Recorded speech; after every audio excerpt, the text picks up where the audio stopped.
Each day comes with great possibilities. Because we must keep moving. Drive solutions. So we can construct a better, stronger, and more resilient future. We are SIG.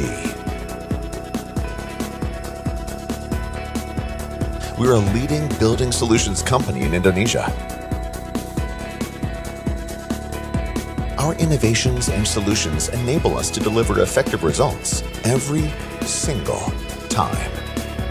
They're efficient, high-performing, and environment-friendly. Together, they support sustainable transformations and go beyond next with SIG.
At the heart of Indonesia's industrial growth stands Indonesia Morowali Industrial Park, the largest nickel downstream industrial hub in Southeast Asia.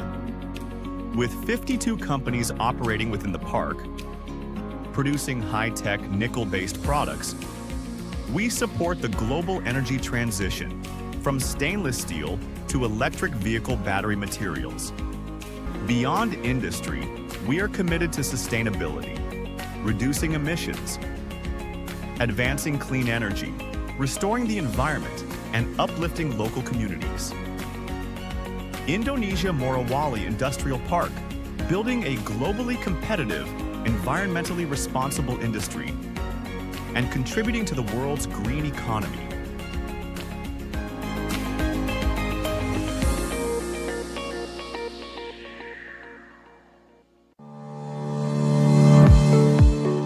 Pupuk Indonesia is a state-owned enterprises company.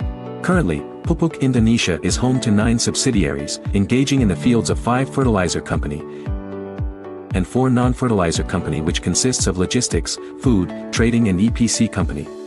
PT Pupuk Indonesia is committed to driving sustainable business practices through its ESG initiatives, focusing on reducing greenhouse gas emissions and enhancing its environmental, social, and governance standards. These efforts align with global sustainability goals and strengthen the company's reputation in the global fertilizer industry. In 2024, a 13% emission reduction compared to the business as usual (BAU) scenario was achieved. By 2030, approximately 96% of the emission reduction will be achieved through energy efficiency programs. By 2050, around 86% of the emission reduction will come from the conversion of gray ammonia to clean ammonia. Pertamina has always been here for the nation and the world for more than 6 decades. With a vision to become a world-class energy company, Pertamina has a mission to run an integrated business of oil, gas, and new renewable energy based on strong commercial principles. Pertamina has transformed to create subholdings and subsidiaries that are integrated into the business ecosystem that can compete globally to achieve global recognition. Upstream subholding, refining and petrochemical subholding, commercial and trading subholding, gas subholding, power and new renewable energy subholding, and integrated marine logistics subholding that maintain the energy supply and sustainability. Pertamina, energizing people, energizing the world, energizing you. For more than 7 decades, PLN has carried out the state's mandate to electrify the whole Indonesian archipelago.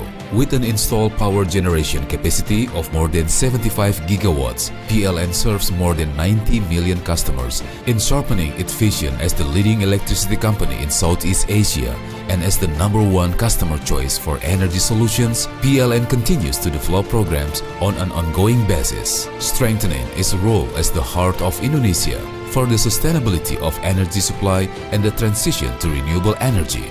Now, PLN is entering a new chapter in its transformation, aiming to become not just a power and utility company, but also a technology company based on innovations. All of this is to improve service quality, strengthening the domestic industrial ecosystem, and increasing competitiveness in the global stage. The new PLN 4.0, Unleashing Energy and Beyond.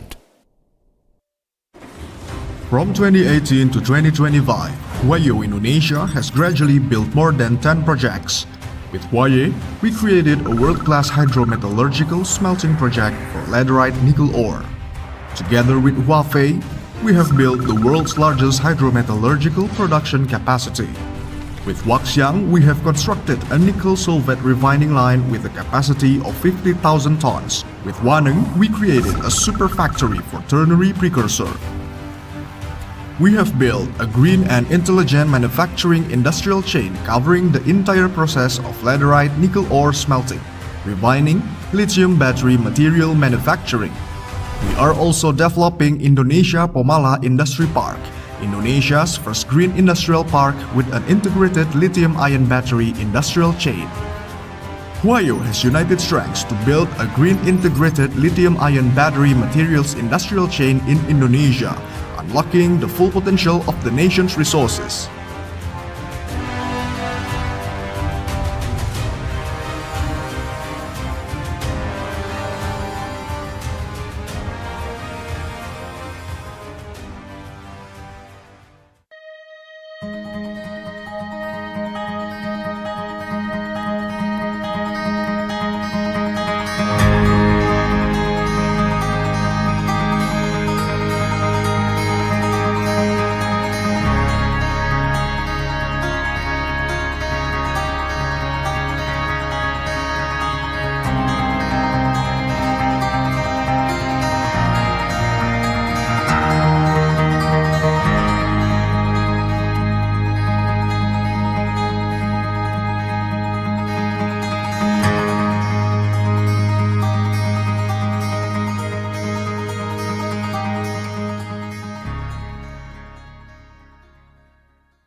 extraordinary landscapes are home to some of the richest biodiversity on the planet. And at APP, we recognize that we too have a responsibility and an opportunity to be part of the solution. Regenesis, restoring nature, empowering communities, and driving responsible growth.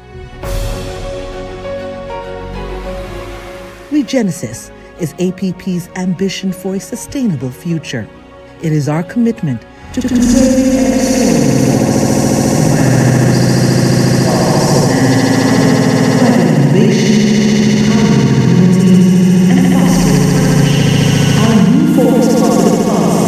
marks the first step of Regenesis and the next phase of our sustainability journey.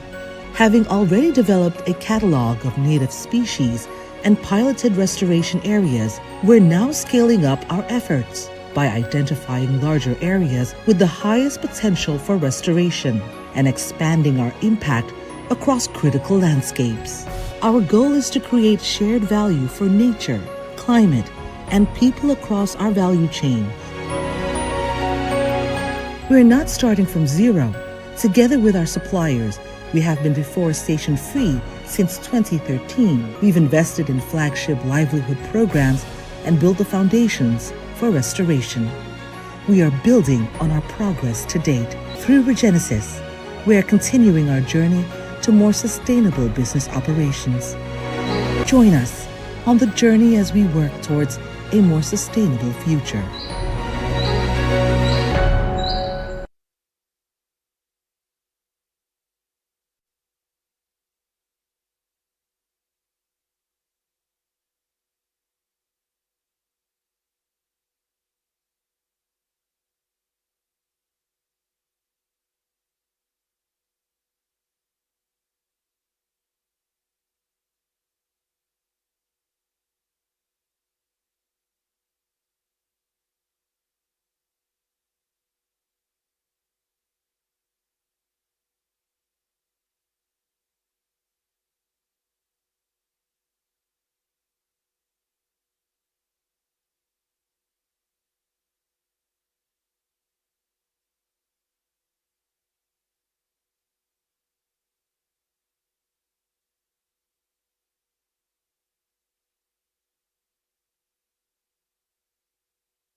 homeland, a place where the stories of life are passed down through generations, blessed with abundant resources, gifts from God for us to nurture and protect with wisdom and care.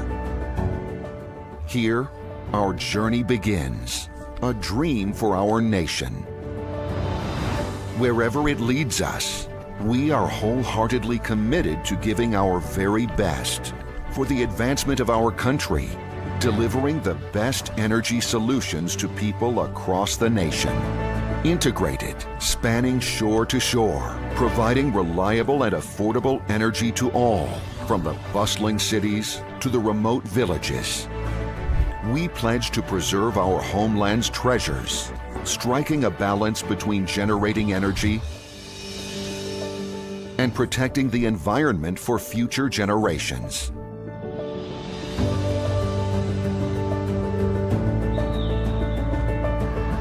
As advocates and agents of change, we are dedicated to empowering communities inclusively, creating values and delivering tangible benefits to society. With a bold vision, we take a leap forward into a new chapter, anchored in transparency, innovation, and integrity. We stand united in our purpose. PT Adaro Andalan Indonesia Tbk. With unwavering commitment, responsibility, and dedication, we present energy for a better future.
Kalau suaranya kecil mah dapat.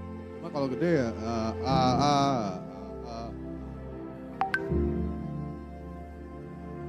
Nickel fuels the green energy, but sustainable mining defines its true impact.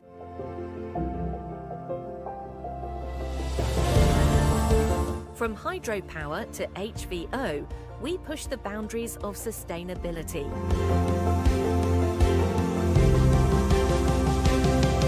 At PT Valley, our mission goes beyond carbon. It's about harmony. Because our work today shapes the world tomorrow.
Medco Energy, a leading Southeast Asia energy and natural resources company. In the oil and gas business, we are a cost leader, operating fields producing over 300 million barrels of oil equivalent per day, of which 70% is gas production. In the power business, we generate more than 4,000 gigawatt hour per year. Cleaner energy is our way to move forward, and with our power business, we aim to support the transition towards low carbon energy, championing geothermal resources and the power of the sun. Through the copper and gold mining business, we contribute to the energy electrification, supporting the climate change agenda. Medco Energy remains committed to sustainable growth and the well-being of future generations for many years to come.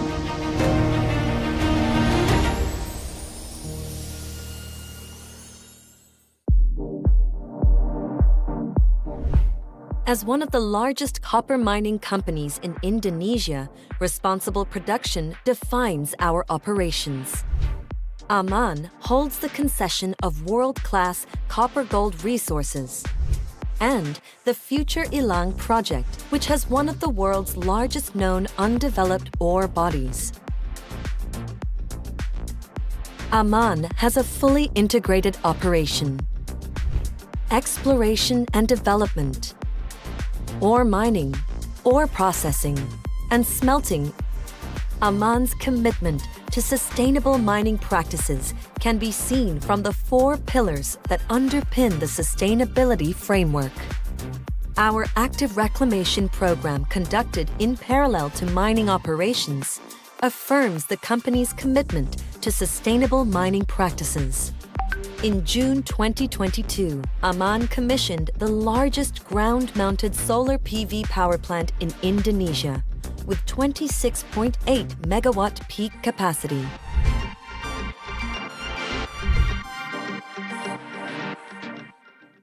Did you know that blue carbon ecosystems like seagrasses absorb carbon dioxide up to 35 times faster than trees? The ocean is in crisis, but with action, it can become a sustainable driver of economic growth. GGI works across Asia, Africa, the Pacific, and Latin America and the Caribbean to restore ecosystems, empower communities, and build a resilient blue economy. GGI's work is guided by 3 pillars that shape our global approach. Pillar 1 is resilient blue bioeconomy. Pillar 2 is marine industries and low carbon transport. Pillar 3 is blue carbon and sustainable finance, which we unlock climate finance through blue carbon markets, blue bonds, and debt for nature swaps to support long-term coastal resilience. GGI will be with you on the journey to turn our oceans from a sea of crisis to a sea of hope.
Indonesia, the world's largest archipelagic nation, our ocean holds our planet's future. But today, it is under threat due to the impact of climate change. It is also our greatest climate ally, so we believe amplifying the ocean climate nexus is essential. Indonesia Ocean Justice Initiative is a think tank committed to ensuring justice for the ocean and for those who depend on it. We support Indonesia through several strategic programs. We provide detection, legal analysis, and case assistance against IUU fishing and assist in maritime security policy development. We advocate for the protection of fishers' rights, including decent work, legal protection, and equitable access to marine resources. We provide assistance in the implementation of safeguards to ensure that carbon initiatives uphold environmental integrity and community rights. We support effective law enforcement against mangrove deforestation and drives long-term protection. We call for a paradigm shift in environmental law grounded in 5 main principles. Through our partnerships, research, advocacy, and enforcement supports, we strengthen Indonesia's leadership in ocean governance.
Cek.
Boleh saya tutup dulu ya kameranya? Ya, boleh Bu. Kasih. Ibu. Each day comes with great possibilities Ya, kenapa Mas? because we must keep moving. Drive Kita solutions ini Bu, ada so we can virtual construct a background. better, stronger, Sorry and nggak more kedengeran. resilient Saya future. nggak kedengeran karena ada video We ini suaranya. are SI. Bentar. Kong, kecilin dikit suaranya, Kong. Jangan di zoom. Ya, kita ada virtual background, Bu. Oh begitu. Jadi kalau misalnya bisa, Harus pakai itu ya? iya, saya kirimin ke Ibu via chat atau gimana, Bu? Coba dikirim via chat. Iya, terima kasih. Itu Bu, ada di chat WA, chat Zoom maksudnya.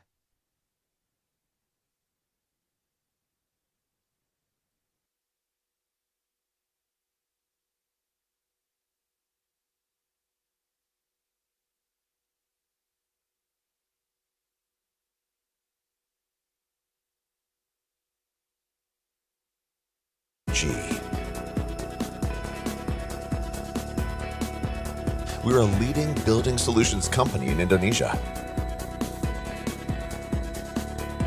Our innovations and solutions enable us to deliver effective results every single time.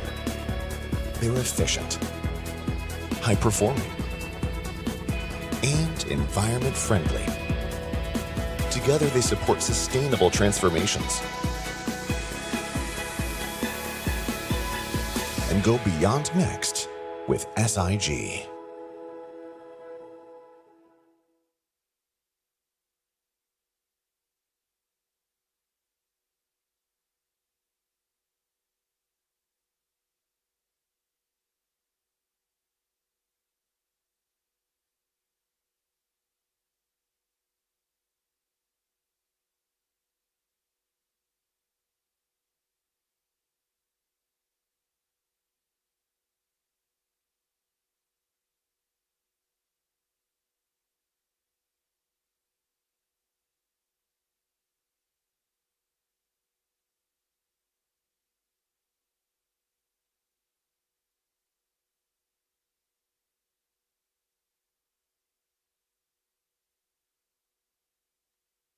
Halo Bu. Ya, ini sebentar ini kok kebalik ya. Caranya gimana sih? Di pencet mirrornya itu kayaknya Bu. Ya, Di sebentar. setting mirrornya ke Ini ada pencet. mirrornya di mana ya? Aduh, At mirrornya the di heart mana of ya? Indonesia's industrial growth stands Oh, sebentar. Indonesia Morowali Yes, Industrial ya. Park, Virtual the background. largest nickel downstream industrial hub in Southeast Asia. With 52 companies operating within the park, producing high-tech udah aman, Bu. nickel-based products, we support the global energy transition from stainless steel to electric vehicle Aman ya? battery materials. Udah dipin dulu, Kak. Coba Beyond dipin dulu, udah. industry, we are committed to sustainability, reducing emissions, Aman. advancing clean energy, restoring Oke, the siap. environment, Terima kasih Bu, uplifting sudah. local Aman ya? communities. Oke. Siap, Indonesia makasih Bu. Morowali Industrial Park, building a globally competitive, environmentally responsible industry, and contributing to the world's green economy.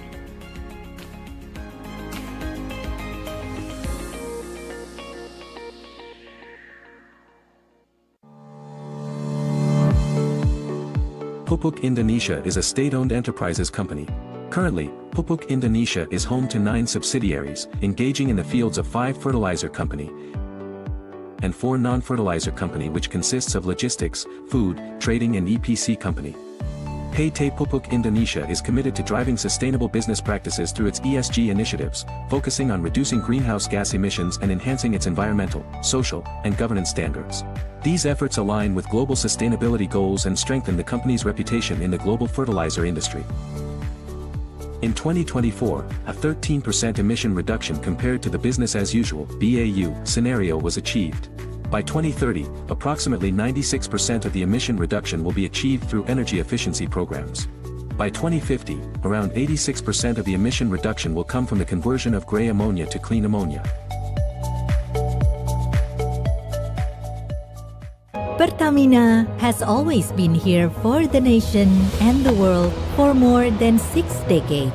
With a vision to become a world-class energy company, Pertamina has a mission to run an integrated business of oil, gas, and new renewable energy based on strong commercial principles. Pertamina has transformed to create subholdings and subsidiaries that are integrated into the business ecosystem that can compete globally to achieve global recognition. Upstream subholding, refining and petrochemical subholding, commercial and trading subholding, gas subholding, power and new renewable energy subholding, and integrated marine logistics subholding that maintain the energy supply and sustainability. Pertamina, energizing people, energizing the world, energizing you. For more than 7 decades, PLN has carried out the state's mandate to electrify the whole Indonesian archipelago. With an installed power generation capacity of more than 75 gigawatts, PLN serves more than 90 million customers in sharpening its vision as the leading electricity company in Southeast Asia and as the #1 customer choice for energy solutions. PLN continues to develop programs on an ongoing basis, strengthening its role as the heart of Indonesia for the sustainability of energy supply and the transition to renewable energy. Now, PLN is entering a new chapter in its transformation, aiming to become not just a power and utility company, but also a technology company based on innovations. All of this is to improve service quality, strengthening the domestic industrial ecosystem, and increasing competitiveness in the global stage. The new PLN 4.0, unleashing energy and beyond. From 2018 to 2025, Wayo Indonesia has gradually built more than 10 projects. With Wayo, we created a world-class hydrometallurgical smelting project for laterite nickel ore. Together with Huawei, we have built the world's largest hydrometallurgical production capacity. With Waxiang, we have constructed a nickel sulfate refining line with a capacity of 50,000 tons. With Waneng, we created a super factory for ternary precursor.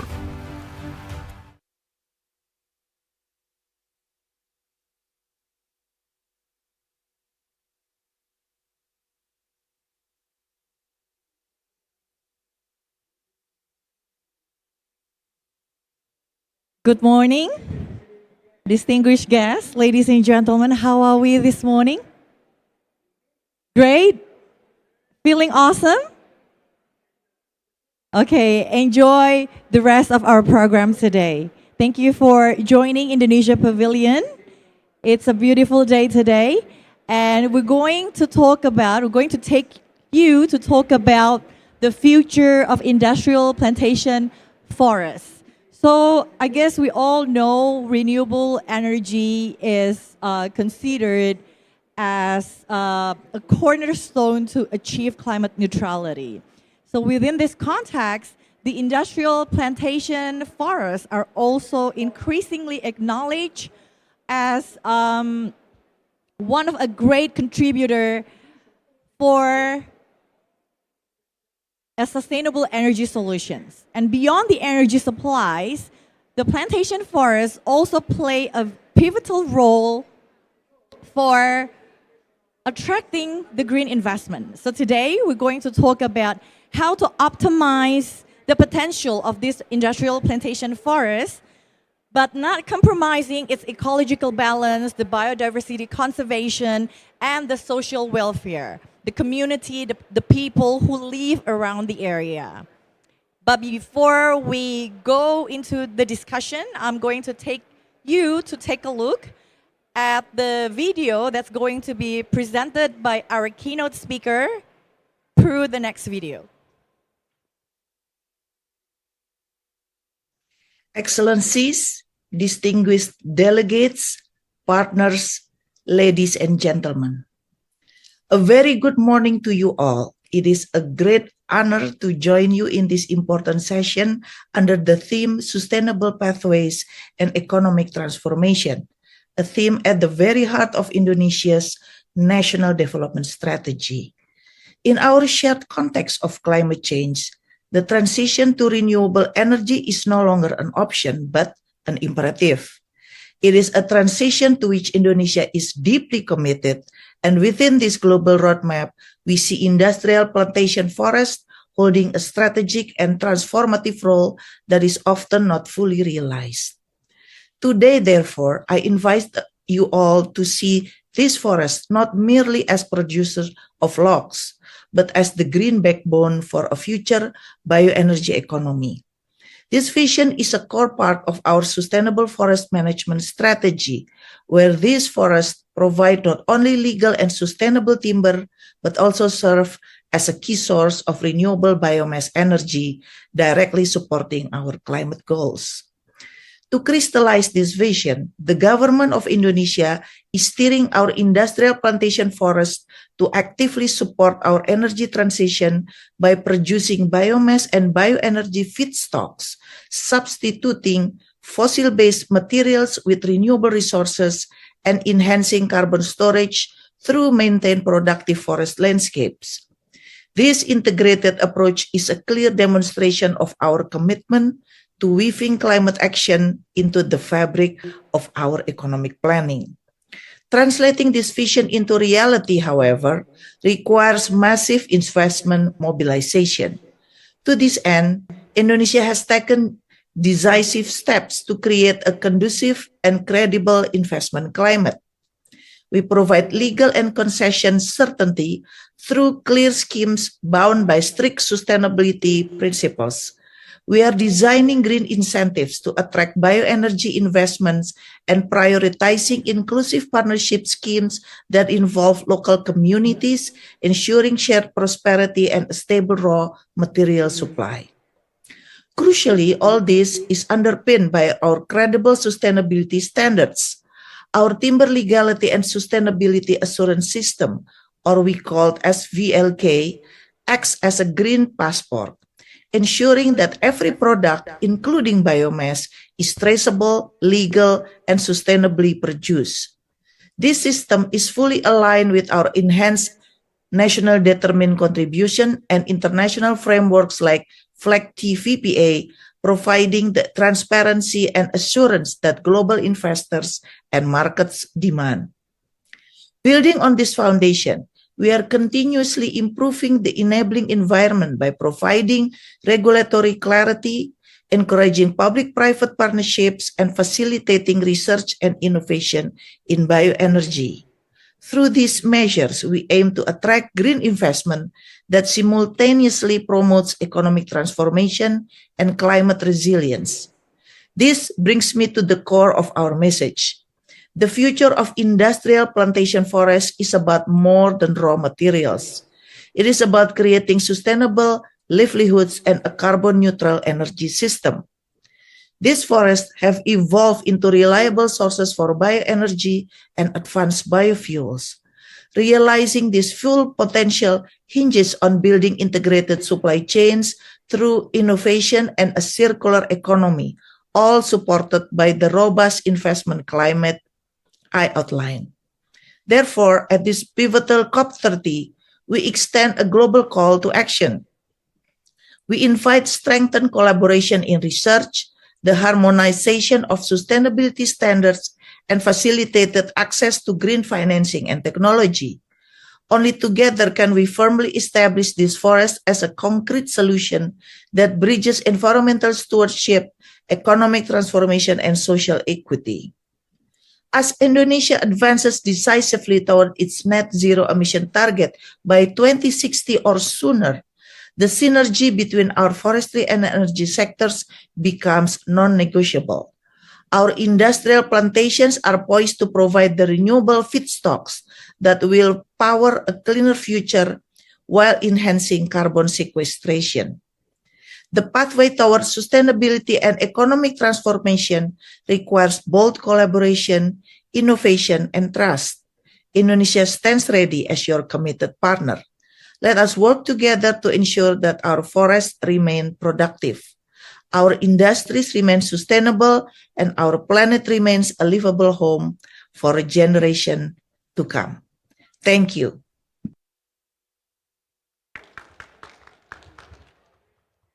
Okay, so that's a video by our DG Sustainable Forest Management, Ministry of Forestry, Ibu Laksmi Wijayanti, which she has outlined a few steps to take that will affecting the future of the industrial plantation forest. So the next question is, how industrial plantation forests can be streamlined to sustainably supply biomass and other renewable raw materials without compromising its environmental integrity and social inclusion? And what kind of policy instruments, frameworks required to attract green financing and scale up industrial plantation forests? To lead the next session, I would kindly invite the Principal Researcher, Directorate of Environmental, Maritime, Natural Resources and Nuclear Policy from National Research and Innovation Agency or BRIN Indonesia, Ibu Fitri Nurfa Triani.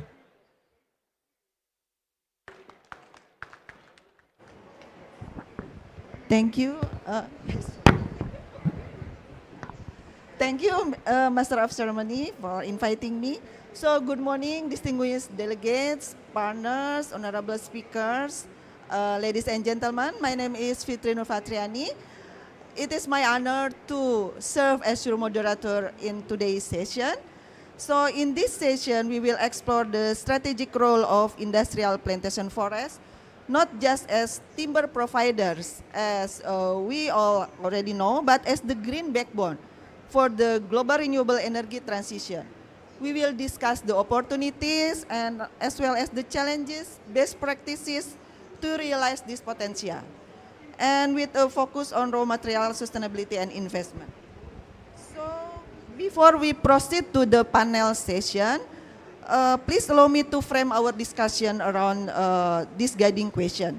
The first guiding question is, how can industrial plantation forests be optimized to sustainably supply biomass and other renewable raw materials without compromising environmental integrity?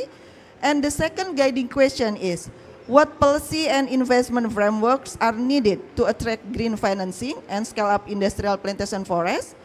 And the last one is, what ways can international cooperation, technology transfer, and carbon market mechanism accelerate the role of plantation forests for bioenergy?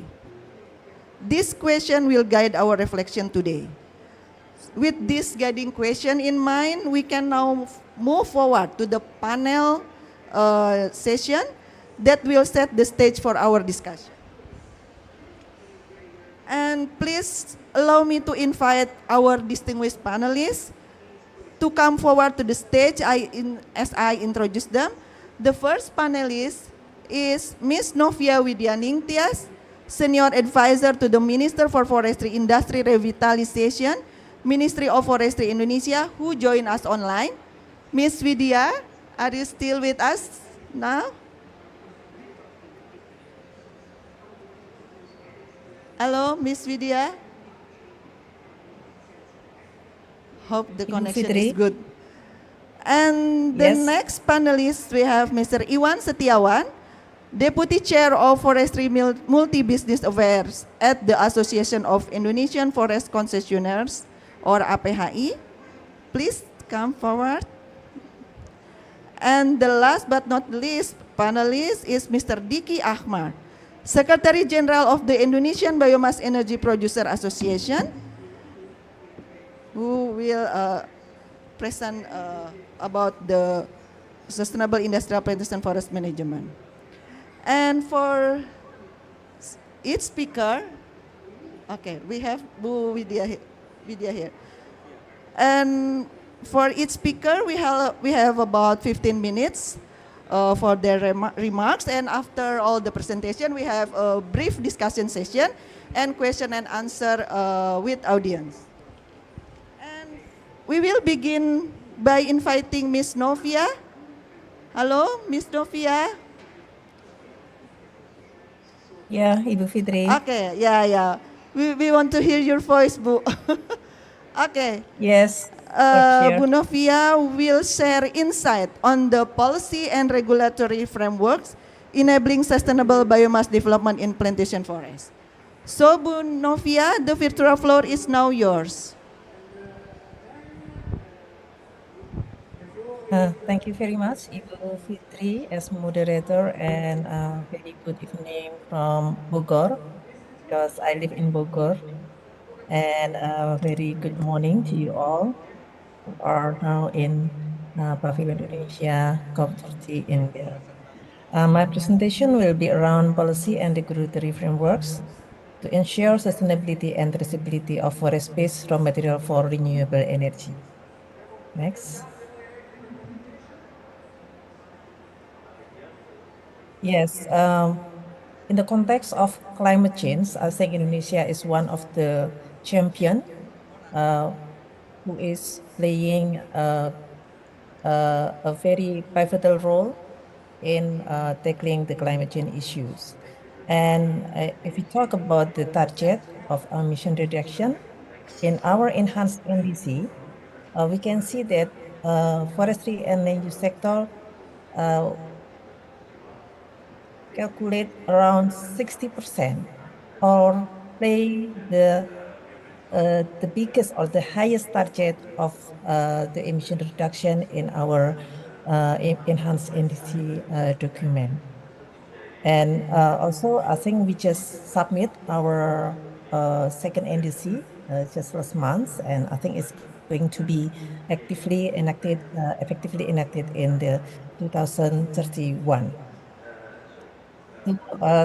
So this is saying that forestry sector is important to our climate target. Next. Yes, as I mentioned before, that Indonesia is kind of champion in response to global climate change, and we have done a lot of things, and we are leading by example by submitting our NDC documents, and also we are setting our long-term target. And I think now it's time for us to move forward to get or to do some more collaboration with other sectors. So we are not only working on the volume sector, but I think in this context, as the theme of our discussion today, we are also stand ready to work together and to collaborate with energy sectors. So these are what we have done so far in terms of Indonesia's response to global climate. Next. So Indonesia is the 14th largest country in the world, and we have around 17,000, more than 17,000 islands with land area of about 191.4 million hectares. And our forests account for around 63% of its total area, or about 120.4 million hectares. So we can see that our forest is very big.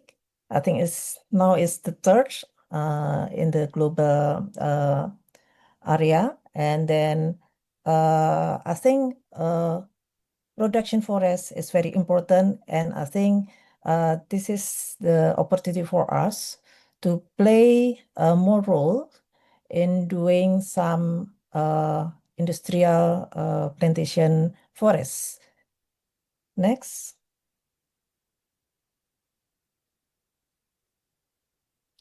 So National Reporting Mechanism on Sustainable Forest Management. I think this is something that we can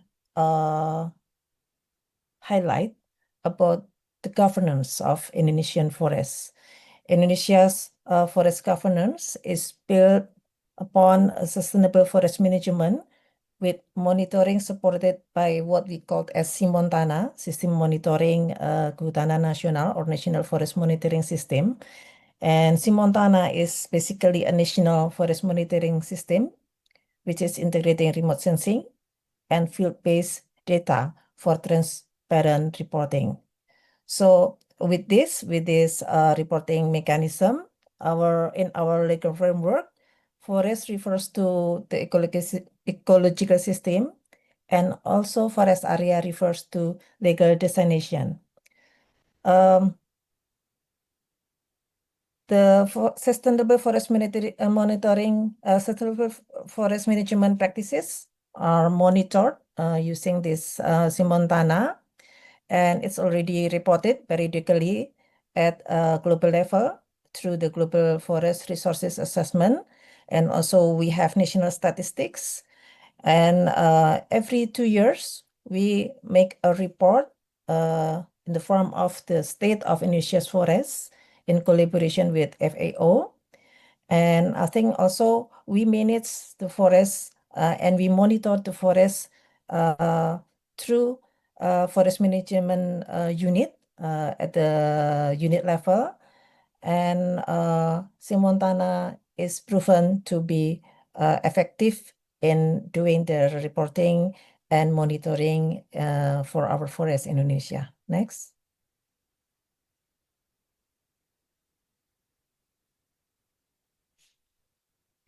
Yes, sustainable framework of SPLK. I'm sorry, slide, yes. Okay, thank you. So under the SPLK or System Verifikasi Legalitas Kayu or timber legality verification system, we have at least 6 features under the sustainability framework of this SPLK. The first is about legality, meaning that we are ensuring that all wood products or timber products, including the timber for the energy as derivative from of the wood products, come from legal sources in accordance with Indonesian regulation. The second one under this framework is transparency and traceability. We have SELK, and then also SIPU, and also some other information system to ensure that the origin of the timber can be traced back to its sources. The third is about the international standard compliance. Our SVLK is recognized internationally to the ISO and also FLEGT VPA standards with European Union. And the fourth one is multi-party involvement. We can see that the key actors playing in the SVLK is not only the government, but also business actors, certification bodies, independent monitors, including the CSOs and NGO, and also civil society. The fifth one is supporting environmental sustainability, meaning that we are reducing the risk of illegal deforestation, supporting conservation, and ensuring forests remain productive, and we want to keep it.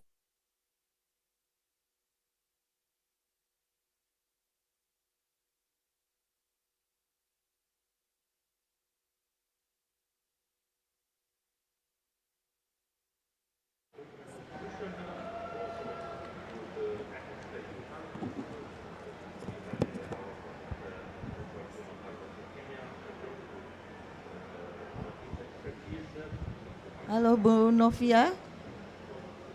Are you still with us? Yeah, the connection is not good.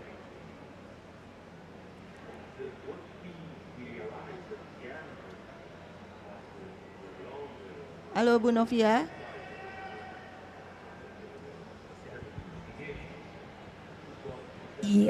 Involve the independent assessment and verification agency, and also independent monitors, our NGOs and also CSOs, who monitor the implementation of the credibility of the SPLK. And we work with our auditees, consists of the upstream parties and also the downstream one. And also within this process, the Ministry of Forestry is not working only in its own shell, but we also work with work together with other ministries, including Ministry of Trade, Ministry of Finance, etc. Next. So this is export document that we call fee legal. This shows the data, the information, including the geolocation information, and we put it in QR codes. So I think it's also the form of our digital system in doing the business process of SVLK. Next. So here are some achievements of our SVLK, who I think it's been started since 2009, if I'm not mistaken. So there are about more than 2.45 million fee legal documents has been issued since 2013 to 2025. And there are around 32 conformity assessment bodies has been accredited by the National Accreditation Committee. And interesting also, there are some NGOs or Jaringan Pemantau Independen Kehutanan or independent monitor forestry monitor network has been developed as well. And I think this is like a good exercise for our forestry governance, meaning that regulations are improved, forest governance are improved, and also illegal logging cases is decreased. Next. Now, I'm going to inform a bit about one of the product when we talk about the relationship between forestry sector and energy sector. As mentioned by Ibu DG in her keynote speech, that is the time for the forest sector to work with other sector, and it's the time for forestry sector to contribute to the energy security, while we are also ensuring the traceability, the legality, and the sustainability of forest itself. So wood pellet is one of the products that come from forestry sector that I think can be the future of our industries if we are collaborating the forestry sector and energy sector. And this map is showing us the distribution of PBPHH or forest products business license per province for wood pellets products. And in total, in the country, I think to date, there are about 35 units with a total capacity of 2,969,4041 meter cubic per year. We can see here from North Sumatra and then Riau, Jambi, Lampung, Central Java. There are also some units in West Borneo, South Borneo, Central Borneo or Central Kalimantan, East Borneo, in Bali, East Java, Gorontalo, North Maluku, and also there's one in Papua. Next.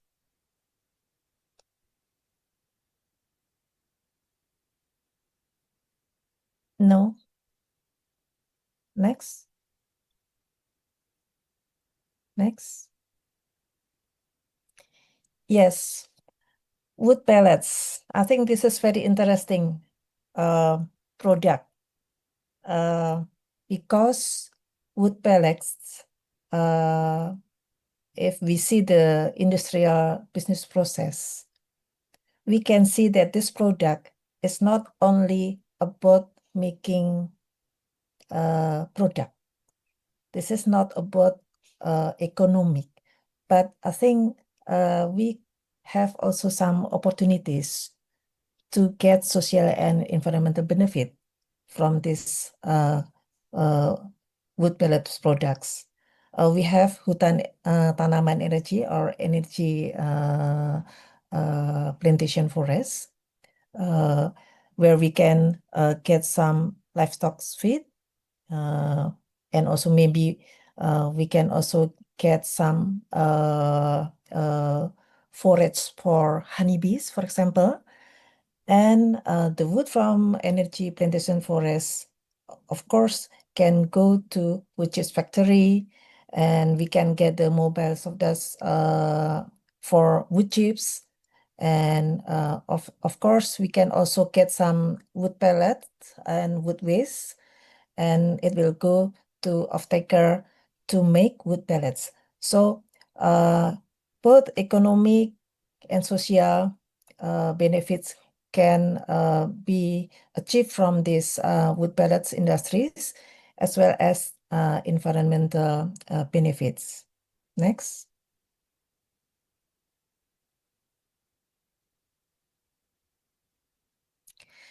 So these graphs show us the products of wood pellet industries from 2020 to 2024 per province. And we can see that from several provinces in Indonesia, the largest wood pellet productions come from Gorontalo province, and it counts on around 29.96%. And the second one is from East Java province, 23.08%. And then the third one is from Central Kalimantan province, around 12.5% of total wood pellet production in 5 years. Next.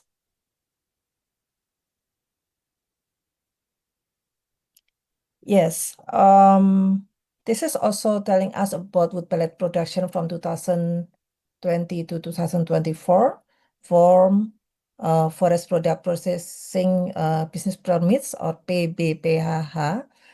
And I would like to highlight on how the government, through its regulatory frameworks and its policy,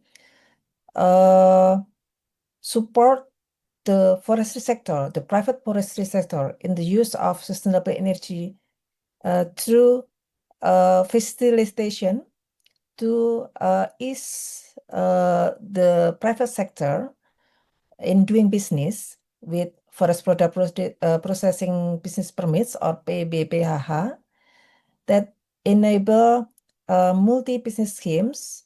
And one of the schemes here is wood pellets. So our regulatory system is prepared to enable the private sector and also the investment to do the business in the energy recording in progress pellet production. And until now, we have around 35 units of wood pellet industry with the capacity of around more than 3,000 meter cubic per year, and average production is around 199,525 meter cubic per year. So I think we can see from the graphs here that the number of the production of wood pellet is increasing through the years.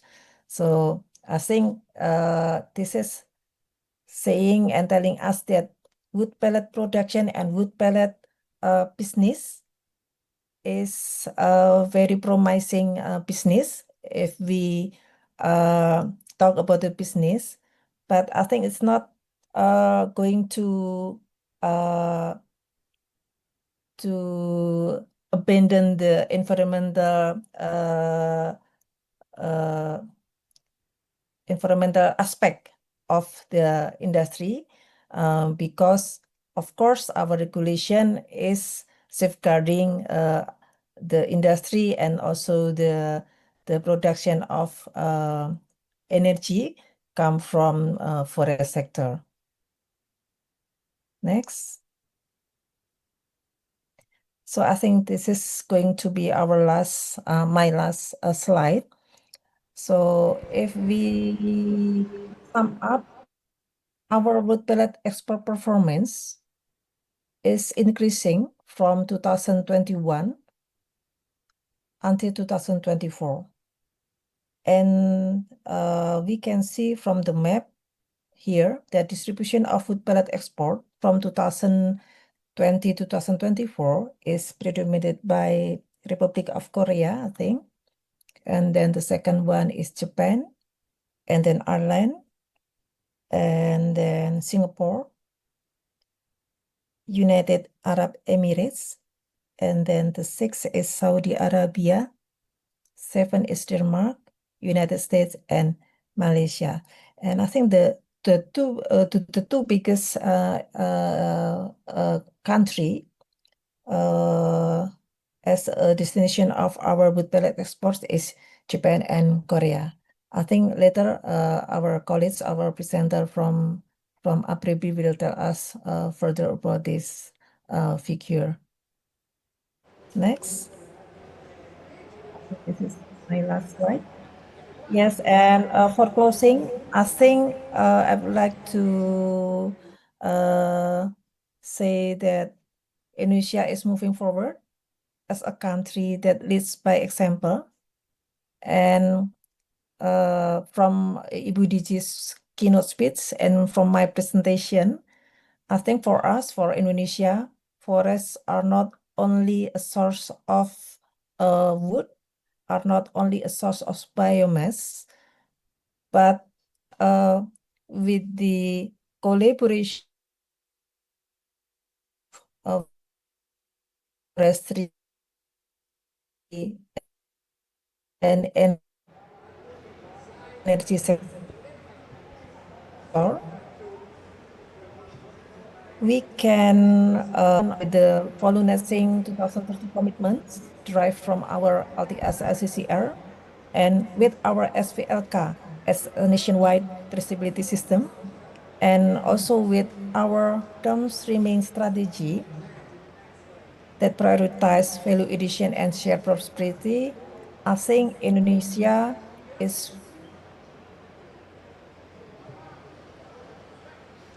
Okay. Ms. Novia, thank you for your insightful presentation. So, your remarks demonstrate that the wood pellet development in Indonesia become one of...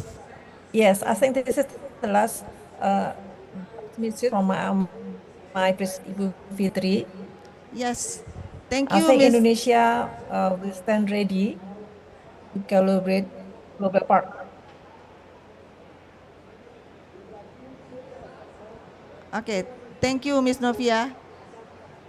So, from your presentation, we can see how the wood pellet development in Indonesia become one of the cornerstone for the Indonesia bioenergy, and also how policy certainty and sustainability safeguard build the foundation for credible renewable biomass market.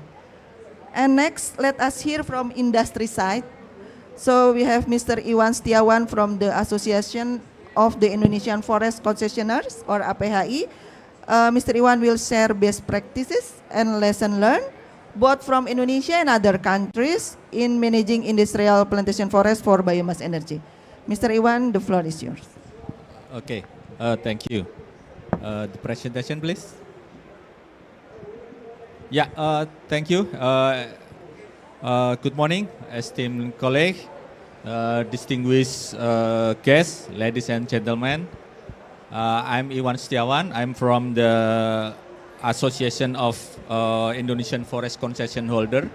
So today I would like to present about the best practice and lesson learned from Indonesia and international about the experience of biomass energy. Please, the presentation. Can you, sorry? Yeah, so I can, okay. Yeah, next.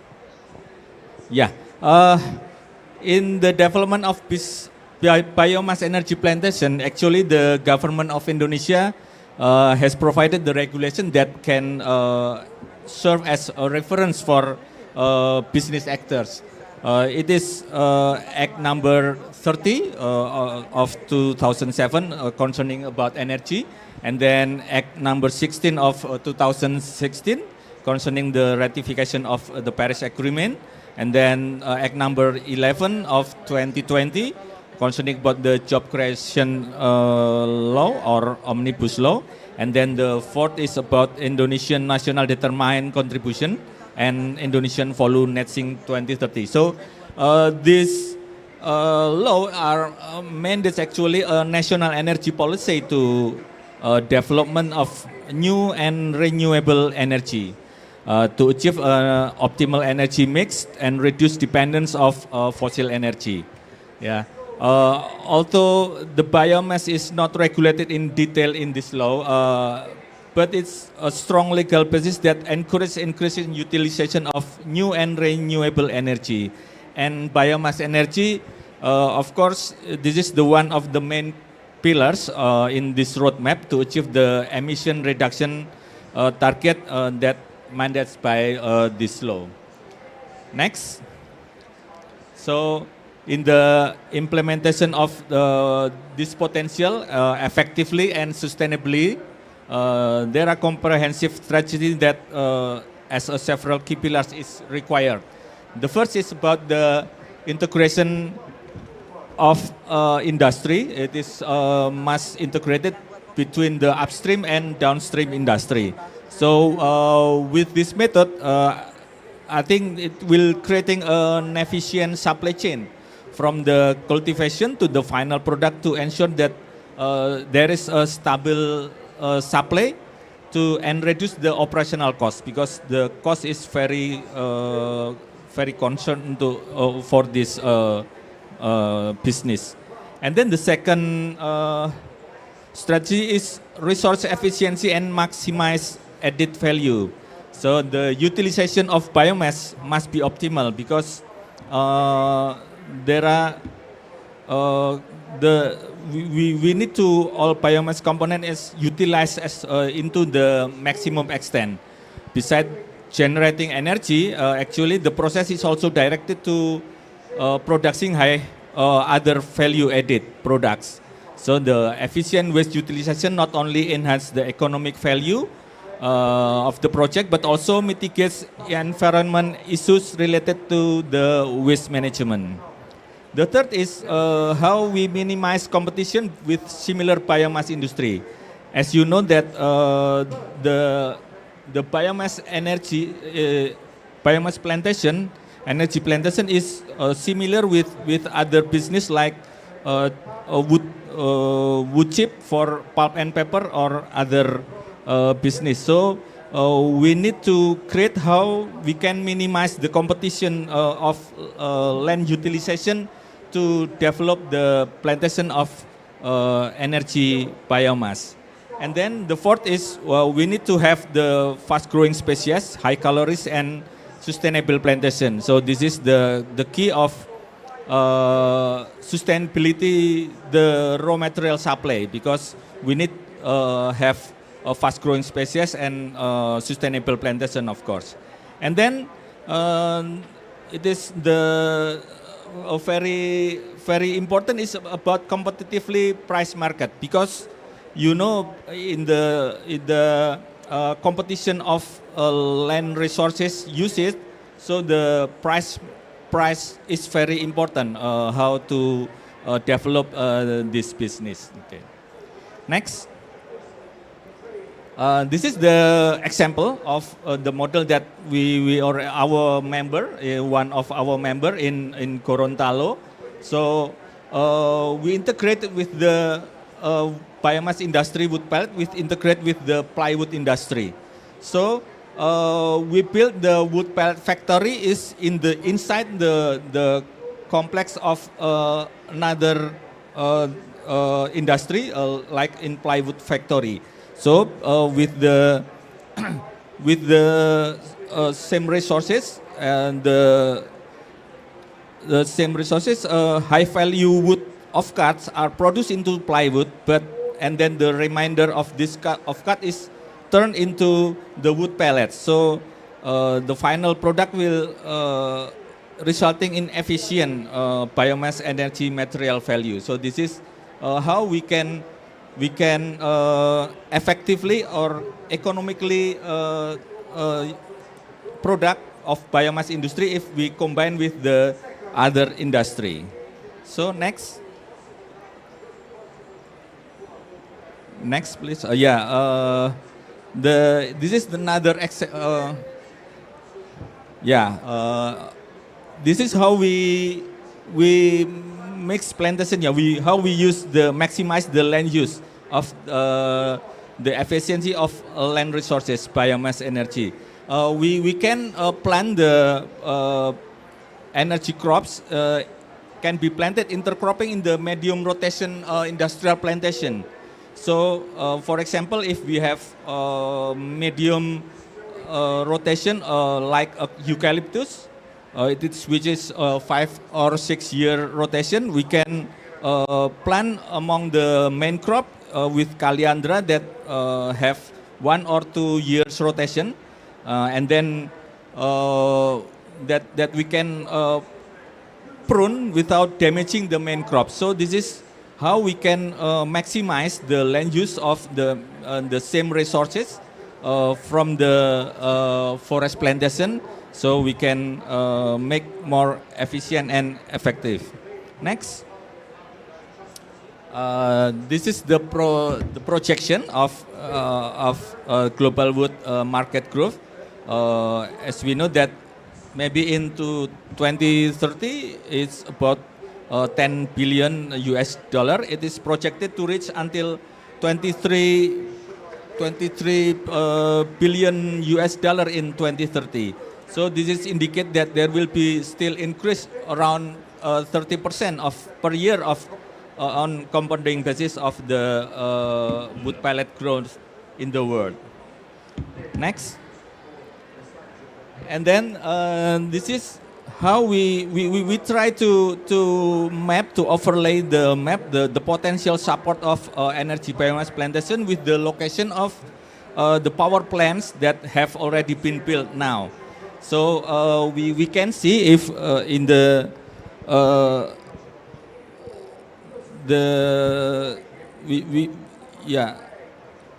we can see the yellow circle. Yellow circle is about the steam power that potentially can be supported by energy plantation. So if we show the circle yellow, so there are actually potential of our forest plantation around the power plant steam. So actually this can be potential supported by the energy the plantation. And then the yellow triangle, if we show the yellow triangle, is indicate the diesel power plant that have the potential support also from the resources of a plantation forest near the diesel power plant. Yeah, so maybe we can convert this power plant become steam, and then we can use the biomass as a material to support the energy. Next. This is based on this potential. So actually the forestry sector can support renewable energy transition. As we know that renewable energy is essential for achieving the global climate neutrality, and then industrial plantation forests provide sustainable biomass feedstock for energy transition. So this is the potential, and then Indonesia actually holds over 8.6 million hectare of potential plantation area that actually this is suitable for mixed plantation with the renewable energy. And then the private sector can initiate support innovation and sustainability in forest-based energy. Next. And this is what is the best practice in Indonesia. Currently, many of our members now have the multi-business forestry working plan. So this can be integrating the energy plantation, carbon and community-based enterprise. And then in Indonesia we have short rotation species. It is like Kaliandra, Gamal, or other that we have the almost 4,000 kilocalorie per kilogram energy yield. So it is very prospective about the plantation. And then there are also potential co-firing collaboration between the forestry concession and the power plant for biomass energy. And then we need to ensure the legality and sustainability in biomass production. So we will apply the SVLK certification. Next.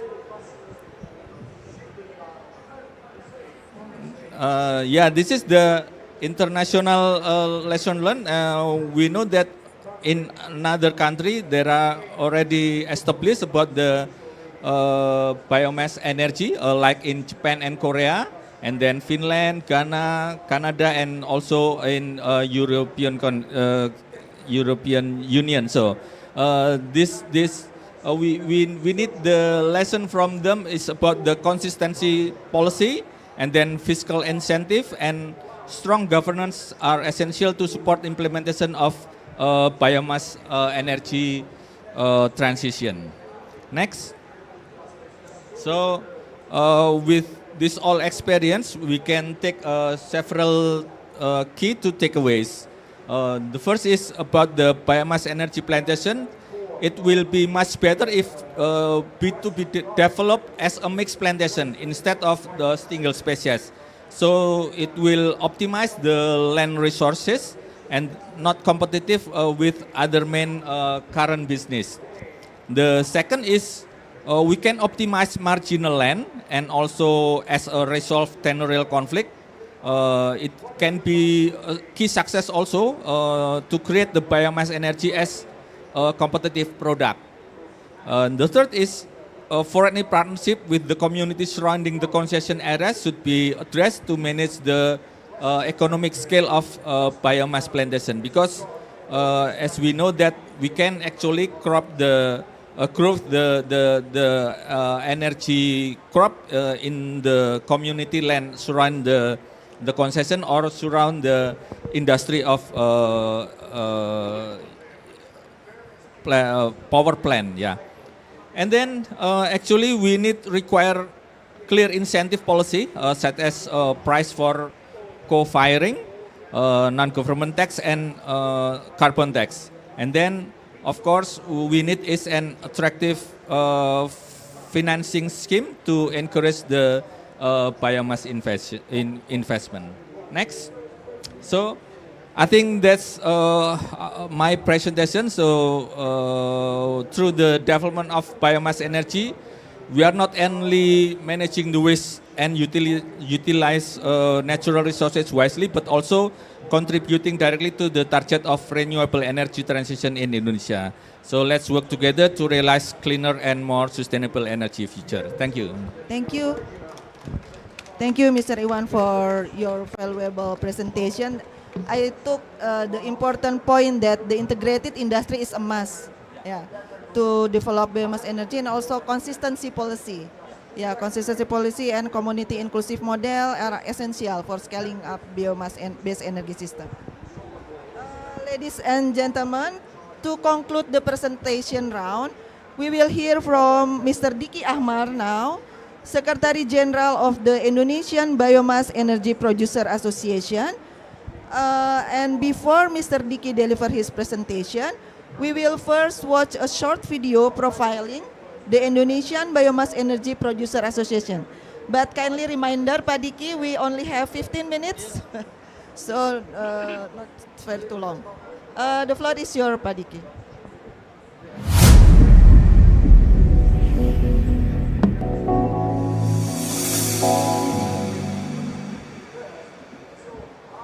Indonesia, a land blessed with abundant natural resources and biodiversity. From vast tropical forests to millions of hectares of palm plantations, our nation holds a remarkable potential for sustainable energy. And this is where APRBI, the Association of Indonesian Biomass Energy Producers, plays a vital role, bringing together industries, communities, and innovation to transform natural byproducts into clean and renewable energy. Biomass is not about cutting down forests. It's about using what nature already gives us. Indonesia has over 120 million hectares of forest, making it the 9th largest forest area in the world. From this, more than 86 million hectares remain naturally covered, protected under our National Sustainability System, SVLK, the Timber Legality Assurance System that guarantees all forest products come from legal and sustainable sources. At the same time, our palm oil industry covers around 16.3 million hectares of land, producing over 55 million tons of palm oil each year. From this process, tons of palm kernel shell, empty fruit bunch, and palm trunk are generated. Waste materials that can be transformed into green energy. If we look at the scale, the total area used for biomass production from palm waste and wood pellets represents less than 1% of Indonesia's total forest area. In other words, we are using only a very small portion of what we have and doing it in a way that is fully renewable and regenerative. When biomass crops like gamal or caliandra are harvested, they are replanted again, turning managed forest areas into living energy ecosystems where nature and industry grow together in balance. So even though deforestation remains a national challenge, biomass is not the cause. It is part of the solution.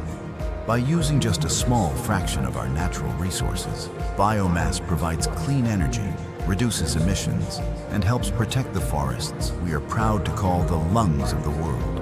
Because every ton of palm kernel shell used reduces 0.94 tons of CO2 emissions.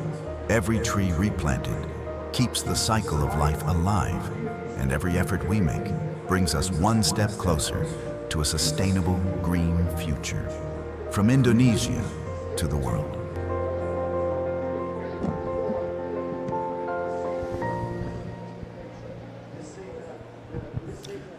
Okay. Thank you, everyone.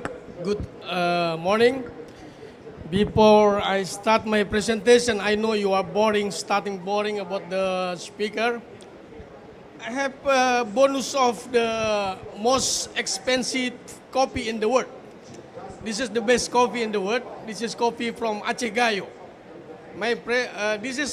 I asked the question for the foreigner, only foreigner, because Indonesia has coffee already.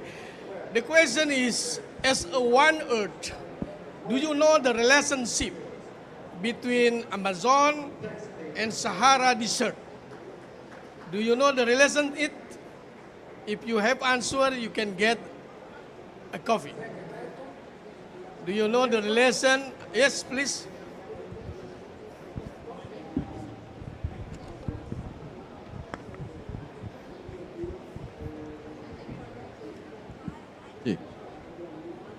Thank you very much for your question. My name is Adiso. I am a forester. I am working for Ethiopian Ministry of Agriculture. I think this tropical forest in Indonesia, in Sumatra, in Java, and also in Congo basins, as well as in Amazon, also contributing for rainfall and temperature rise, and it cools the temperature in different parts of the world, like Sahara, Kalahari, like this. So the Amazon forest and the Indonesia tropical forest contributing to just decrease the temperature of these globes, especially for Sahara. Do you know the relationship with Sahara Desert and Amazon? Yeah, it is as one earth? It is one earth. It is different agroecology or different ecological formations, but one is just contributing for the others due to energy flow, nutrient cycle, and regulation of temperature and rainfall. Okay, whatever your answer, you get the coffee, sir.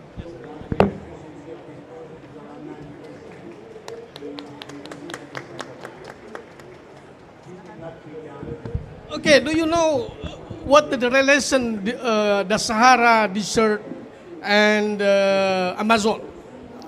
You know, Amazon can be fertilized. Amazon can be good forest because the Sahara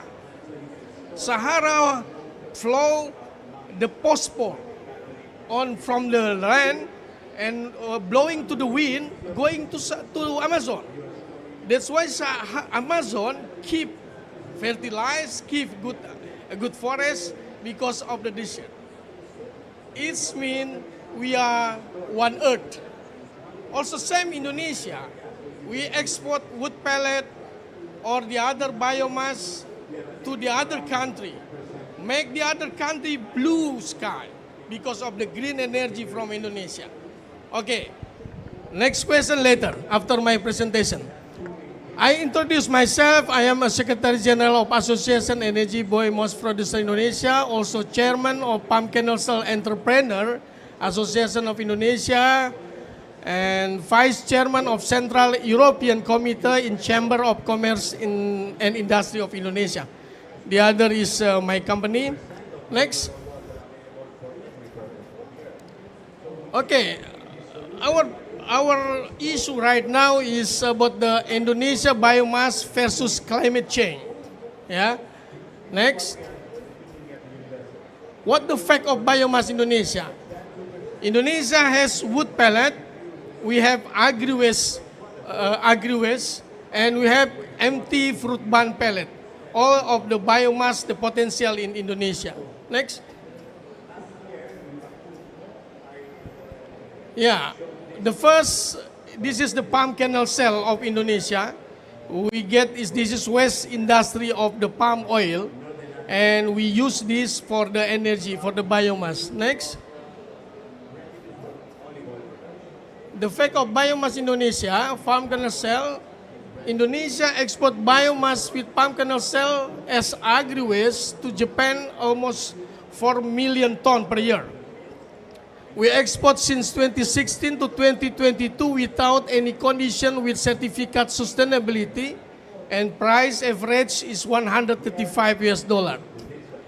You see the graphic of the PKS, the palm kernel cell production, compared with the palm kernel cell export. We export only 35% from the availability of the palm kernel cell. Next. Okay, what the benefit of palm kernel cell? Palm kernel cell can use for the generate steam, general thermal power, and for high performance activated charcoal. The most important from the palm kernel cell for the world is for every ton of PKS used in the factory contribute 0.94 ton reduction of carbon dioxide. Next. Fact of biomass Indonesia. Oh, next. Okay. Since 2019, Environment NGO, once again, I told you, since 2019, Environment NGO, in the name of sustainability and safe environment, start push and influence Japan government, especially METI, to allow import of PKS with mandatory using sustainability certificate. Yeah. At the end, since April 2022, Indonesia exporter of PKS should have GGL, Green Gold Label Certificate, or other sustainability for PKS. I thought this is the pretending sustainability only without any value of sustainability. Yeah. So many kind we always say about the sustainability, but actually this is only motto, but not the real sustainability. If you move part of the plant from the country to the country, it's not sustainability, actually. It's not sustainability. But we make it. Certificate, we have to make sustainability. But it's okay. Next. Okay, now about the biomass. Wood pellet of Indonesia, the sustainability product and stay keep environment ethic. Before this, I want to show you the video of the forest of Indonesia that we use for the wood pellet. Next.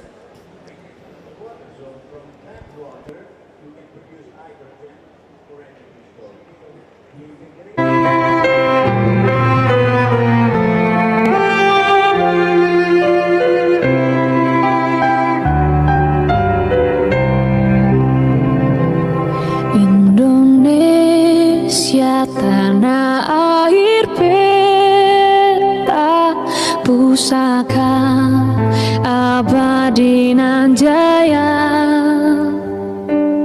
Indonesia sejak dulu kala tetap dipuja-puja bangsa. Di sana tempat lahir kita, dibuai dibesarkan bunda, tempat berlindung di hari tua, sampai akhir menutup mata.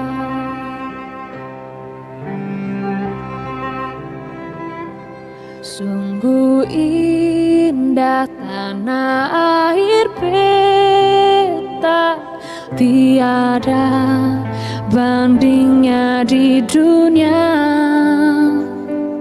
Karya indah Tuhan Maha Kuasa bagi bangsa yang memujanya. Di sana tempat lahir beta, dibuai dibesarkan bunda, tempat berlindung di hari tua, sampai akhir menutup mata. Indonesia ibu pertiwi, kau ku puja, kau ku kasihi, tenagaku bahkan pun jiwaku kepadamu rela ku beri, kepadamu rela ku beri.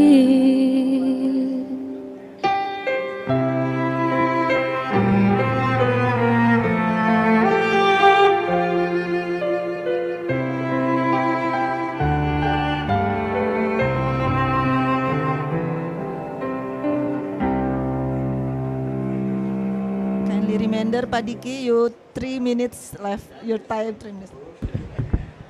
Okay, Indonesia is the beautiful country with the 9th largest forest in the world. And next, Indonesia forest area is 120.5 million hectare. And the other number with the part of the consists of the forest. Next, and the fact the area of Indonesia forest that is still covered by natural forest. This is the important thing. Indonesia forest is still covered by natural forest. Next.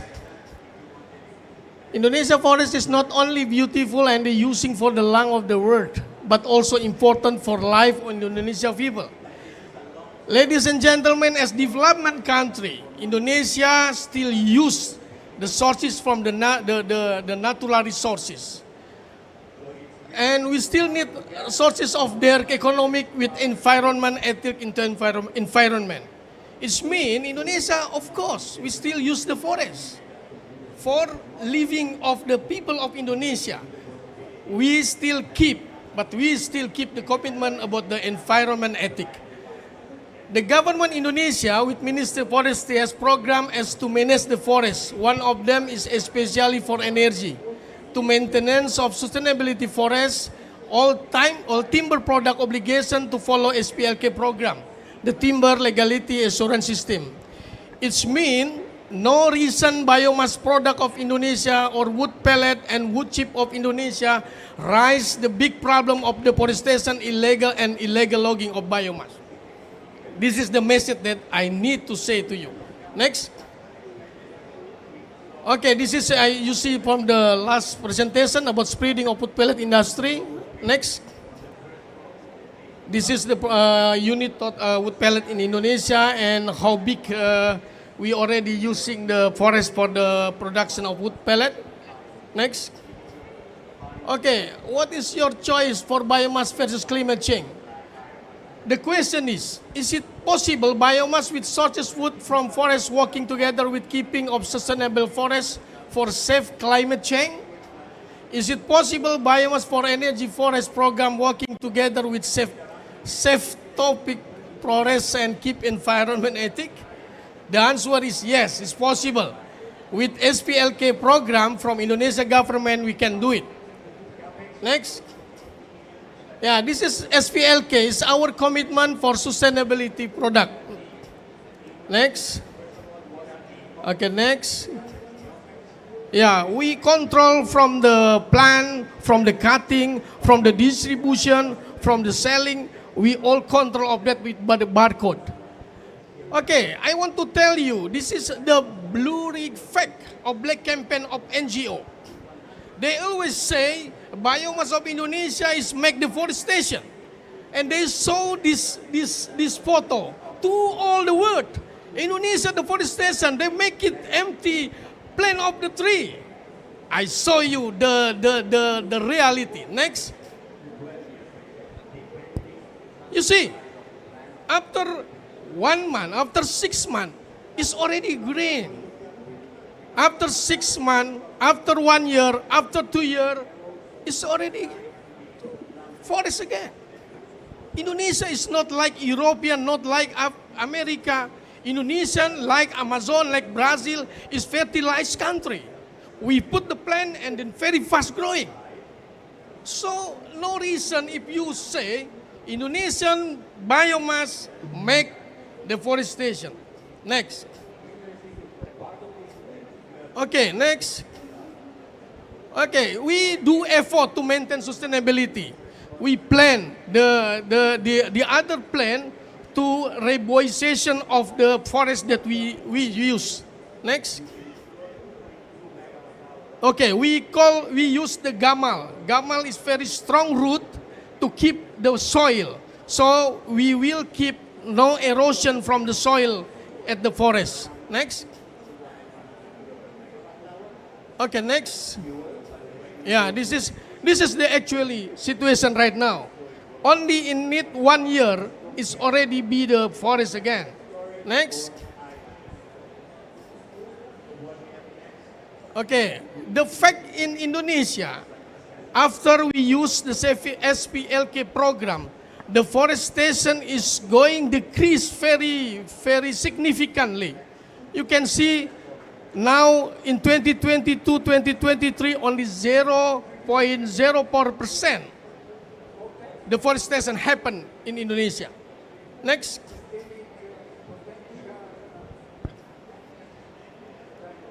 Okay, now the question is, which one that you want to do? Next.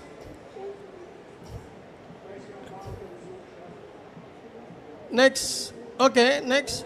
Okay, which one that you want to do?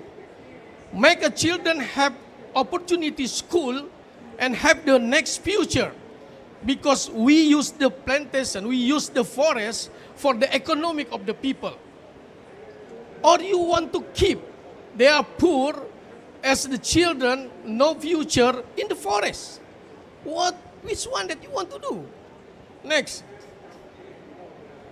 Which one that you want to do? Import the car from Japan, from European, and make pollution in Indonesia? Or we export wood pellet to make blue sky in your country? Which one that you want to do? Next. Which one the priority to save? You talking about the degradasi habitat.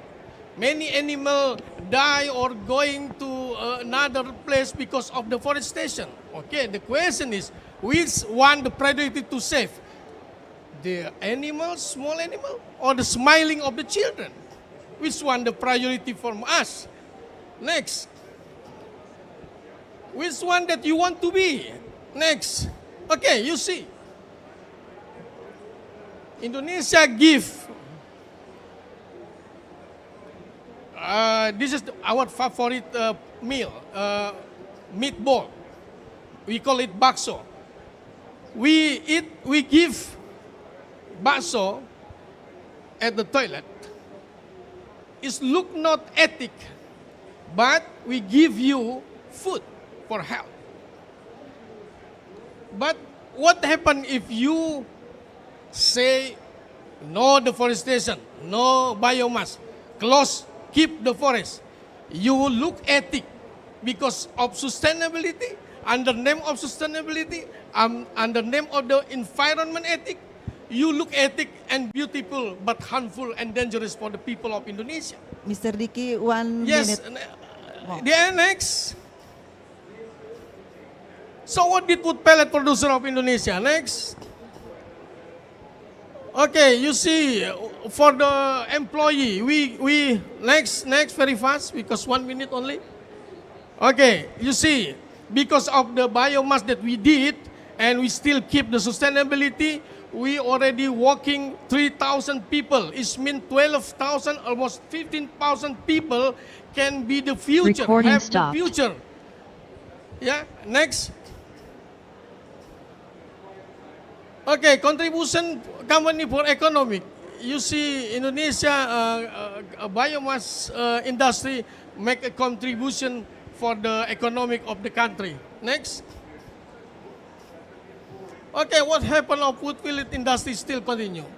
If we still continue, yeah, without annoying from the NGO protesting about deforestation, it will be source of green energy for the world. It will be save the future of children. It will be decreasing stunting of the children because many stunting children in the forest area. It will be create smart young generation. It will be make Indonesia the green country. Next, almost finished, Bu. But it need good cooperation and commitment among producer of biomass, the government, and environment NGO to keep sustainability of forests. Next. Thank you very much. Bye. Thank you, Mr. Diki, for your enthusiastic presentation and also for the coffee gayo. So, ladies and gentlemen, we will now move into the discussion session. So, as the reward for your active participation, we will give 4 beautiful souvenir from Mr. Diki, the beautiful tumbler and umbrella for 4 questions for participants. So I will take 4 questions from the audience. Please raise your hand. Okay. Pak Purwadi ya. Okay, and others? Okay. Okay, the gentleman behind. And so we still have 2 souvenirs for 2 questions. Oh, the man with the white shirt. And the last one, okay. So you have already. Okay, it's okay. So, Pak Purwadi.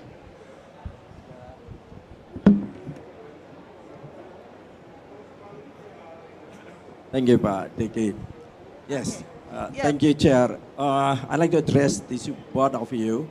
The first for Pak Iwan actually. It is a good idea that APRBI, you represented APRBI, right? How to encourage on the biomass energy plantation instead of you using waste to ensure the sustainable supply in the future. But as we understand that the most bottleneck we're facing today is about the land availability, and you raised the issue about the partnership program to cope the issue. So could you please share with us the challenge to build the partnership with the community? I think it's a critical issue if we are going to scale up the plantation. And the next thing, Pak Diki, it's good presentation. The more bottleneck is about the price and the sustainable wood supply, Pak. Yeah.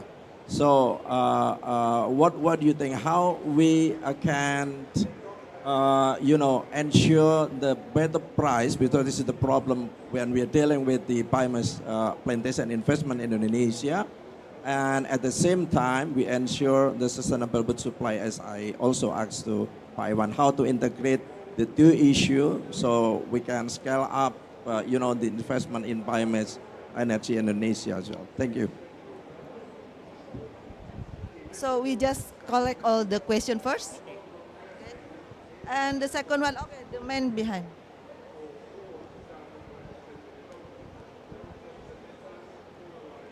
Thank you very much for your presentation. I'm from Ghana.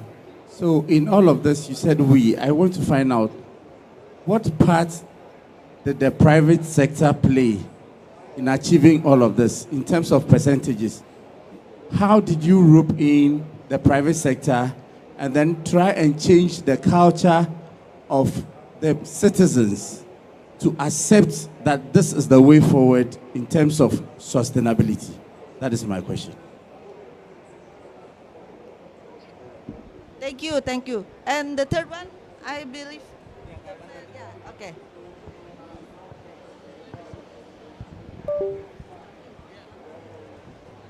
Hello, good morning. I'm from Belém and I'm a forestry student. I'm in my doctorate. So I have just one curiosity, if you can.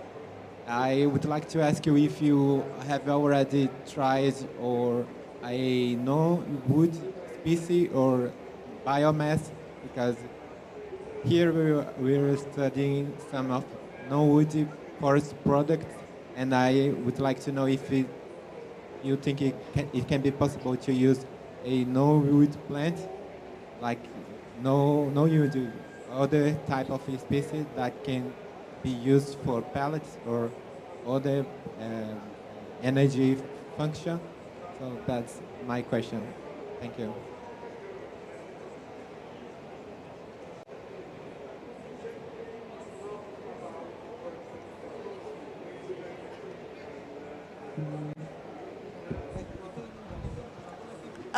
Just one more question. Oh, but kan dia udah dapat dua ya. Sorry, sir. Since you have already got the first, okay, I give to the lady with the black. Oh, sorry. The lady behind the first one. So sorry. Okay, please. Okay, but you can. He has Gayo coffee for you. Okay, please. Thank you. Good morning. I have a question for the last speaker. You talked about the similarities of the Amazon rainforest with the Indonesian forest. What do you observe about exchange that the two biomes can benefit from by the chance and the learnings, the two forests and chance and learning about the two forests, Indonesian and Amazon forest. Thank you. Thank you. And the last one, the ladies. Thank you. I see very good progress of the Indonesian Wood Pellet Association in developing this in the country. Are there regional efforts to try to do this? Are there regional efforts to do this across Southeast Asia?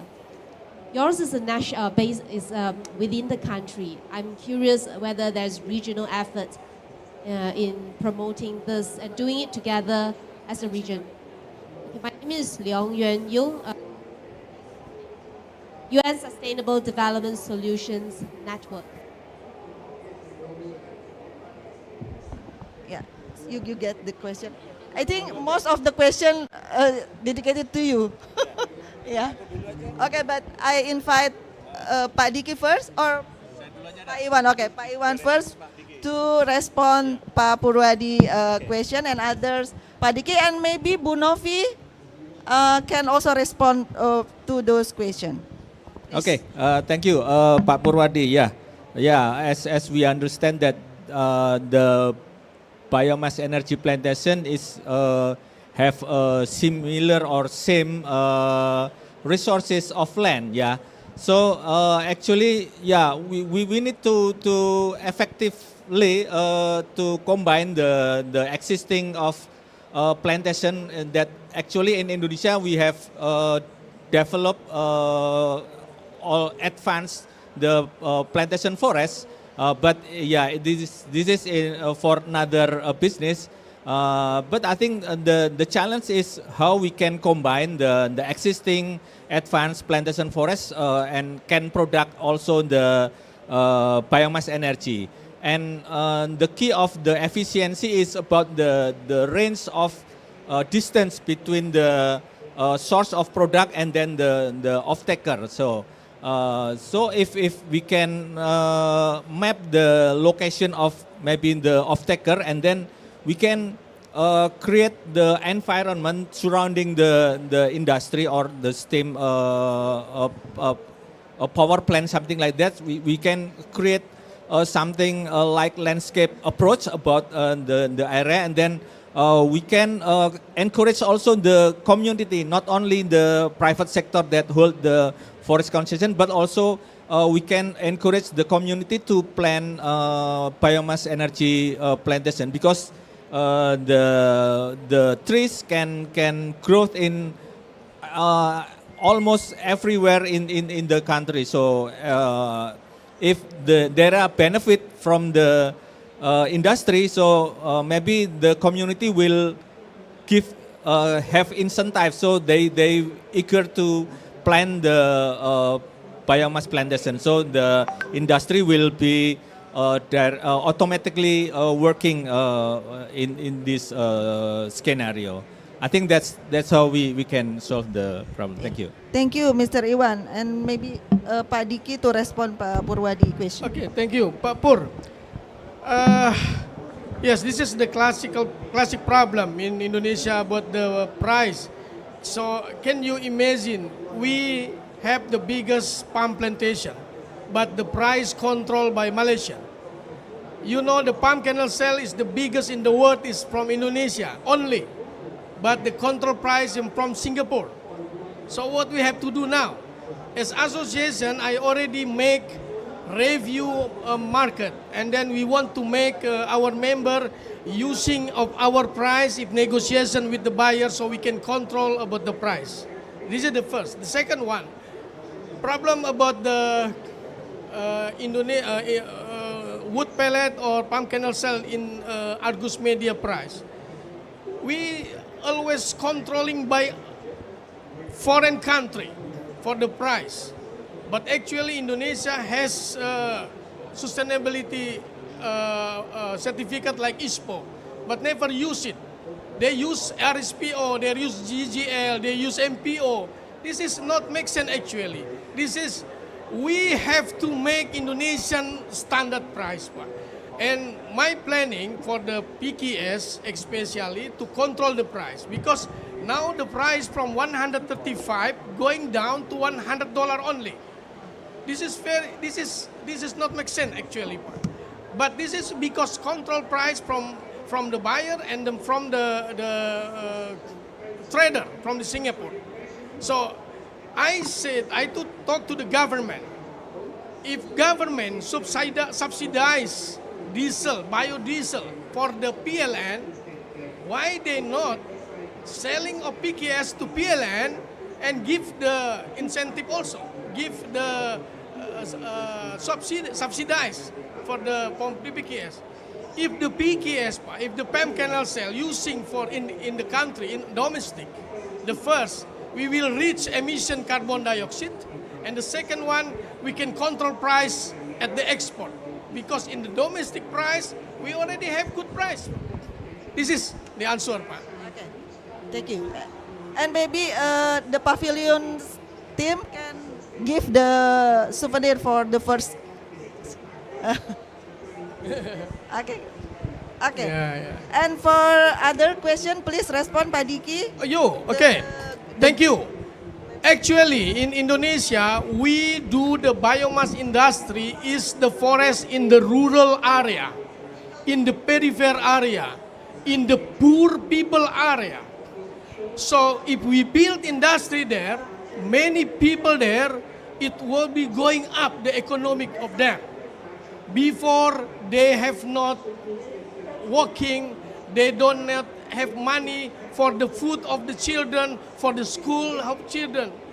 This company obligation, I tell you, from the government, obligation for the industry of the biomass must be keep control the social responsibility, company responsibility for the people is around of the area. This is that make Indonesia still keep the people happy with this project. Okay? Thank you very much, sir. Please give the souvenir to... Thank you, sir, for your question. To Mr. Ghana. And the third one is the forestry student. Okay. Indonesia not only have wood pellet from the forest, we also have many agri-waste pellet. Like I told you, we have palm kernel cell. Palm kernel cell is already export 4 million ton to Japan, to Poland, to Europe. We already export it. And the other thing, we have, the name is empty fruit bun pellet. This is also not from the wood. This is from the plantation, from the gardening. So, if you ask this, Indonesia is balancing. Most of the agri-waste pellet that we have, then the wood pellet. So don't worry, no deforestation in Indonesia too big. Okay. Answer it? Okay? So, yeah. Thank you. And for other, please briefly answer, Pak, because the time is end. The lady. Yeah. Okay. Maybe we have to meet in outside of the event to talking about the exchange of the know each other about the Amazon forest and Indonesian forest. But actually, you know, the issue is very big different. Amazon issue about deforestation is about the co-farming, right? It's about the co-farming. Indonesian issue about the deforestation, about the bioenergy, furniture, something like that. It's very big different. But we have same condition of the rainforest. This is answer for you. Thank you. And the last one. Sorry, actually I not really understand your question. Can you repeat again, and please you take the coffee here. Okay, just brief. You can ask them directly. Yes, what's your question? So my question is, do you know of regional efforts for Southeast Asia, like what you are doing for Indonesia? Doing it as a region beyond a country effort. Okay. Actually, in Southeast Asia, we have same condition about the for the biomass. We have the we send the resources from the, we have same condition. Like Vietnam, they have wood pellet from the industry forest. Indonesia also, and all over of that, because Indonesia is still not have problem with the climate change, with the pollution. We export all to Japan, to China, to Korea, to make the country is still blue sky. So I think this is answer your question or not? Yeah. Okay, sorry. Okay. Yeah. Huh? Okay. I think the time is already up. The time. You can ask me in the outside, okay? You can discuss after this session, okay? So, ladies and gentlemen, we already come to the end of the session. I think I will not make a summarize because our discussion already very active, interactive. But in closing, let us remember the core of message from today. The future of industrial plantation forest is no longer just about wood, but also about creating a carbon neutral energy system, sustainable livelihood, and inclusive economic transformation.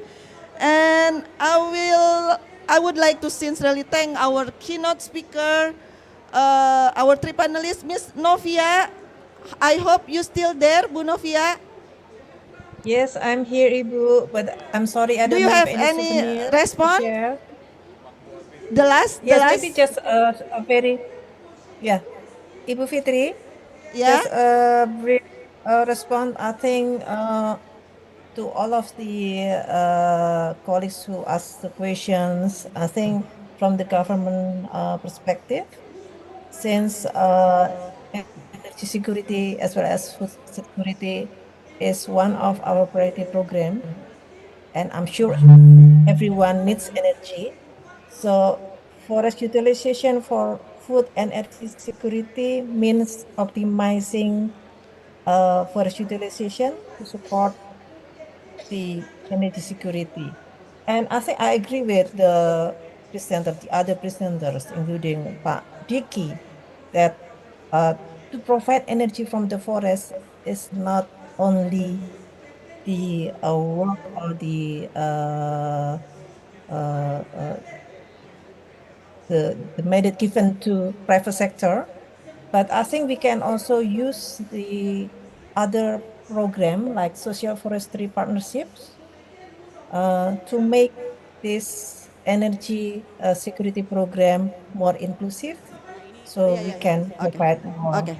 Yeah. Okay, thank And you. also the last thing, the last thing regarding the question on the regional efforts, I think there will be some room for discussion within the ASEAN. It is in the ASEAN because we have ASEAN Working Group on Sustainable Forest Management, or maybe we can also some discussion under the Asian Working Group on social forestry, for example. So I think there yes, some rooms for discussion. Thank you, Bu Novia. Thank you very much. Thank you. Thank you. So, ladies and gentlemen, thank you for all the participants, and also it's been my honor to moderate this important discussion. And now I will return the session to our Master of Ceremony. Thank you. Thank you very so much. Big hand of applause for all the panels today. And we have a special merchandise to be given to everybody. Thank you, especially Padiki. Thank you for sharing your high energy and enthusiasm. My hats off to you. I didn't see anybody dozing off and fall asleep. Not because it's still in the morning, but I think it's because of your energy. Thank you very much. And let's have a group photo together. Thank you, Padiki. Thank you, thank you. Yeah.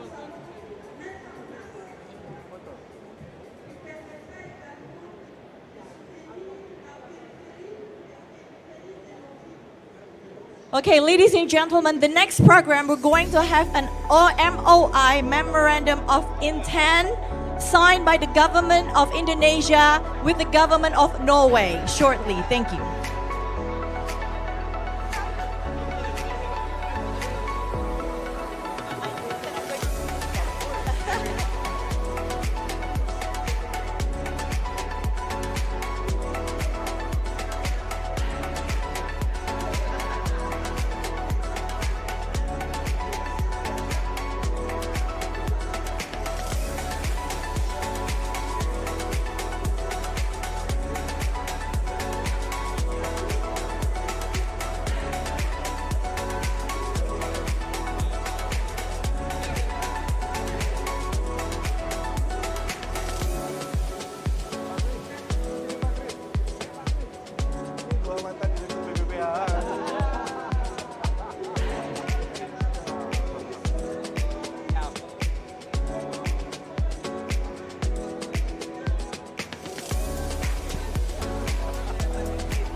Okay, ladies and gentlemen, please take a seat. We're going to start promptly.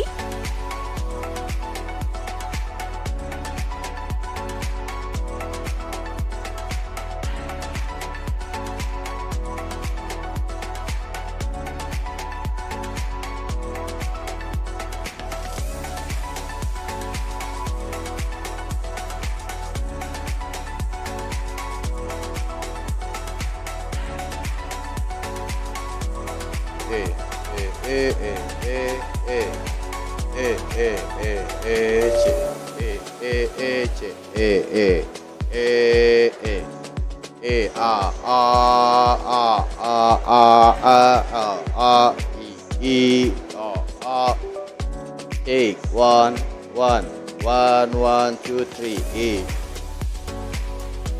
Mak, naikin lagi Mak. Naikin. Ya, udah. Ya. Okay, ladies and gentlemen, one of our VIPs have to leave exactly at 11:30 sharp. So I invite everybody to please kindly take a seat. We have to start the program promptly. Thank you.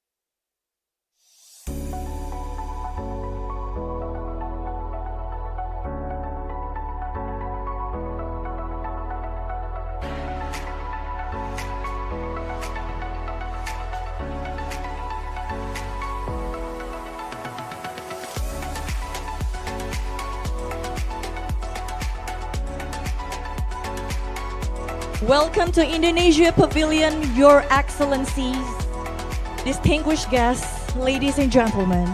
Today is day 3 of Carbon Connection for Climate Action, strengthening collaboration toward a high integrity carbon governance. This is a great forum aims to foster partnerships, open up opportunities for country, for business, contributing to resilient, sustainable, and prosperous future for the world. Ladies and gentlemen, Article 6.2 of the Paris Agreement enables countries to cooperate to achieve their NDCs through the transfer of verified emissions reductions. And this cooperation is to promote cost-efficient decarbonization, technology transfer, and sustainable financing. The mutual expression of interest signed between PT PLN Persero, representing the government of Indonesia, and the Global Green Growth Institute, GGI, as trustee of the Norwegian Carbon Fund, marks the first and the largest bilateral cooperation under Article 6.2. And this MOI is also the first carbon payment for renewable energy projects. To begin with, I invite everyone to please take a look at the next video.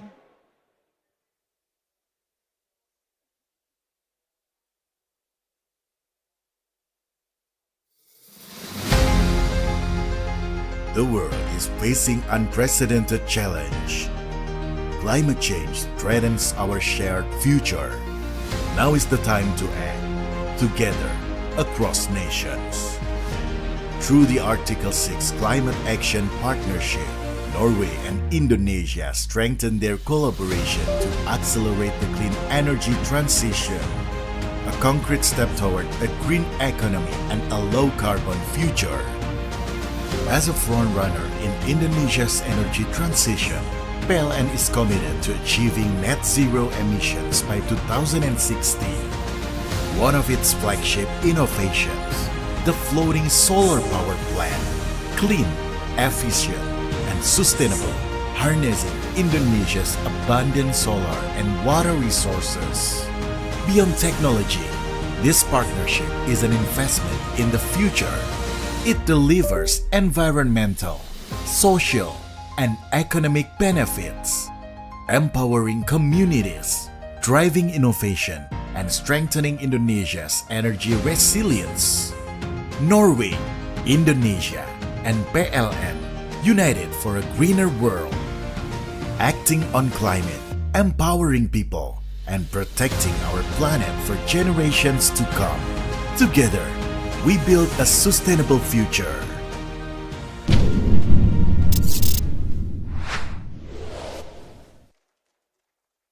Okay, ladies and gentlemen, first of all, I would like to kindly invite the Minister of Environment for Indonesia, His Excellency Hanif Faisal Nurrafiq, to deliver an opening speech.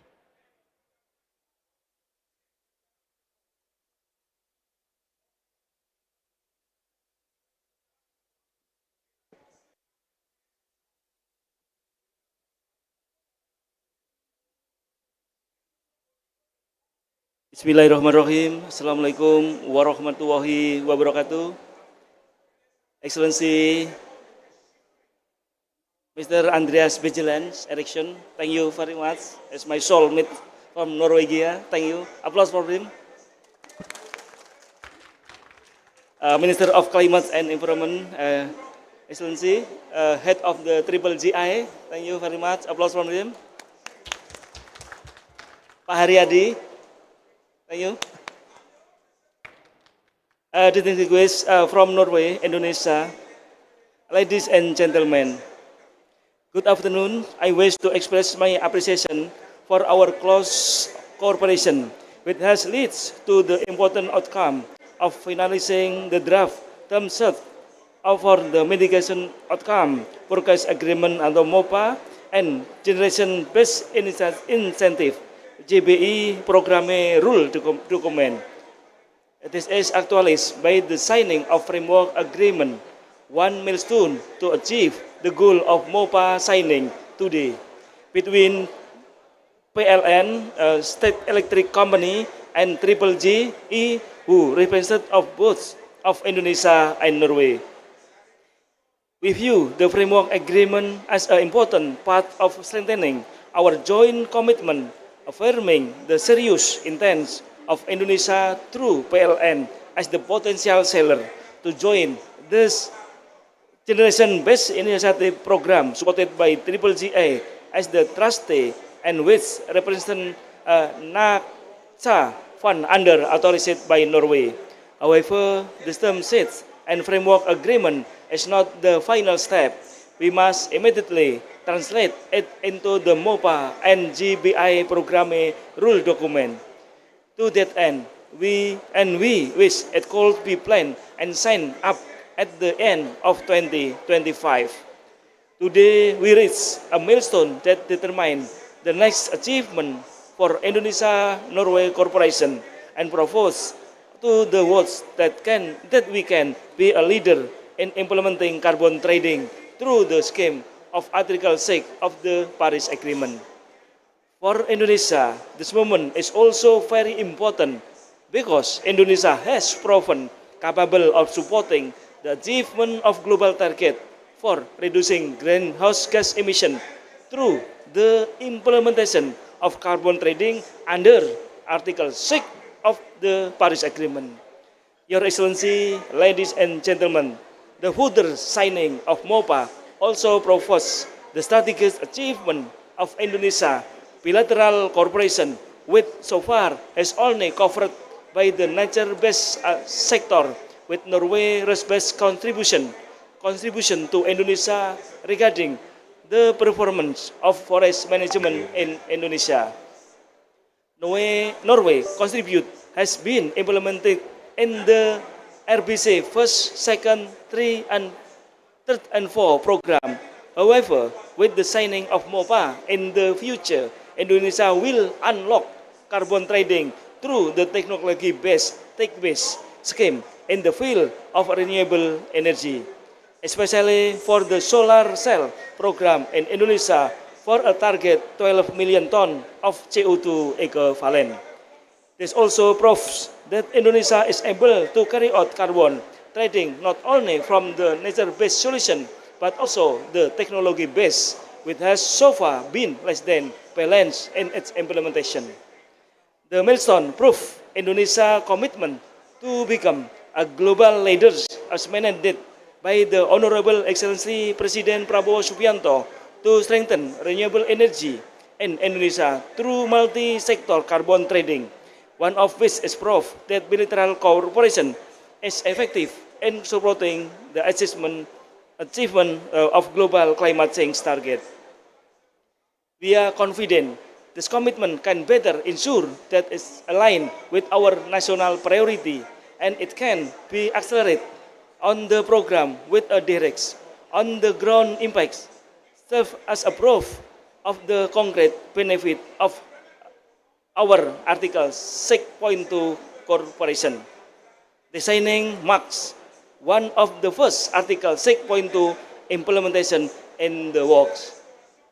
Once again, we would like to express our gratitude and highly appreciation for the Indonesia-Norway Corporation, which has been running very well so far, and we still hope that we will continue to increase the commitment for the mutual benefit that we will achieve in the future.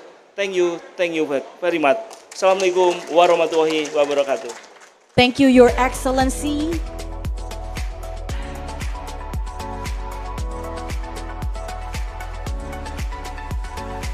For the next remarks, ladies and gentlemen, please join me in welcoming His Excellency Andreas Bjelland Eriksen. He is the Minister of Climate and Environment of Norway.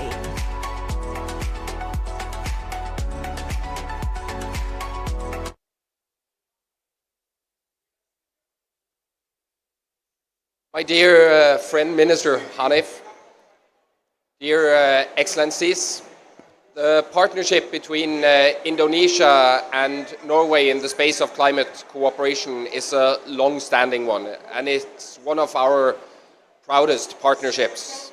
Together in the space of tropical rainforest protection, we have shown what it's possible to achieve together. And I'm now very, very glad that we extend this partnership also to showing how we can together utilize Article 6 to speed up the energy transition, the achievements under the Paris Agreement for the better of everyone. Therefore, I am very delighted that we now have been able to reach alignment on the main terms for a purchase agreement for one of the largest programs under Article 6 Recording today. in progress. We should not underestimate the significance of the accomplishments we now achieve together. Not only because of the substantial emission reductions that the program can deliver, but also because it can contribute internationally, globally, to develop and operationalize the Article 6 market. Norway and Indonesia, we are brought together by a common commitment to accelerate the deployment of renewable energy and to curb future greenhouse gas emissions.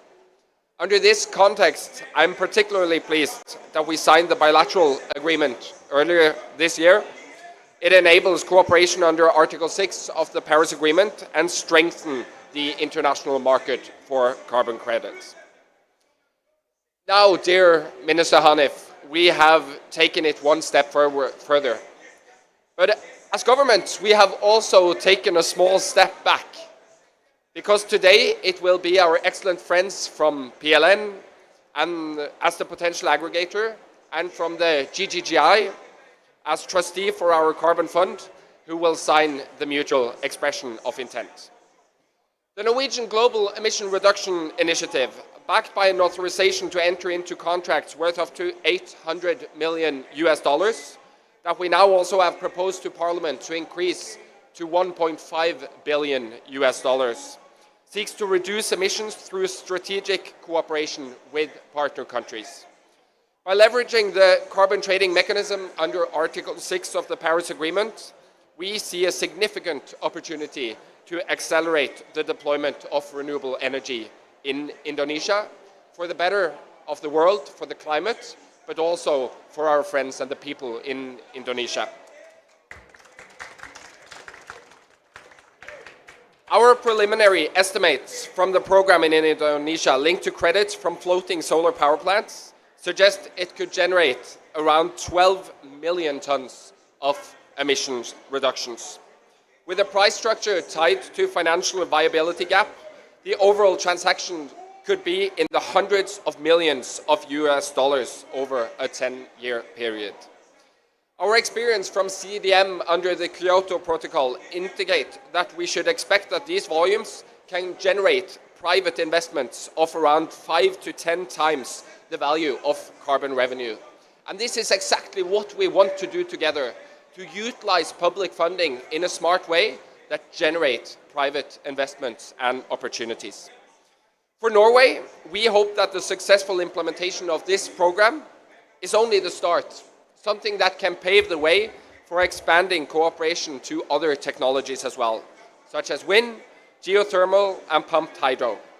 And we believe that this first program can demonstrate that Indonesia is ready for such initiatives and has the capacity to scale them up.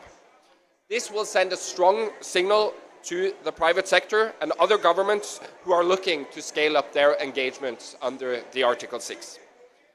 Moving forward, we cannot afford to rest on our laurels and must continue our joint efforts to conclude the purchase agreement, ideally before the end of the year. All parties involved are charting new territory, and I want to express my sincere appreciation for the flexibility and openness from both our teams to new approaches that have been demonstrated throughout this process. If we're able to reach meaningful progress on the purchase agreement in the coming weeks, I would be delighted to invite my great friend, Mr. Hanif, to a signing ceremony in Oslo later this year.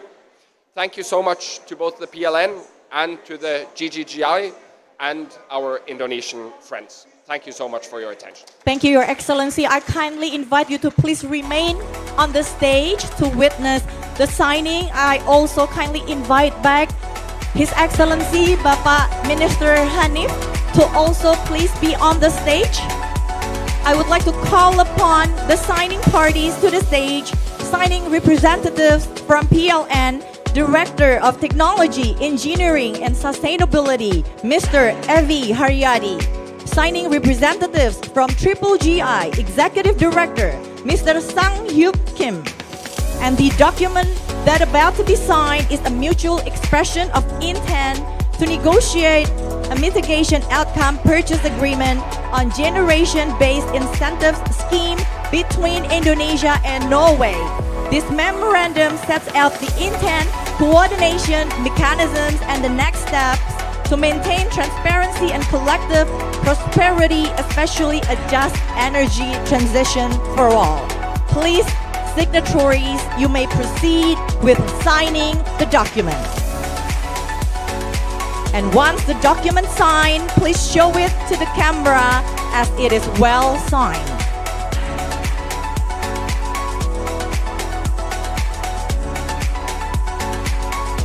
So this collaboration positions Indonesia as a leader in high-integrity carbon markets and a pioneer in applying multi-strategy to achieve sustainable goals. For Norway, it reinforces its commitment to raise climate ambition through the use of the carbon market and to catalyze energy transition through scale policy approaches trading.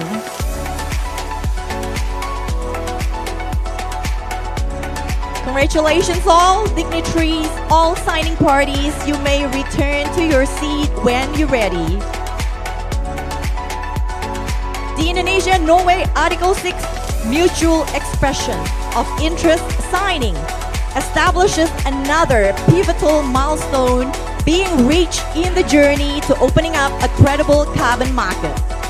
Further work will follow to ensure robust and transparent project design is set in place and verified to the highest standards. I proudly announce we have successfully concluded the signing of MOI between Indonesia and Norway.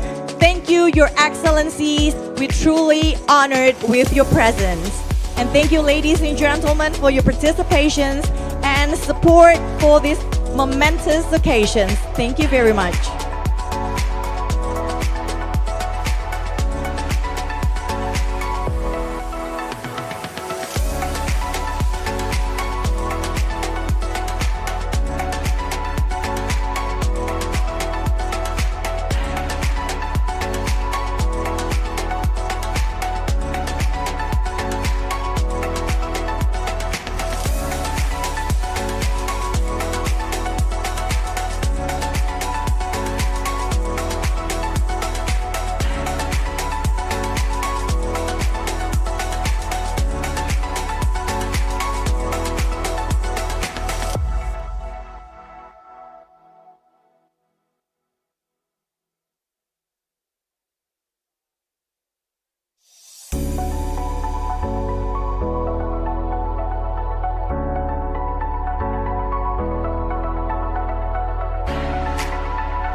Okay, ladies and gentlemen, let's move on to the next agenda.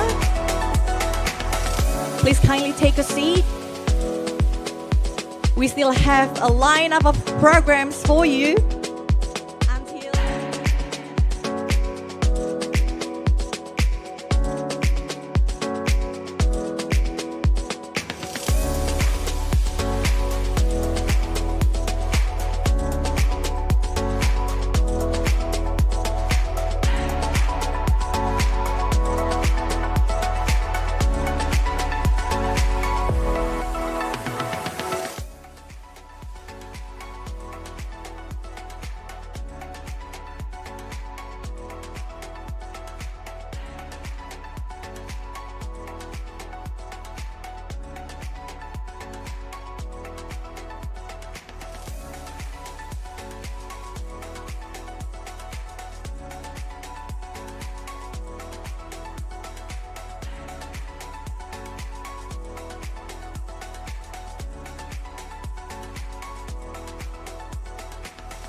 Entry into the global carbon market under Article 6, but also reinforce our broader commitment to climate action through voluntary initiative driven by national entities.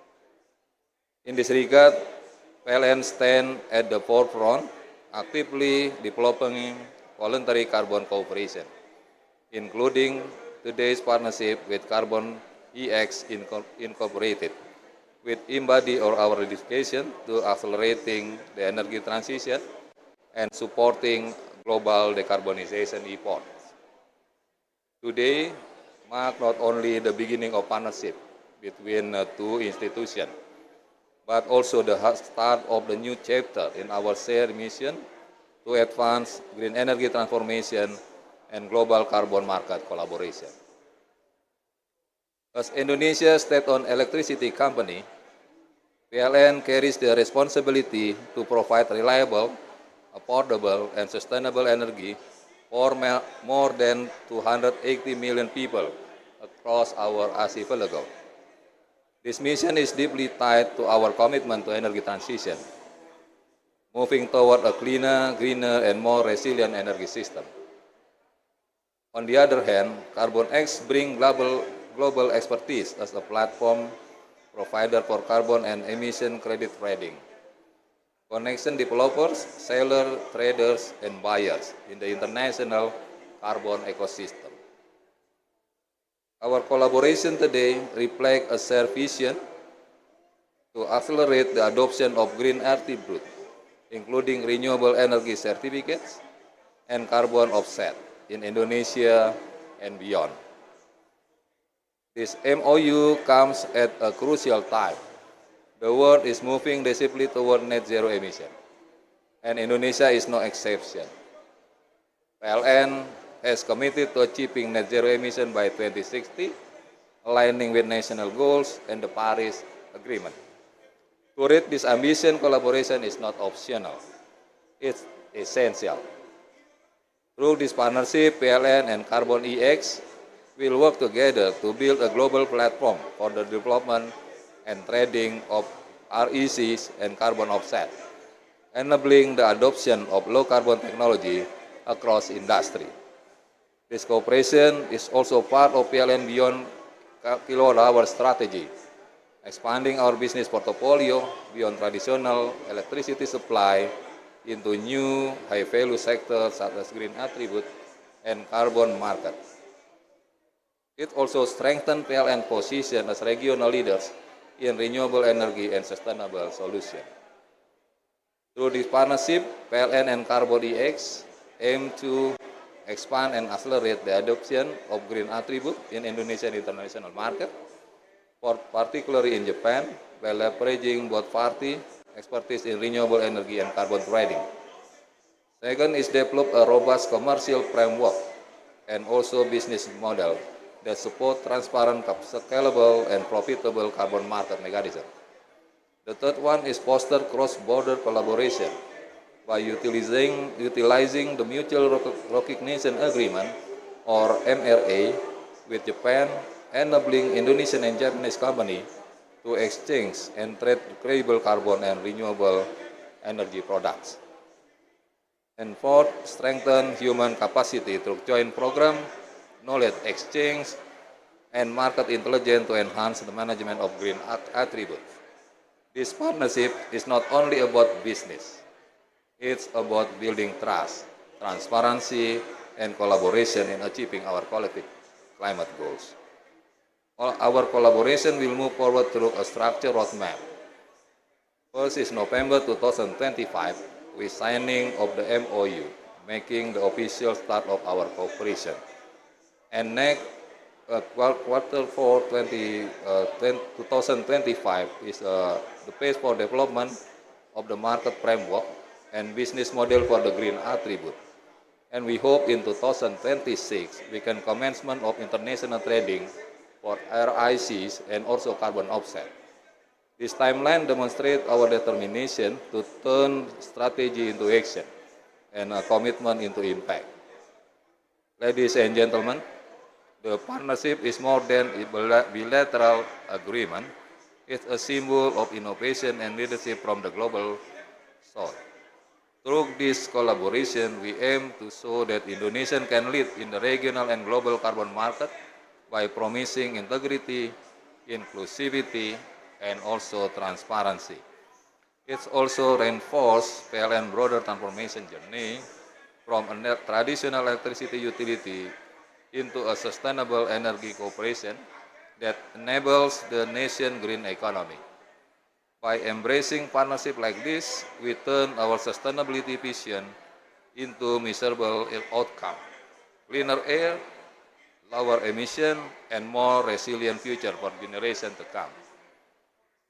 Before closing, I would like to express my sincere appreciation to CarbonX for its trust and partnership. We are confident that together we can unlock new opportunity for both nations, Indonesia and Japan, and contribute meaningfully to global climate action.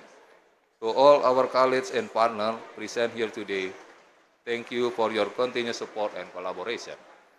Let us move forward together, from commitment to concrete implementation, from ambition to action. Together, let's illuminate the path toward a greener, cleaner, and more sustainable future. Thank you very much. Thank you, Pak Haryadi. Please remain on the stage, and if possible, make a few steps towards the central stage, as you're going to be the witness for this signing moment.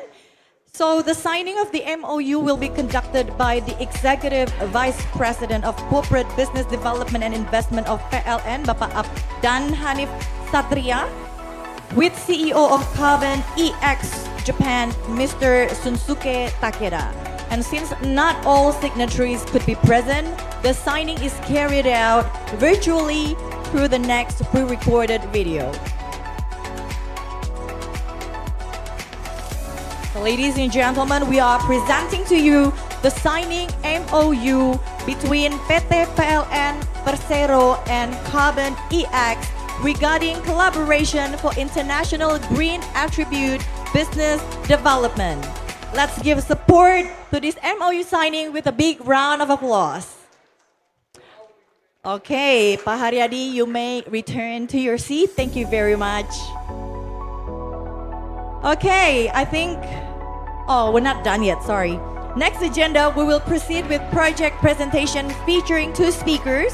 They will be presenting online, and each one of them is allocated 5 to 10 minutes time to introduce the project. Being the first speaker, he is the Executive VP of Corporate Business Development and Investment of PLN, Bapak Abdan Hanif Satria.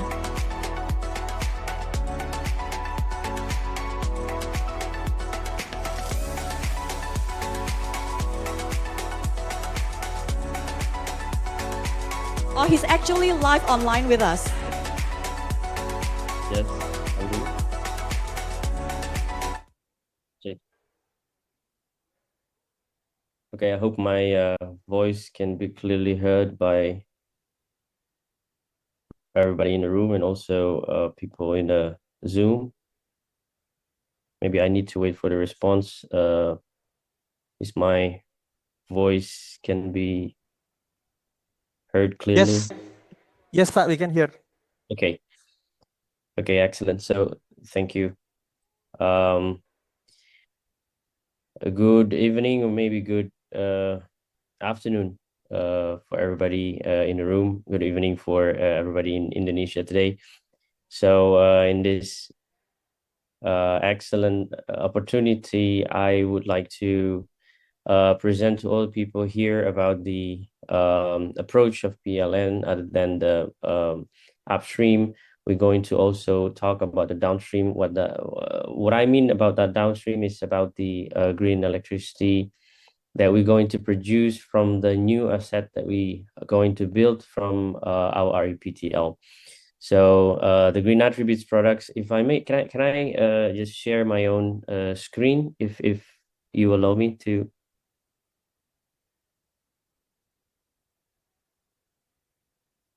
I apologize for. Okay.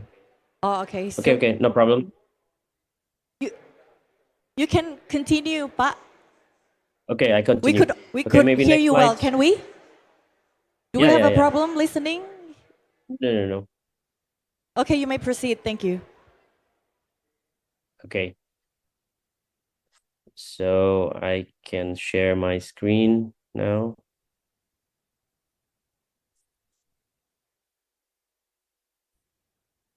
Okay.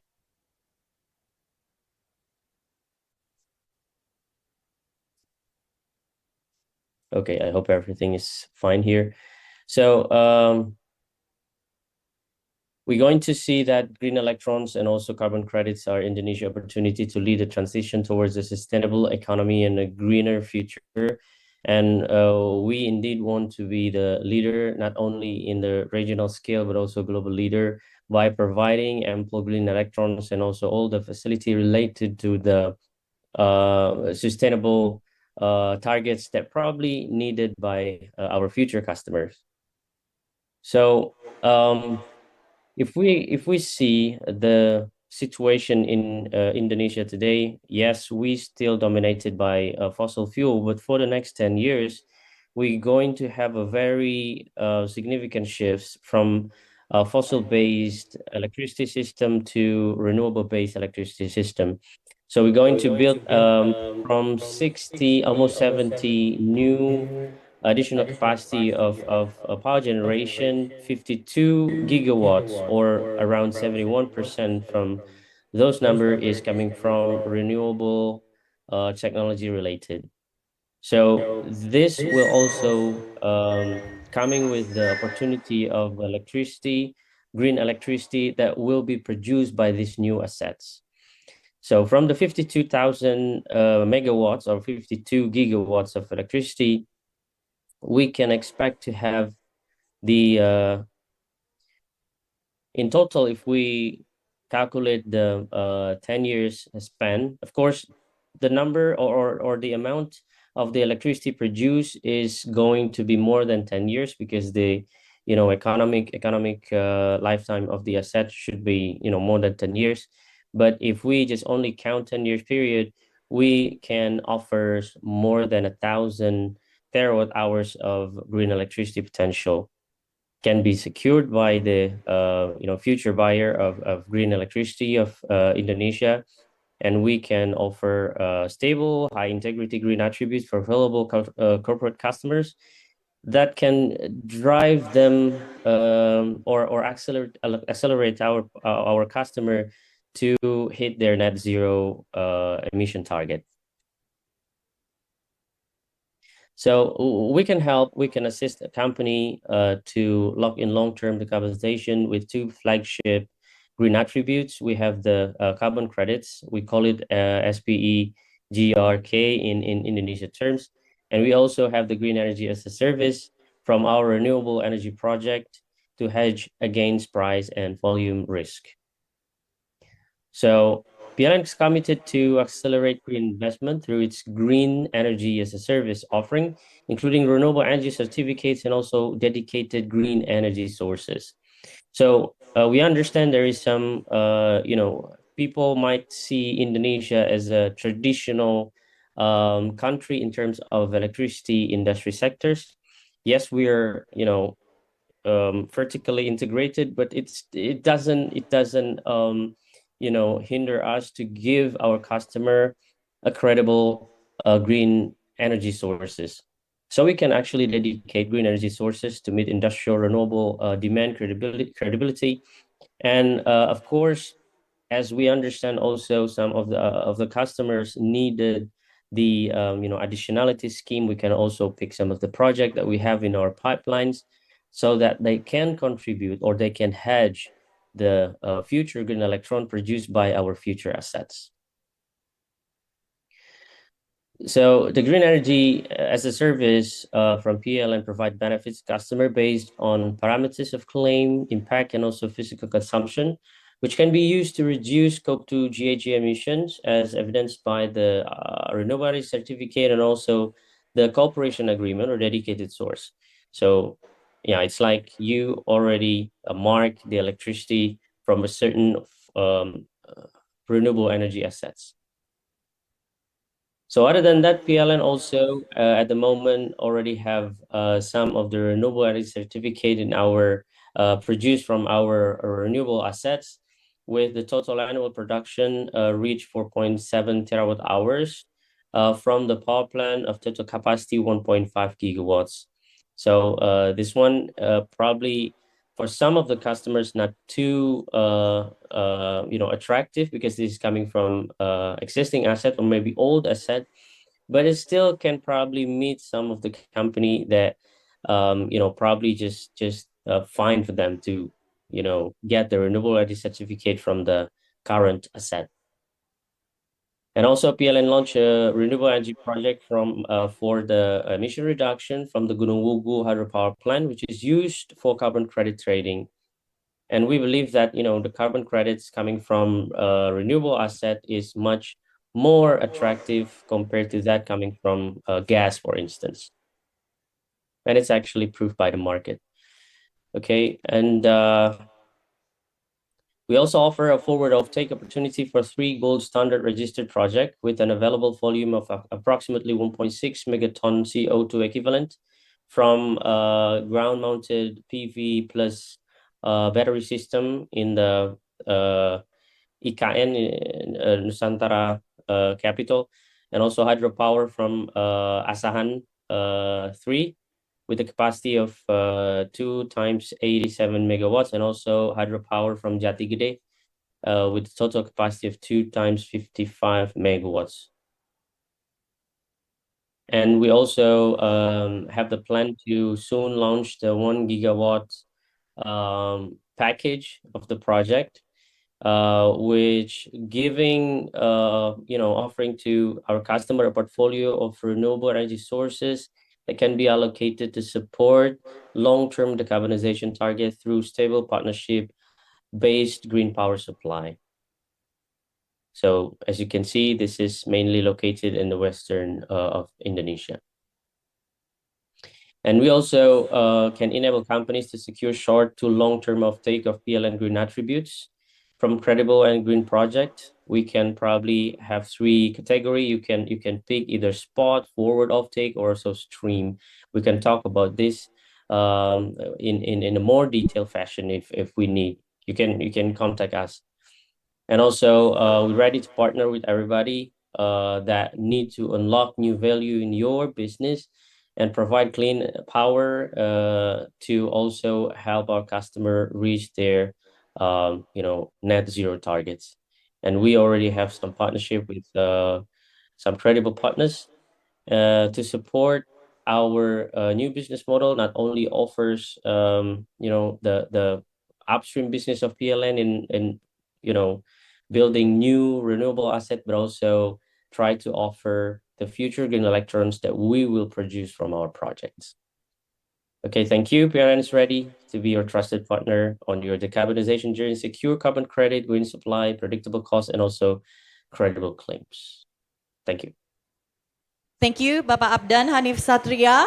And for the upcoming presentation, please welcome the President Director of EMI, Bapak Henry Firdaus.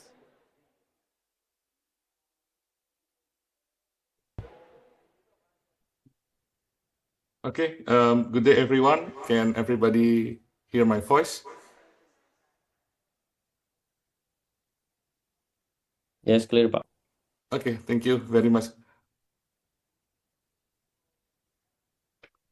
Thank you for the opportunity. My name is Henry Firdaus. I'm the CEO of PLN Energy Management Indonesia, or PLN EMI, a subsidiary company of PLN Holding Group. Today, I'll be presenting you in our role in managing PLN Group's carbon projects and green instrument. Next slide, please.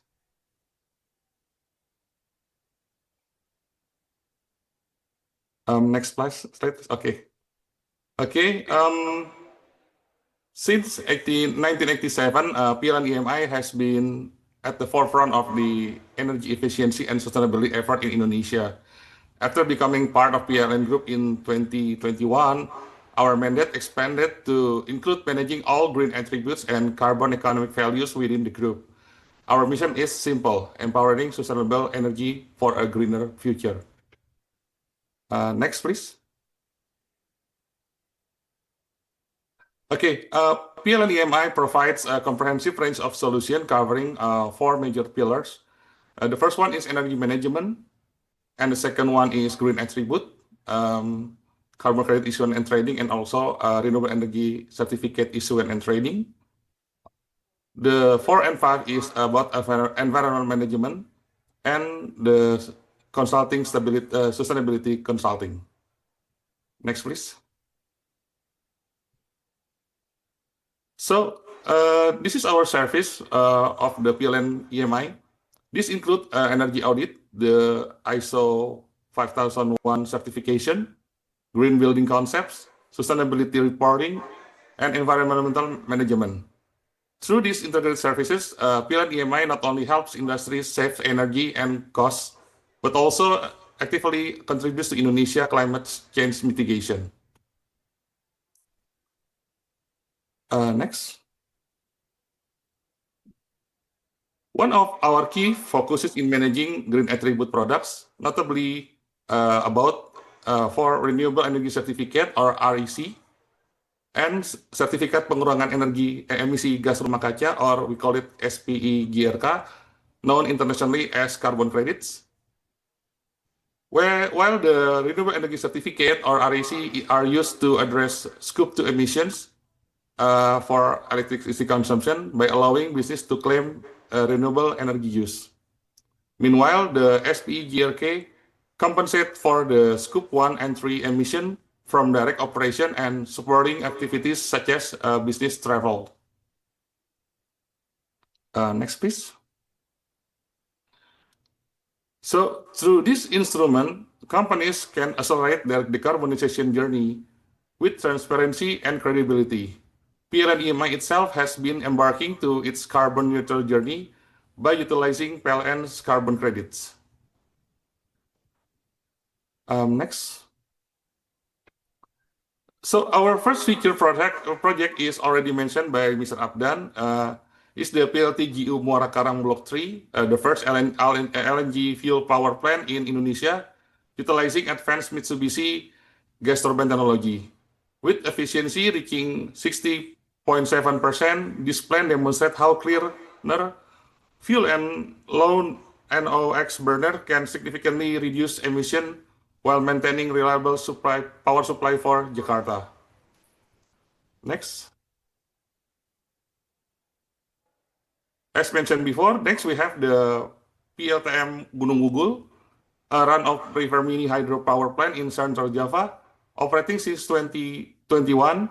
It produced around 14.8 gigawatt of clean electricity per year and offsets roughly 12,900 tons of CO2 annually, supporting rural electrification while reducing dependence of the fossil power. Okay, next. The PLTGU Priok Block 4 in North Jakarta introduced cutting-edge gas turbine technology with 50% efficiency. This plant supports the Jamali electricity or Jawa, Madura, and Bali system and cuts emissions substantially compared to conventional gas turbines, improving both air quality and energy reliability. Next, please. This is the PLTGU Grati Block 2 in East Java, a conversion from a single cycle to a combined cycle technology, increased generation capacity by almost 200 megawatt and improved efficiency from 24 to 39%. This project exemplifies how technology upgrade can achieve major emission reduction while meeting growing electricity demand. Next, please.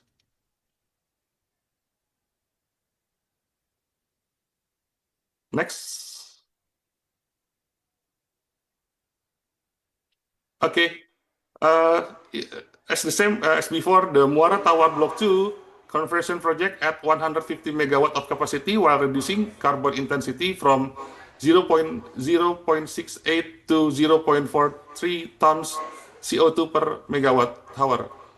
This is demonstrate that PLN commitment to cleaner and more efficient power generated across Java. Next, please. While in North Sumatra, the PLTMG Sumbagut 2 Picker 250 megawatt project meet increasingly regionally electricity demand while utilizing natural gas, one of a cleaner transition fuel, and it is contribute nearly 134,000 tons of CO2 emission reduction annually and strengthen the Sumatra grid. Next. As already mentioned before from Mr. Abdan, one of the new highlight PLN Renewable portfolio is the 50 megawatt solar panel plant for Indonesia New Capital City, the Nusantara or IKN. In partnership with Semcorp, this facility produces over 92 gigawatt of green electricity annually, equivalent to avoiding 102,000 tons of CO2 each year, and includes a battery energy storage system to ensure a stable, clean, and energy supply. Next. In West Java, we have the PLTA Jati Gede. It is a 110 megawatt hydroelectric project that generates nearly 393 gigawatt per year. Using regulated pond system, it balances electricity generation with irrigation and raw water needs, showing the harmony between energy and environmental stewardship. Next. The last one, finally, is the PLTA Asahan 3 in North Sumatra at 174 megawatt of hydropower capacity and produce 1.2 terawatt hour of clean energy annually. By reusing discharged water from the Tangga hydro plant, it boosts the Sumbagut grids or Sumatra Utara grids reserve margin and prevent over 1.1 million tons of CO2 each year. Next. Okay, we finally come in conclusion. In summary, PLN EMI is proud to manage 9 active and pipeline carbon projects across Indonesia, ranging from hydro and solar efficiency based on base gas inversion. Together, they represent a vital step in Indonesia's pathway toward a net zero future. We invite partners, clients, and stakeholders to collaborate with PLN EMI in realizing a greener and more sustainable Indonesia. Thank you very much. Okay, thank you, Pa Henry, for the presentation. So, ladies and gentlemen, should you have any queries or anything you want to confirm in relation to the project presentation, I will let you know how to approach them at the end of the program. So, I guess one segment of project presentation is done, which marks a significant milestones for all in advancing green business initiatives. Thank you, Pak Haryadi. Kudos to all PLN team. Keep up the good work. Thank you very much and enjoy your time around. We are going to move on to the next one. We want to present to you a project from the waste sector. So it's Indonesian SOE within the agro-industry sector, focusing in palm oil and tea plantation. It's PT Perkebunan Nusantara 4, or commonly known as PTPN. Please welcome Reina Hakim Hironima, VP Green Energy Business Development PT Perkebunan Nusantara 4, who is joining virtually. Yeah, thank you. And we're trying to build a connection so we can see her on the screen. Okay, thank and you. if you could hear me, Ibu Reina. Yes, I can hear you. Yes, yes, very well. Please. Okay, have a good day, everyone. It's been an honor for me to give you all the explanations about PALMCO carbon trading, sustainable palm oil, sustainable futures. So first of all, I would like to introduce myself. My name is Reina. I'm a Vice President of Green Energy Business Development in PT Perkebunan Nusantara 4. Next, let's take a look about our PTPN group structure. So PT Perkebunan Nusantara 3 as our holdings, and we, PT Perkebunan Nusantara 4, are identified as a PALMCO. We are managed palm oil as our core commodity. Next. So as one of the leading players in agribusiness sectors, overseeing 18,000 hectares of planted area, PALMCO cultivated are distributed across several islands in Indonesia, from Sumatra to Sulawesi. So beyond, in terms of area and commodity, beyond palm oil, PALMCO also manages rubber, coffee, and tea plantations with total of 75 palm oil mills. We also align to the 3 priority program of national strategic projects, which are one is the downstream of the food sector, 2 accelerating renewable energy development, 3 and rejuvenation of the smallholders. Next slide, please. So to inform all of you, the palm oil business process is starting with the harvesting and planting, and then transporting the fruit branches to the palm oil mills. So this is kind of the intermezzo of 1 ton of CO2 equivalents into everyday terms for us at PALMCO. So based on our internal study and external verifications, 1 ton of CO2 equivalent is roughly the same as a 49 truck transporting the APRBI traveling to the palm oil mills over the 10 kilometers. Or the biggest impact is 6.5 cubic meters of foam if it releases methane to the atmosphere. So next slide. Now let's look about the PALMCO greenhouse gas emissions profile in 2024. So our total emissions based on the GHG calculator to about 1.2 million tons of CO2 equivalents. These emissions are grouped under scope 1, 2, and 3, reflecting both direct and indirect sources. Starting with the scope 1s, with direct emissions, with the biggest contribution is from the fugitive emissions. With the contributions, it's about the 47%. And also the second contribution comes from the fertilizer use contributions, or around 20%. Now let's take about the scope 2 is indirect emissions. This comes mainly from the purchased electricity from the PLNs, with the contribution is about the 14% of our total emissions. When we consult about the scope 1, 2, and 3, PALMCO total operations emissions reach approximately about 1.25 million tons of CO2 equivalents. So this kind of our adjustments, the potential from the land use change, and forestry as our carbon sinks, PALMCO sequesters around 2.3 million tons of CO2 equivalents. resulting in a net balance of minus 1 million tons of CO2 equivalents. Next.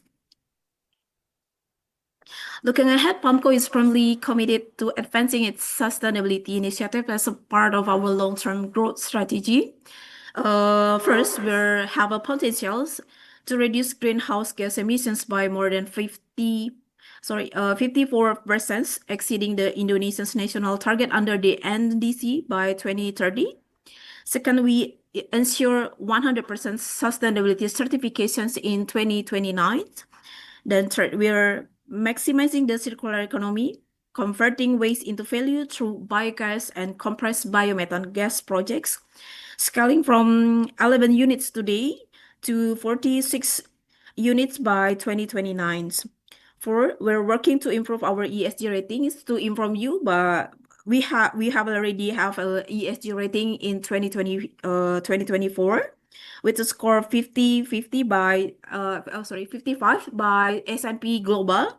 So this is kind of our implementation for the next improving the ESG rating with strong efficiency in energy and water use. And finally, we're exploring the green business opportunity, entering the carbon trading, and also biofuel potential such as a sustainable aviation fuel, biodiesel, and also biomass energy. Next slide, please. So how do POMCO maximizing the potential of the circular economy? So this kind of the shifting business model. So POMCO is shifting from a linear model to a circular model where waste become a value. So this kind of moving from us to explore the green energy business, and then we have exploring about the bioethanol business, biodiesel, sustainable efficient fuel, biopellet, biochar, biogas covering, and then compressed biomethane gas, and also carbon trading. So biodiesel, sustainable efficient fuel, and compressed biomethane gas is kind of our priority projects in 2025. Next slide, please. Okay, this is about the POMCO decarbonization roadmap with the project kind of the biogas coverings, biogas, and then also compressed biomethane gas and also the biomass energy. So PTPN aims to reduce the emissions by 55% compared to the POMCO business as usual emissions higher than Indonesia target by 2030. Next slide, please. Okay, this is a carbon certificate achievement from us. So in April 2025, POMCO received the SPE GRK from the Lubuk Dalam Biogas Covering Project in Riau from the Ministry of Environment of the Republic of Indonesia with the claimed carbon emissions volume of the 30,000 tons of CO2 equivalents. So POMCO becomes the Indonesian's first plantation company certified with the SPE GRK and a fourth highest carbon seller on IDX carbons. So next projects from our carbon trading programs is biogas electricity in Pasir Mandoge, Simalungun, Sumatera Utara, and also the biogas covering Seitapung in Riau. Next slide, please. So this is a POMCO carbon trading mechanism. So we do also the negotiate trading with our supervisory is IDX Carbon and OJK, and do also do the retail market with our affiliations is KPBNs. So all of you can scan the barcode and also click the links. So all of you can see our carbon trading in the retail markets. Okay, next slide, please. So we invite you to collaborate to us and also participate as a bidder for our carbon emissions reduction certificate. Thank you, So Ibu. this is, yeah.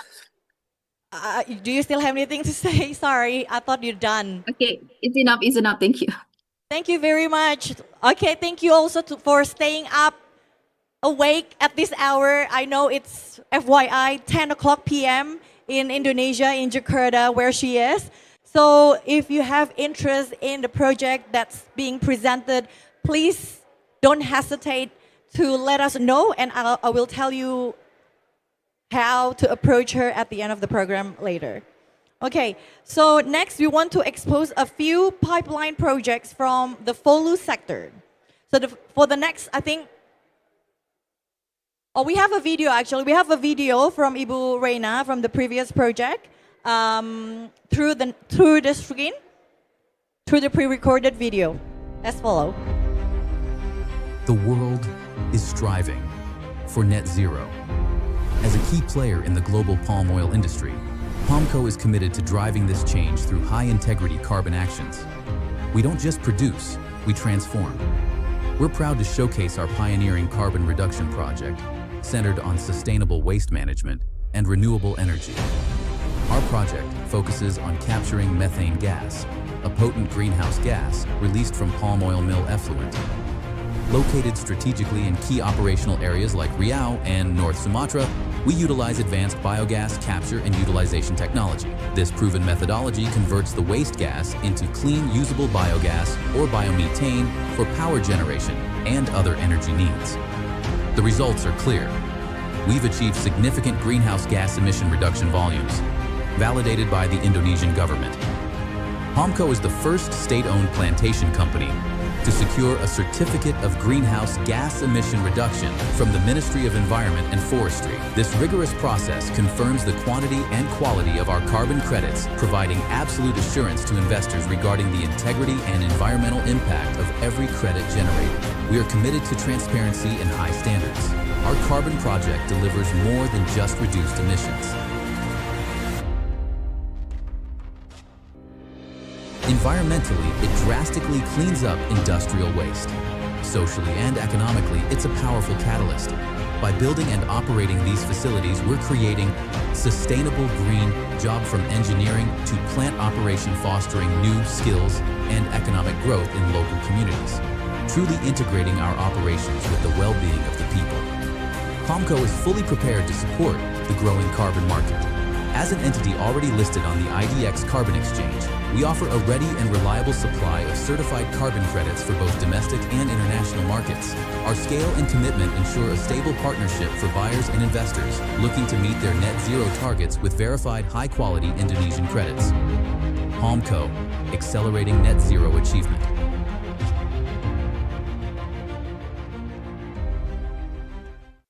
Okay, just I mentioned earlier, we have another pipeline project, and it's from the FOLU sector. For the next 10-15 minutes, I will hand it over to our environmental and sustainable strategic partner from Dasa Group. Please welcome the President Director, Sylvia Andela.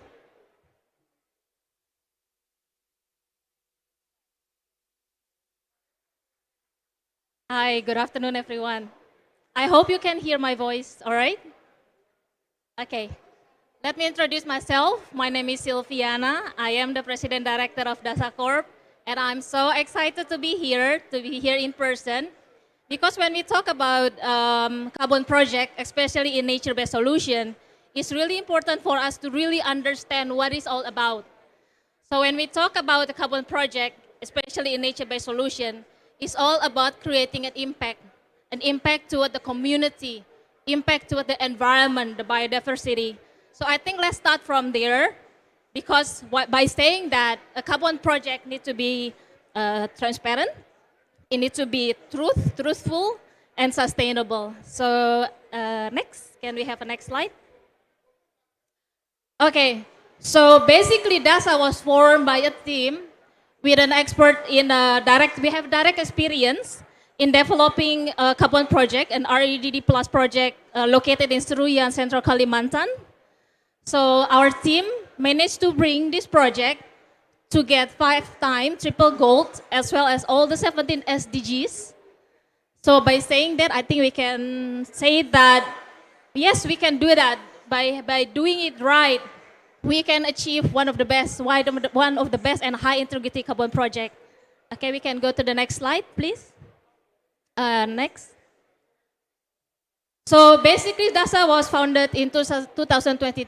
Yes, we are new. We are only 2 years, but we have on-the-ground experience for more than 10 years. And because of our experience, we understand that, like I said before, transparency, truthfulness, and a real-time monitoring is really, really important. So we're excited to show you guys that actually Dasa is building an MRV system, which is called Sakala, which means measurable, because it is an integrated field operation. And what it's for is for so that we can have a verified, transparent, and accountable project. So I think because the time is really limited, we can go to the next slide. So these are the 3 founders of Dasa. We have over here, coming with us as well, Mas Aji. He's our technical director. So again, we are more than happy to talk to you guys in person when one talk about a carbon project, about our pipeline, more than happy to talk to you guys in person. But again, we can go to the next slide. I think it's just briefly something that I really proudly say that we have an off-taker of 2.5 million VCU starting annually from 2026. So next. This is the exciting part. Again, because of the limited time, let's just talk about the project pipeline. Next slide, please. Actually, we have more than 10 project pipeline, I'm sorry. But I think we just only show a couple, so we can go to the next one. Okay, this is something that we're really excited about. So for this project, we call it Kemuning Project, but actually the name of the project is called Jaga Planet. The total area is about 55,000 hectares, located in West Kalimantan, in Kapuas Hulu. Why I'm saying that it is so excited? Because we are actually working together with an oil and gas company of Japan called Inpex and also Sustainacraft. So we're actually building methodology for a JCM. So this is really, really exciting time for us. So the project type will use REDD, WRC, and ARR, and it is a pit soil. As we all know, pit soil is the sexiest thing right now. So yes, next. Oh, this is another project that I'm really, really proud of and really excited because this is the project that we're gonna build from A to Z.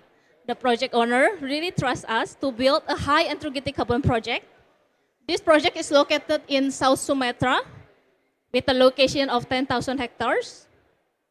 Again, the project type is REDD, WRC, and ARR. And for the next 2 slides, maybe we can move a little bit faster. This one and then the one after that is a bit different because the first one is peatland, this one is peatland and also mangrove, and all located in South Sumatra. So yes, we can go to the next slide. Okay, the Rosella project. Rosella project is actually located in Central Kalimantan in Seruyan district with a location area about almost 37,000 hectares. And my team and I have a very good understanding of this project and we are really, really excited for this. And right now we are actually doing re-baseline.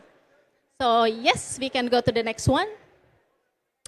Again, for the past 2 years, Dasa has counted about, now it's actually maybe more, 203.77, as you can see over here, ton of carbon CO2 equivalent with a total area of 851, 454, and 43 hectares. This is really something we are really, really proud of because as a team, this is a big deal for us and we are doing this using ARR, REDD, IFM, and WRC. So yes, we can move to the next slide. Again, the one that Dasa team is really proud of because we are actually building something new. We can say that we are making something from a joint collaboration between Dasa, Jaga Planet, Sustainacraft, and also Inpex. But all of it will not be possible without the support of the government. So I can humbly state that we need the support from both Indonesian and the Japanese governments. So yes, we can go to the next one. I think this is just a brief introduction, not a brief introduction, but what we've done. And I think we can just move quite fast on this. So we did pre-feasibility, feasibility study, and also to the next one, please. Management system operation. This is also something that Dasa is actually doing. And also to the next one. We also do ESG consultation as well. Next slide, please. Training and facilitation, and also Dasa media. Because we find that when we talk about carbon project, especially a nature-based solution, not many people really understand about what it's all about. So having to voice it out is really important, and that's why we have a podcast. So maybe when you have time, you can look at our YouTube channel. You can look at us in our YouTube channel. So this is something that we are also very excited because we also have a collaboration with Gajah Mada University. Because what we found out is that when we talk about carbon project, especially nature-based, we're gonna have a shortage of talent. There will be a lot of carbon project in Indonesia, but how about the human resource? And we Dasa, we understand and we believe that it is something that is needed. So that is why we collaborate with one of the best university in Indonesia, which is Gajah Mada University. Next. So okay, next we'll be introducing about who in Dasa, the team of Dasa. But I think before really end it with showing you guys with our team, I really want to say something. I know this is Indonesian. I really want to say bersama menjaga untuk dijaga. Because why? In English it say, let us work together. Let us collaborate to take care of this earth. Because why? Because the earth is already taken care of us in the first place.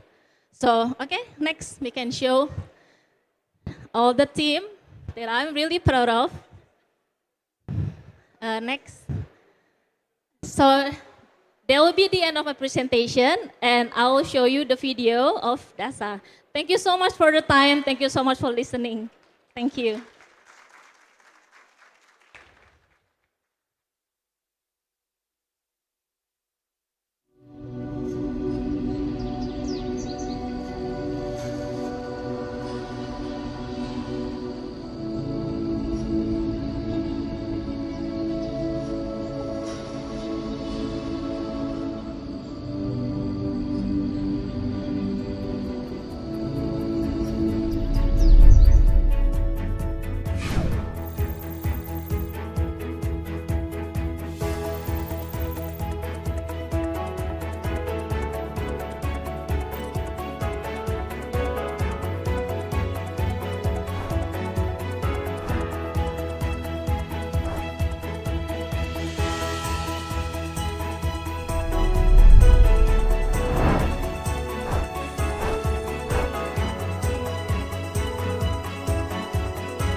Okay, congratulations, Dasa, and other green projects that's just been presented.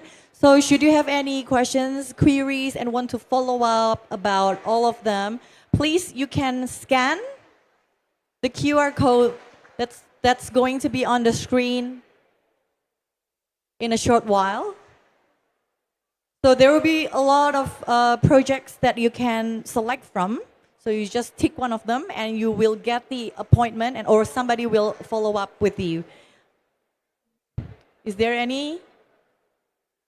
Okay. Another thing I have to announce is, if you need to have the access on high quality carbon products that's being traded in the secondary market through the IDX Carbon, you can also scan the following code. So basically, if you register today, today, you will get the appointment tomorrow between 1 to 3 p.m. Brazil time. So that's for the coaching clinic on the left side, on your left side, and the right side will be for the expression of interest of any projects that's being presented or going to be presented in the next following days. Okay? And one more thing, if you need to it to another level, you think it's very, very interesting and excited, and you need like a space to follow up with the project developer or the proponent or the owner, we can arrange a room for you. What you need to do is just come and approach one of our staff or myself. I will try to get the appointment done for you. I think that's it for the day. Are we all clear? I think it's all good.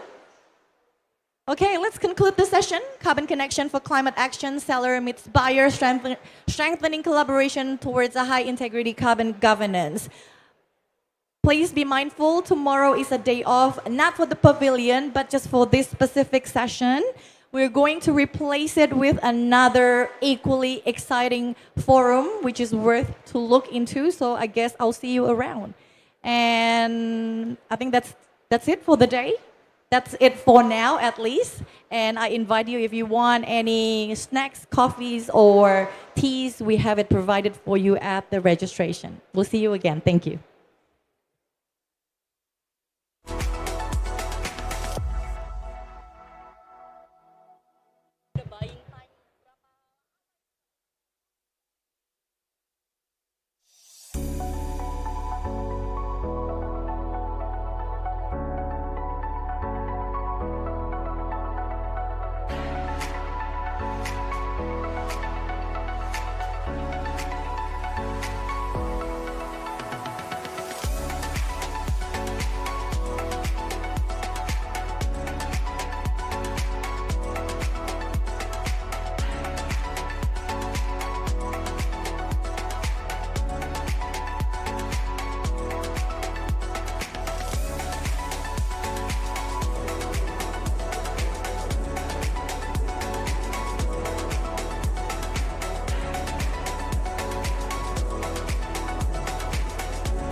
Cek, cek, cek, cek. Cek, 1, 2, cek. Oke? Oke.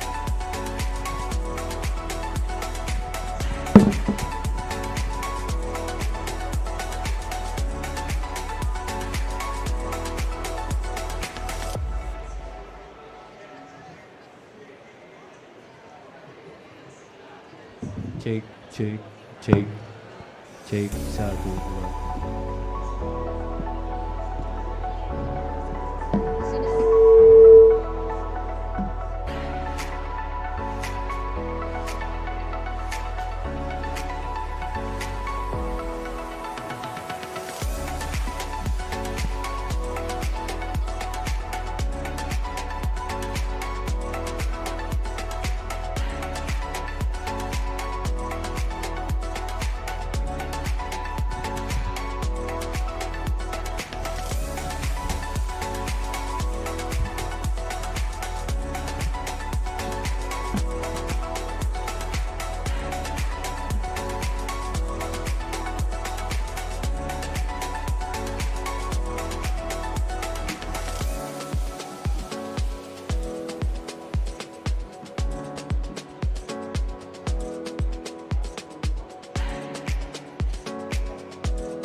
Hello, ladies and gentlemen. Thank you and welcome to Indonesia Pavilion. I'm so happy to see some familiar faces and meeting some new friends to talk about how to build a sustainable financing for biodiversity conservation. But before we go into that, I would like to ask the audience a question, just a simple one. What is the triple planetary crisis? And if you are able to answer that, I have a special tumbler to give you. And if you don't mind, Mbak Nia, it's right next to you. Can you show to the audience what it looks like? So this is the tumbler. If you could answer, this is for our...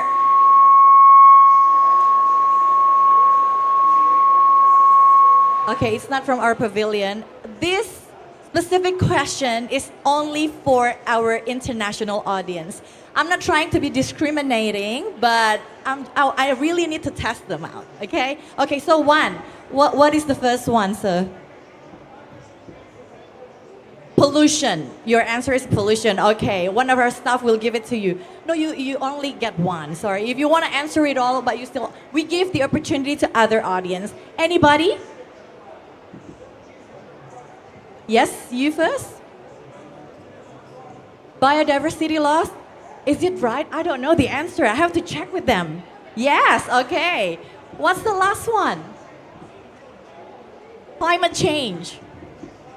All correct? Okay, 1, 2, 3. One of our staff will approach you and will give it to you. Thank you very much. So, with that, thank you. Planetary crisis consists of climate change, pollution, and biodiversity loss. And of course, the over-exploitation of natural resources, they're all risk and threat to our mega biodiversity. So the effective conservation program is inevitable. But that long-term biodiversity conservation program requires sustainable and adequate of financing. Before we get deeper into that, allow me to invite our keynote speaker. He's the Assistant Director for Electricity and Biology Development from the Coordinating Ministry of Economic Affairs, Republic of Indonesia. Please welcome Bapak Sunandar.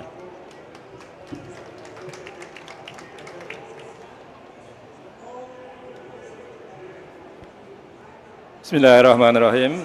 Before we begin, I would like to extend our sincere apologies as Mr. Deputy is unable to join us today due to unforeseen circumstances. With his kind permission, I am Sunandar, Assistant Deputy for Electricity and Geology Development, will deliver his keynote speech on his behalf. Distinguished ladies and gentlemen, allow me to extend our warmest welcome to all speakers. Mr. Ruanda Agung Sugardiman, Indonesia Expert Advisory Council for Polu Netting 2030, Mr. Nur Aliwardoyo, Senior Advisor to the Minister for Biodiversity and Socio-Cultural Resources Conservation, Ministry of Environment, Mrs. Endah Trikurniawati, Director of Fundraising and Development, BPDLH, Ms. Valerie Hinki, World Bank Global Director for Climate, Mr. Dan Jarin, Executive Director Forest and Climate Change Wildlife Conservation Society. Assalamualaikum warahmatullahi wabarakatuh. Good afternoon and welcome to Indonesia Pavilion COP30 Belém, Brazil. It is an honor to be here today at this dialogue session on sustainable financing for the biodiversity conservation hosted by the Indonesia Pavilion at COP30. Allow me to extend my appreciation to the Ministry of Environment, Ministry of Forestry, the Environmental Fund Management, BPDLH, and our partners from the Wildlife Conservation Society for convening this important discussion. Standing here in Belém, surrounded by the world's largest tropical forest, remind us that biodiversity is not only a matter of ecological integrity, it is a foundation for our economies, our food security, and our collective resilience against climate change. Ladies and gentlemen, we all recognize that biodiversity loss is accelerating at an unprecedented rate.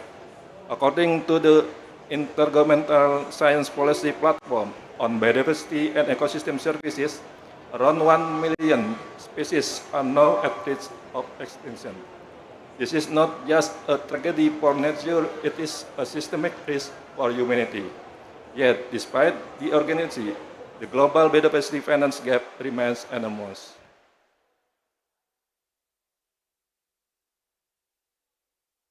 Bridging this gap requires not only more funding but also smarter, more sustainable financial mechanisms that align conservation with development and economic transformation. Indonesia, as one of the world's mega-diverse countries, has made the biodiversity a central pillar of its sustainable development strategy. But we also understand that protecting biodiversity cannot rely solely on public budgets. We need to innovate to create financial ecosystem that can sustain conservation over generations. Distinguished participants, sustainable financing for biodiversity is not the responsibility of one ministry, one sector, or one institution. It demands multi-stakeholder collaboration across government agencies, private enterprises, civil society, indigenous communities, and development partners. Indonesia's approach is rooted in the belief that biodiversity conservation and economic development are not opposing forces, but mutually reinforcing goals. To realize this, we are pursuing three key pathways of collaboration. First, integrating biodiversity into national planning and local development. Second, empowering communities and indigenous people as custodians of biodiversity. Third, strengthening global partnership for biodiversity finance. As we gather under the banner of the UNFCCC, it is crucial to emphasize that climate and biodiversity are two sides of the same coin. Nature-based solutions such as forest conservation, mangrove restoration, and sustainable land management deliver co-benefits for both climate mitigation and biodiversity protection. However, global financing architecture still often spares climate and biodiversity funding streams. This fragmentation must change. Indonesia is advocating for integrated financing frameworks that bridge these agendas. Through instruments like the APRBI, we seek to blend carbon finance with biodiversity objectives, ensuring that mitigation projects are also enhance ecosystem integrity. Ladies and gentlemen, as Indonesia moves forward toward a green and resilient economy, we are committed to advancing sustainable financing as the backbone of biodiversity conservation. Through the leadership of BPD HELA and the support of our ministries, partners, and international community, we envision a financial ecosystem where protecting nature is not a cost, but an investment in our collective future.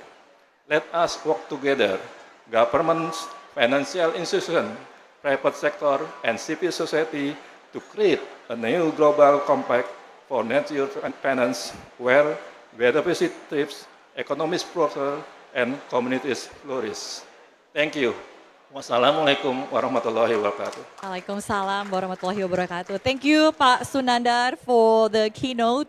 Okay, let's explore what are the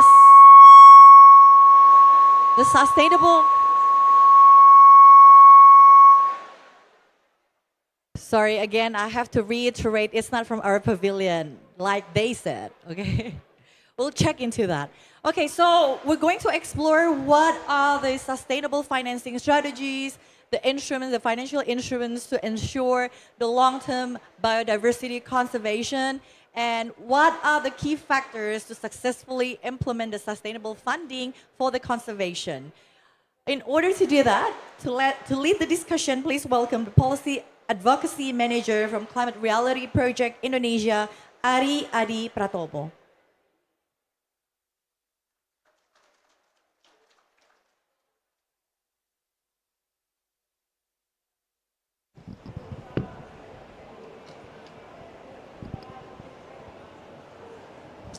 Good afternoon, ladies and gentlemen, distinguished guests, colleagues, friends, and delegates. Assalamualaikum warahmatullahi wabarakatuh. Good afternoon and welcome to the Indonesian Pavilion here at COP30 in Belém, Brazil. Give a round of applause to all of us. My name is Ari Wijanoko Adipratomo, and I'm from the Climate Reality Project Indonesia. And it is an honor to moderate these sessions organized by the Indonesian Environmental Fund, or BPDLH. And today, our dialogue will be on sustainable financing for biodiversity conservation. Indonesia is one of the world's mega biodiversity countries. Our forests, mangroves, corals are home to countless species that provide ecosystem services vital to life. Yet, these natural habitat loss, climate change, and offshore exploitations are threatening our very livelihood. Sustainable financing is therefore not a choice. It is a necessity. Today, we will explore creative mechanisms to bridge the biodiversity financing gap through public, private, and also innovative partnership, and ensure that nature continues to be the foundations of our resilience. Please join me in welcoming our keynote speakers and distinguished panelists to the stage. Please, Bapak and Ibu, come forward. Starting from, I would like to invite first Bapak Nur Adiwardoyo, Senior Advisor to the Minister for Biodiversity and Socio-Cultural Resource Conservation. Over here, Bapak, silakan.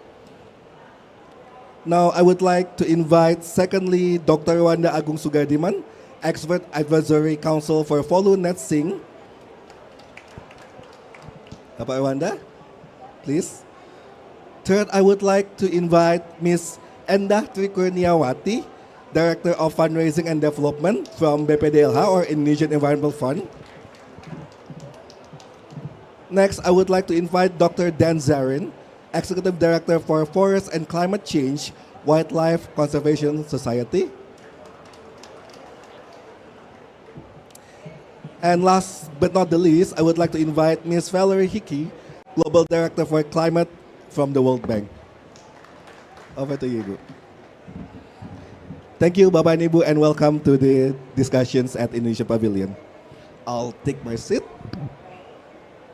Okay, this will be very interesting sessions with all the panelists here. But please allow me to first go into the first discussions. Let me start with Bapak Nur Adiwardoyo, the Senior Advisor to the Minister for Biodiversity and Socio-Cultural Resources Conservation from the Ministry of Environment.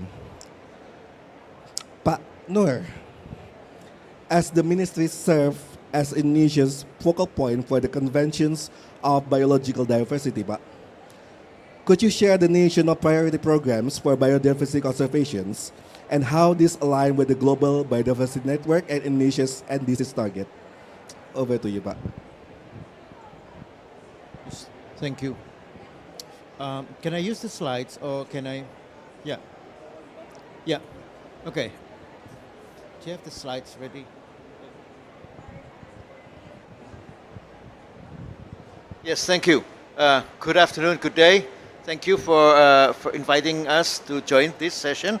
And I would like to provide you a brief overview of the policy on biodiversity in Indonesia and our interest now in the biodiversity credits. Yeah? Okay, the slides, please. Yes, vast natural capital of Indonesia, no need for detailed information, you got it. Indonesia is rich in the natural capital. Yeah? Okay, next. And say hi to the freshwater dolphin from Mahakam River. Yes? Okay, next. So, that we have identified the richness of biodiversity in Indonesia, and we have captured it in the Indonesia Biodiversity Strategy and Action Plan for year 2025-2045. So this IPSAP is the base of our management of biodiversity in Indonesia. Yeah, next. Okay, say hi to the orangutans. Yeah, and next. So, this is the summary of the richness of biodiversity in Indonesia. You can read, you can explore the figures later because we will distribute these materials to you. Yeah, I don't have time to explain each of these. Yeah, please enjoy. And next.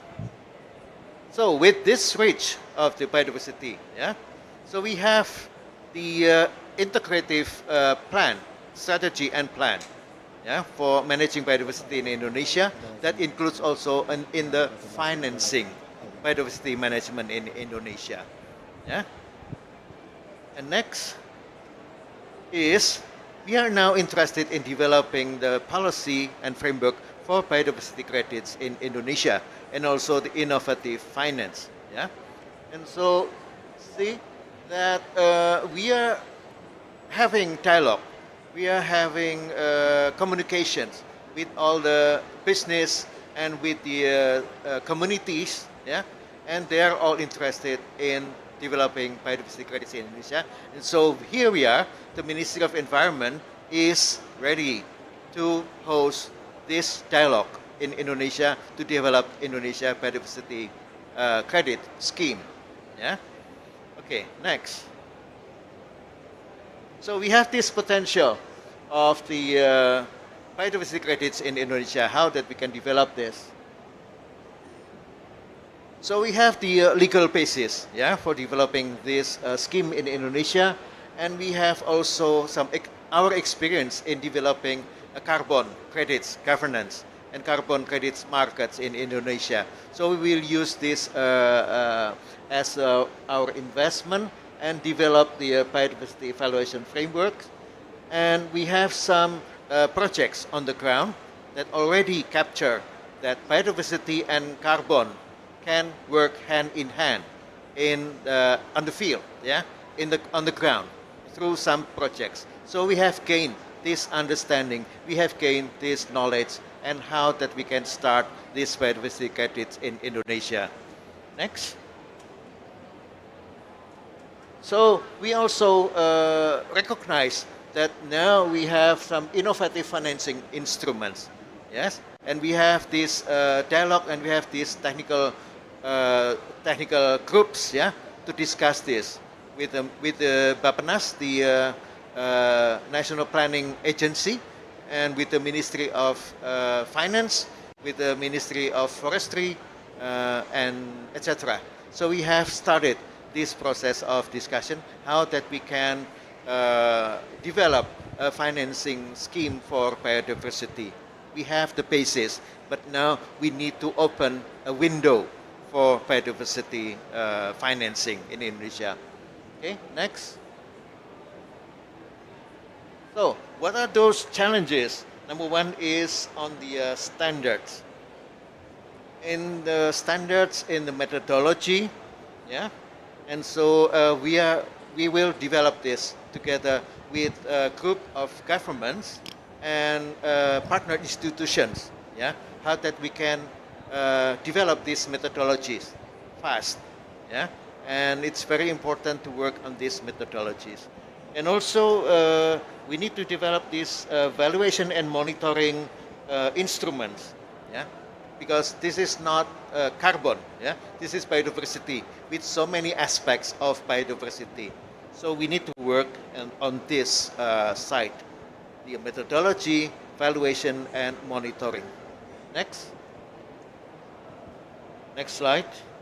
And we need also to have the policy work and institutional coordination. We have the Ministry of Environment, we have the Ministry of Forestry, we have the Ministry of Marine and Fisheries Affairs, and we have many institutions working on the ground. Yeah? So we need to have a good coordination, and as a national teamwork we will develop. So we hope that we can work together, we can collaborate, not fighting each other, please don't, because that we need to work as a good team together. And also on the market readiness and investor confidence, yes, we have seen some interest from our international partners in the biodiversity credits in Indonesia. We need more of communication. We need more of doing exercise of what works and what does not work. But we aim at high integrity biodiversity credits. And so now the Ministry of Environment is working with the International Advisory Panel on Biodiversity Credits led by UK and France. Yeah. Now we will join this collaboration among lead governments to work on the principles, yeah, and guidance towards high integrity biodiversity credits. Government is very important to provide this policy and guidance so that we can develop these high integrity biodiversity credits from the ground up, and we can have all the stakeholders to work with us together. Yeah. Next. Okay, we have some of these opportunities, but we see that from Kunming Montreal Global Biodiversity Framework, yes, we are working with that. And also we based our work with the Article 6 of the Paris Agreement, yeah, and we also have joined the Task Force of Nature-Related Financial Disclosures. So we have started this engagement. Yeah, next. Okay. Next. Technology data innovation, we will do that. Next. And this is way forward to us. National Biodiversity Credit Framework, Biodiversity Finance Task Force, and next. Strengthen capacity and market ecosystem, promote blended and innovative financing, and ensure integrity, equity, and community benefits. So these are the foundation of our biodiversity credits development. And so next is let us work with our colleagues to start development of this policy and instruments in Indonesia. I hope that we can make it. Yeah. And so next time we will present you with the progress of our policy development. Thank you. Over to you. Thank you so much, Manor. Thank you so much, Partner, for highlighting the governance and also financing aspect and dimensions of the biodiversity conservations. Now, I would like to turn the next opportunity to Dr. Rwanda Agung Sugardiman, member of Indonesia Expert Advisory Council for the Follow Net Sing 2030. Pak Rwanda, yes, monggo Pak, over to you.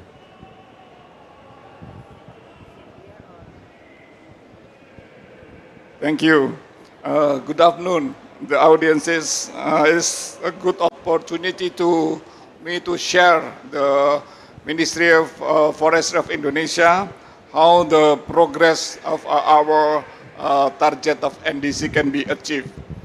As you know, from the NDC target, we have 5 sectors to be reduced the emission. First from the energy, the second from industry, third from the waste, the fourth from the agriculture, and the biggest one, the reducing from the forestry and other land uses. This is Indonesia mitigation action, how to reduce the greenhouse gas emission. Next. The target of 2030 of Indonesia NDC is we have become net sink. What does this net sink mean? It's the absorption of forestry is bigger than the emission from the forest and other land uses. This is our target in 2030. The number is minus 140 million CO2 equivalent. Next. To achieve our target, we have a operational plan. The detailed activity, how we can reduce our emission from the forestry and other land uses. You can see this the left-hand side is the activity, the biggest activity in the forestry, and if I can make a simplify, there are three mitigation action. First, action to reduce emission. The most big activity is we reduce the forest fire and deforestation, of course. And the second mitigation action is to maintain carbon stock. Yes, we can put our effort to maintain our forest that is still in the field. And the biggest activity is mitigation action for enhanced stock carbon. So if three mitigation action in this, we can relate it with the REDD plus the next. You can see from here how related our follow target with the program of REDD plus. So you know, very familiar with the REDD plus. So you can see from the third point is the role of conservation.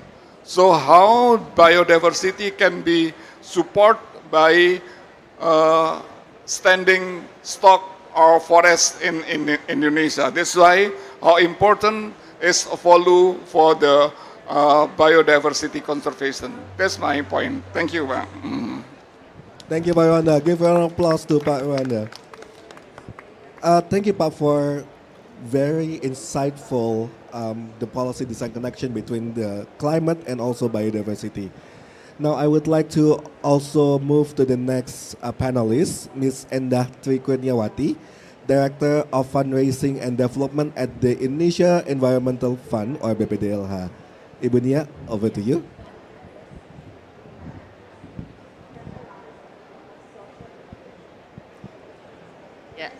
Thank you, Pak Ari. Good afternoon, everyone.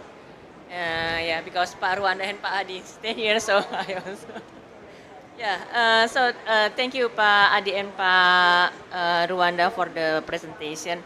So referring to the presentation from Pak Adi and Pak Irwanda, we know that the issue of biodiversity is cross-cutting issue. And in Indonesia architecture, the biodiversity is under authority of the Ministry of Environment and also Ministry of Forestry and also Ministry of Agriculture and Marine and Fisheries. And when we talk about the IPRs, intellectual property right, biosafety, and also maybe commercialization, so it will involve other ministries like Ministry of Trading and also Ministry of Law and also under ministry. So I think because it is cost-cutting and maybe Bu Valerie referring to our discussion yesterday in Germany Pavilion that there will be a shifting landscape of climate finance, how each country has to set up better sustainable financing for climate change. So I think it is important as well for Indonesia to set up sustainable financing for biodiversity right now. And then also maybe referring to Pak Adi presentation, then one of the way forward of the government Indonesia to set up blended finance or innovative financing. So I think this is one of the options how the government will have like sustainable financing. Next, please. For the PPT. And next, please. And then right now, under Minister of Forestry, we already launched the Indonesian Biodiversity Fund. The fund is supported by WCS, and then the objective of the fund is to provide initial fund to establish the operationalization of innovative financing for the biodiversity conservation that are accountable, functional, and transparent. But later, maybe the platform of biodiversity fund is not only for the forestry.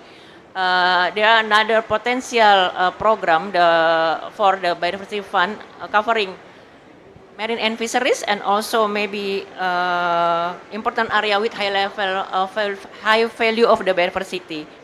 And then next, please. And Pak Irwanda mentioned that right now the Indonesian Environment Fund as a financial national financial mechanism already manage some biodiversity fund, such as like fund coming from the collaboration from Indonesia and Norwegia under the RBC Volu, as Parwanda mentioned. And then we also got support from the result-based payment. It's also intended for the biodiversity. And then how then we can develop a kind of one platform for biodiversity finance to have a sustainable finance for biodiversity later on. And then maybe in our design, how to have like sustainable financing. We do hope maybe in the future we will have like endowment fund, either endowment fund or maybe innovative financing like fund facility for biodiversity. So at this point, IF will collaborate with the manager investment to issue like financial structure, maybe namely collective investment undertaking, and then with underlying project of biodiversity conservation. So at this point, when we generate a fund from the issuing of the infrastructure fund or collective investment undertaking, the fund will be returned back to the biodiversity conservation using the grant scheme or maybe the revolving fund at this point. So we do hope this is a kind of the scheme can continue generate fund from the investor, but maybe by set up this collective investment undertaking, because this is kind of a new product in Indonesia. There are opportunities and of course there are many challenges for Indonesia to set up this kind of the product. Next please.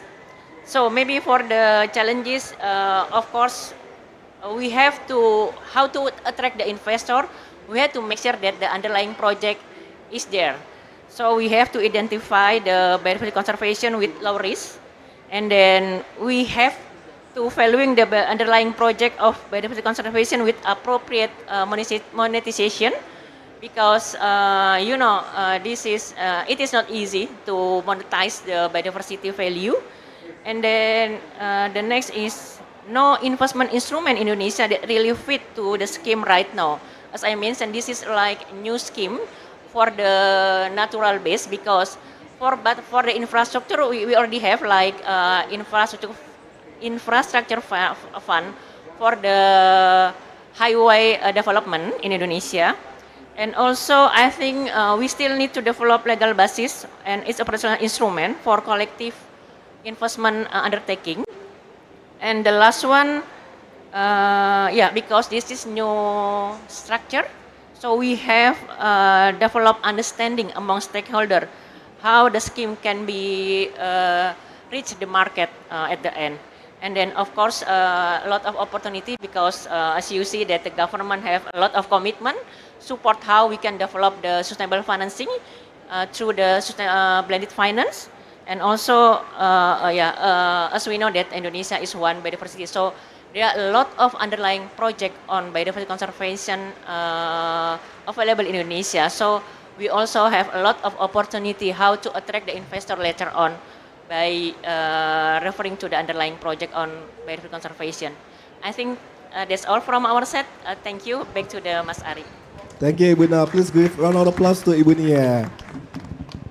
It is very interesting, ladies and gentlemen, on how the Indonesian government is preparing and also already collaborating with different stakeholders, especially in protecting the biodiversity. Now, I would like to move to Dr. Dan Zarin. Pak Dan, if you would like to take the floor, please. Over to you, Pak Dan.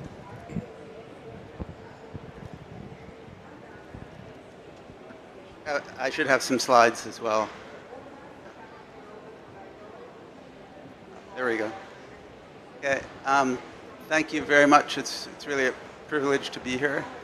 I'm representing the Indonesia program of WCS because our country program leadership couldn't be here in Beleng, and those are hard shoes to fill for those of you who know our team, but I will do my best. My role is to lead a global program within the Wildlife Conservation Society on forests and climate change. What I want to try to do today is give a couple of examples of the kinds of things that we're trying to do with sustainable financing around biodiversity conservation, particularly blended finance, and talk a little bit about our role in supporting making initial contributions to the Indonesia Biodiversity Fund as a critical role for an organization working in the country. Next slide, please. Okay, so this is just briefly what I'll try to cover. I want to talk just for a couple of minutes about what this organization is that I'm representing here, a little bit about how we think about blended finance for biodiversity, the role of the private sector, and then what lessons we can draw from these finance mechanisms that we have some experience with. Next, please. So WCS is a somewhat peculiar organization. It's a global conservation organization working in 55 countries that we've organized around 14 regions globally. A pretty clear mission across the board around saving wildlife and wild places. In Indonesia, we've been collaborating with the government of Indonesia for more than 25 years on this mission of conservation of Indonesia's biodiversity. That's about a little more than half of what the organization does. The other half runs, if you've ever been in New York City, it runs the Bronx Zoo and the Central Park Zoo, the New York Aquarium, other things there. So it's kind of like a conglomerate organization. Next slide, please. In our global programs, we are very much field focused, right? And that's what we really do and have been working on for decades. What we've also evolved are a set of kind of cross-cutting programs that work across the whole organization. One of them that I lead is on forests and climate change. We also have a cross-cutting marine program, one that is focused on countering wildlife trafficking, another focused on the intersections between wildlife conservation and health, and one on rights and communities. We also have programs on conservation technology, international policy, on the role of markets, and on protecting the ranges of species. Next slide, please. Won't spend much time on this. One of my colleagues earlier referenced the biodiversity financing gap and the global biodiversity framework's conclusion that there are hundreds of billions of dollars missing if we are going to adequately address the crisis of biodiversity loss that we have. Next slide, please. In approaching the question of blended finance, because we all seem to think that some of this money has to come from the private sector, we really ought to acknowledge that there are some key challenges here, right? Governments that are representative of their people tend to focus and try to prioritize things that are in the public interest. Private companies do not have the same incentives. They are focusing on activities that are going to serve their private interests and result in profits for their owners or shareholders. That's the economic system that we live with. And so when we're talking about blended finance for biodiversity conservation, we should be clear that the purpose is really about how to leverage private finance, private investment in using public capital. Doing so means that we need to address the private sector's perceived and actual risks in nature-based investment. And some of them are real and some of them are just perceptual. This is a kind of new area of investment for most of the private sector. And doing so includes meeting what are the requirements of these investors in terms of their return on investment or their risk-adjusted return.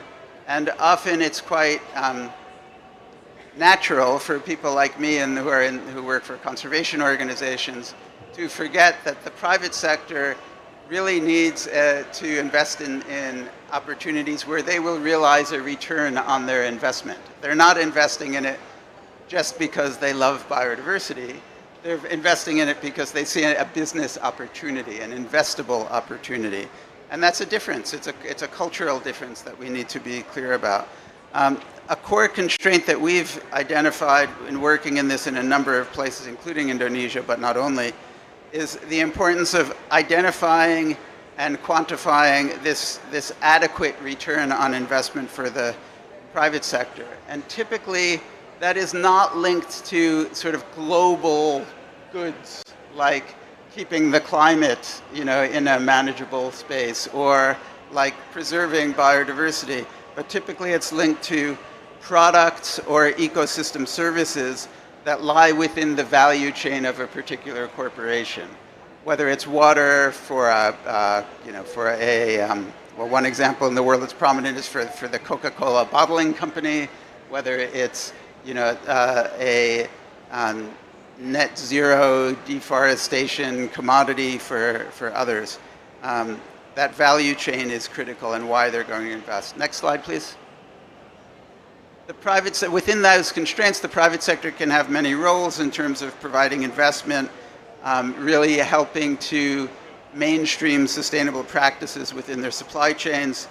They have obviously key roles as partners for governments, for communities, as well as for civil society organizations. And we know that they're increasingly important in terms of financing and in terms of monitoring and reporting on these risks. Next, please. So a few examples here of blended finance for biodiversity conservation in Indonesia that the Wildlife Conservation Society has been involved in, and I'll spend a little bit of time on each of these.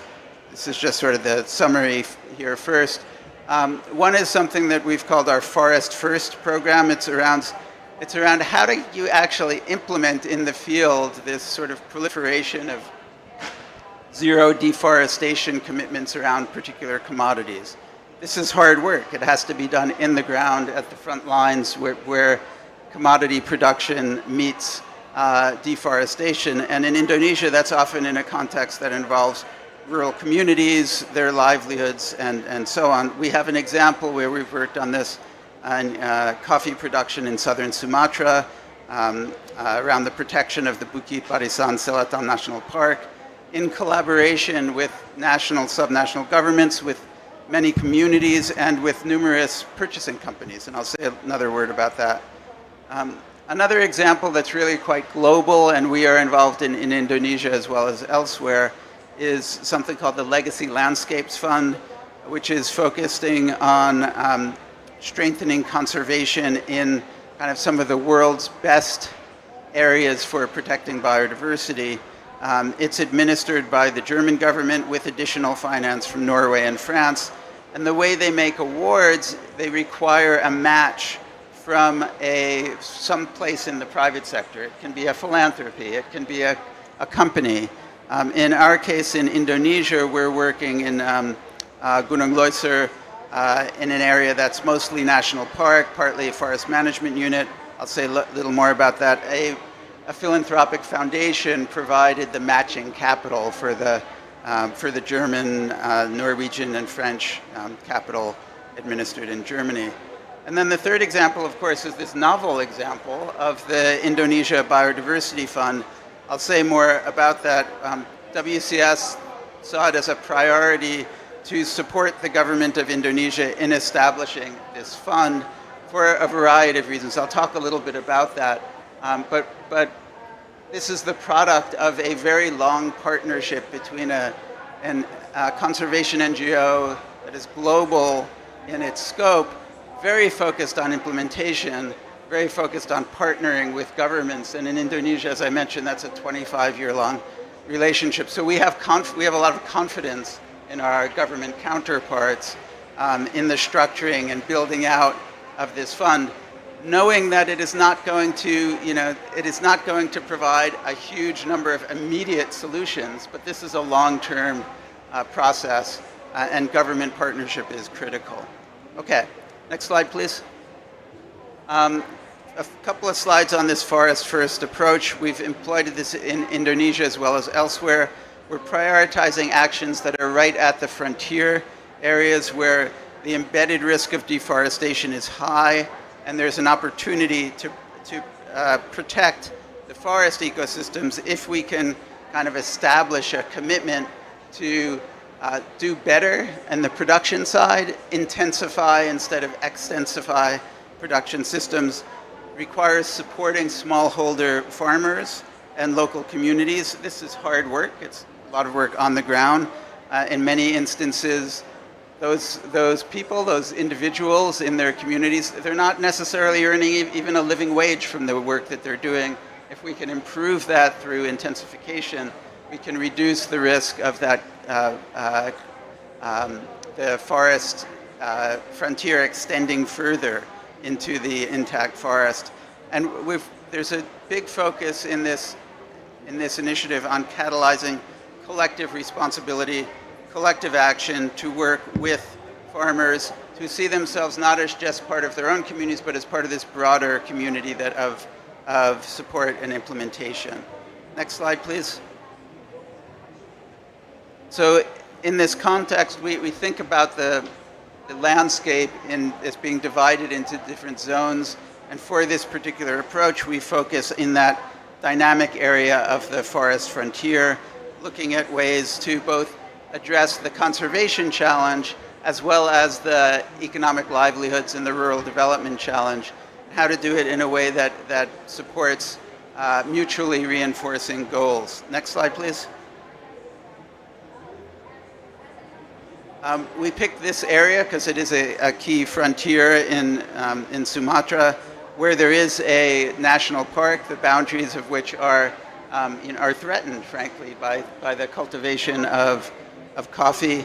And there was interest and opportunity to work there, so that's where we've entered into numerous partnerships with supply chain actors, including the set of companies that we've listed there.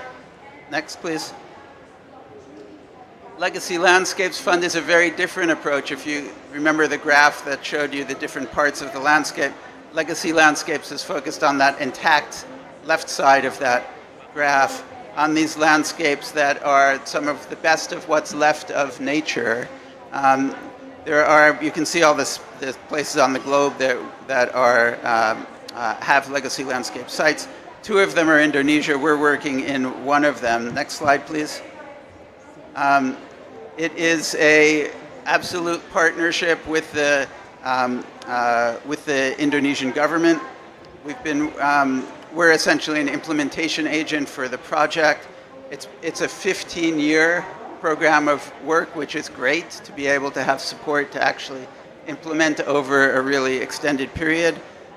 It is a critical area. It's about $1 million a year, which enables us to do a lot of work on the ground, enables the government to cover a lot of different kinds of work. Next slide, please. And it's all very transparent. It's all very open for anyone to look into, to ask questions about. There are all kinds of processes on there. You can see there's a set of activities about strengthening conservation and a set of real challenges that we're trying to address in this area. 3 years in, it's still early, actually, which is wonderful to be 3 years in and still at an early stage instead of having to report the end of a project cycle. We have 12 years in front of us and certainly are looking forward to having that stability to work with the government in this really critical area in Loiser. Next, please. Okay, and these experiences of collaboration with the government of Indonesia on these kinds of blended finance mechanisms led us to become an early partner in supporting the Indonesia Biodiversity Fund, which is essentially a blended finance mechanism intended to support conservation of biodiversity and its habitat in Indonesia, established formally earlier this year, really owned by the Ministry of Forestry with the Environment Fund as the fund manager, able to receive funds from a variety of sources and to distribute those funds through a variety of mechanisms to be able to actually implement on effective conservation and biodiversity. I mean, we've seen this as essentially an opportunity to further institutionalize our partnership with the government of Indonesia, further institutionalize the objectives of biodiversity conservation within the government over the long term through this kind of long-term funding mechanism. So we're pleased to be a partner and to have the opportunity to continue this partnership with the government of Indonesia. Next slide, please. Okay, what are the lessons? What have we learned from this experience? I just pull out a few things before wrapping up here. One thing that we've learned is that for blended finance to work, it really does need early investment from either philanthropic financing or from the public sector. If this was something that the private sector could do by themselves, they would do it. And they wouldn't be waiting around, because one of the advantages of the private sector is they can act faster than government, typically. But what they need is to have their confidence in something built up, and to have their investment in some ways de-risked by the investment, typically of public sector capital.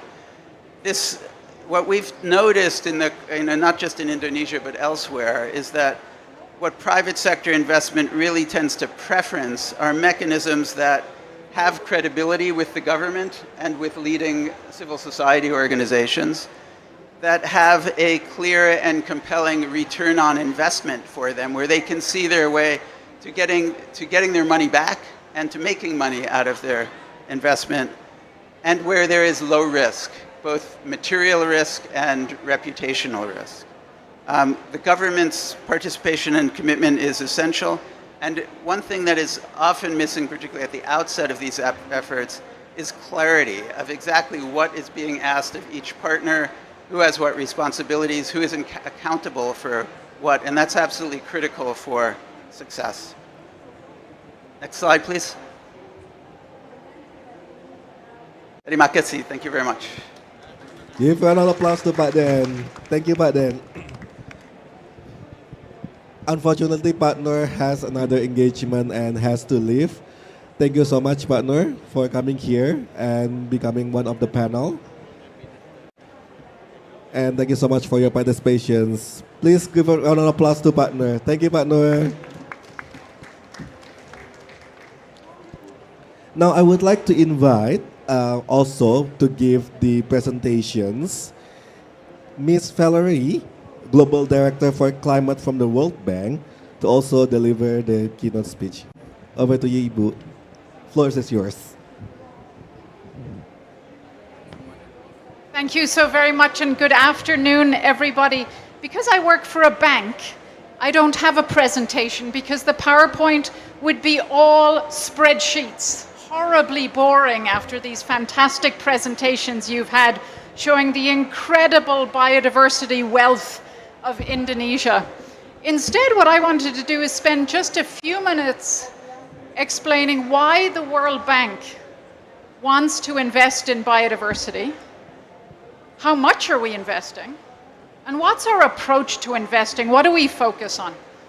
So as many of you know, the World Bank, we turned 80 years old last year, and we were born to end poverty. Our mission is to create a world without poverty. And in the last 5 or 6 years in particular, when we watched COVID create huge destruction across the world, rich and poor, and it wasn't the only pandemic. We saw Ebola pandemics, other Zika pandemics, other pandemics. When we saw the ravages of climate change and a warming world making the weather worse and worse for communities all over the world, and when we saw that conflict was getting worse, we wondered, what have we done wrong? Why is the world in such a bad place? And one of the things we realized with our analysis was that we hadn't paid enough attention to nature. Because the truth is, when it comes to pandemics, for example, many of them are starting exactly at the arc of deforestation, because all of a sudden livestock are encountering wild animals and diseases are passing between them, and then of course they're passing to us. I don't have to tell anybody in this pavilion why nature is a fundamental part of the fight against climate change.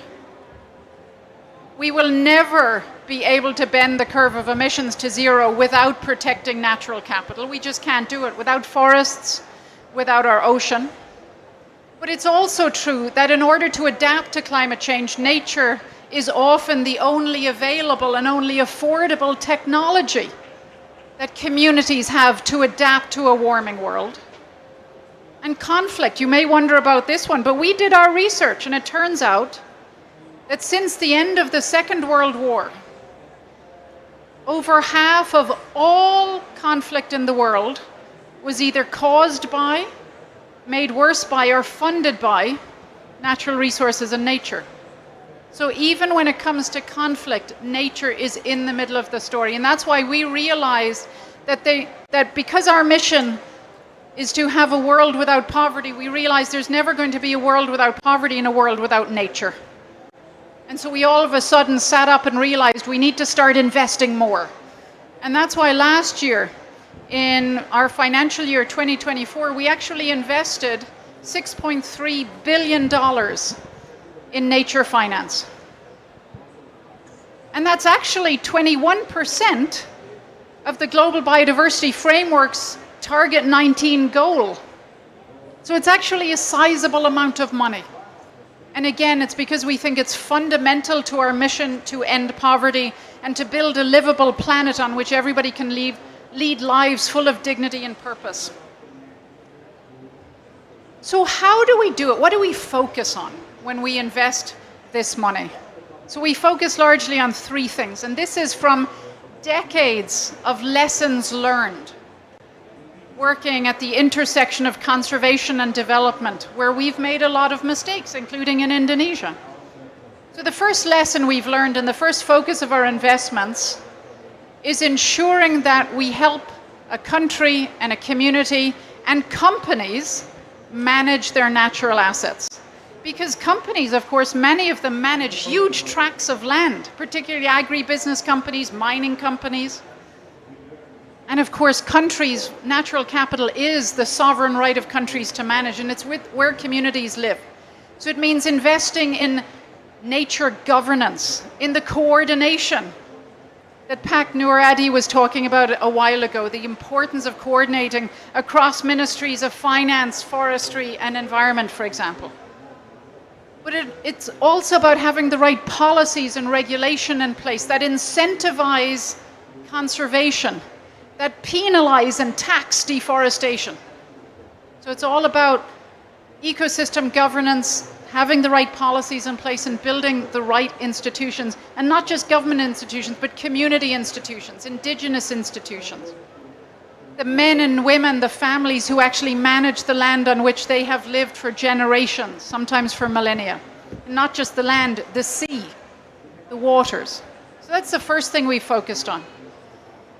The second thing we focus on is growing and diversifying the sustainable businesses around nature. And this is really, really important. And this is because, honestly, I think as a community, we've made a lot of mistakes. For the 20th century, an awful lot of the economy was built around grow now, clean up later. It led to a lot of deforestation. It led to a lot of dumping in the ocean, for example. When we finally sat up and woke up in 1992 here in Brazil at the Rio Conventions and realized as a world we couldn't go on like this, we really pushed conservation, but we made another mistake.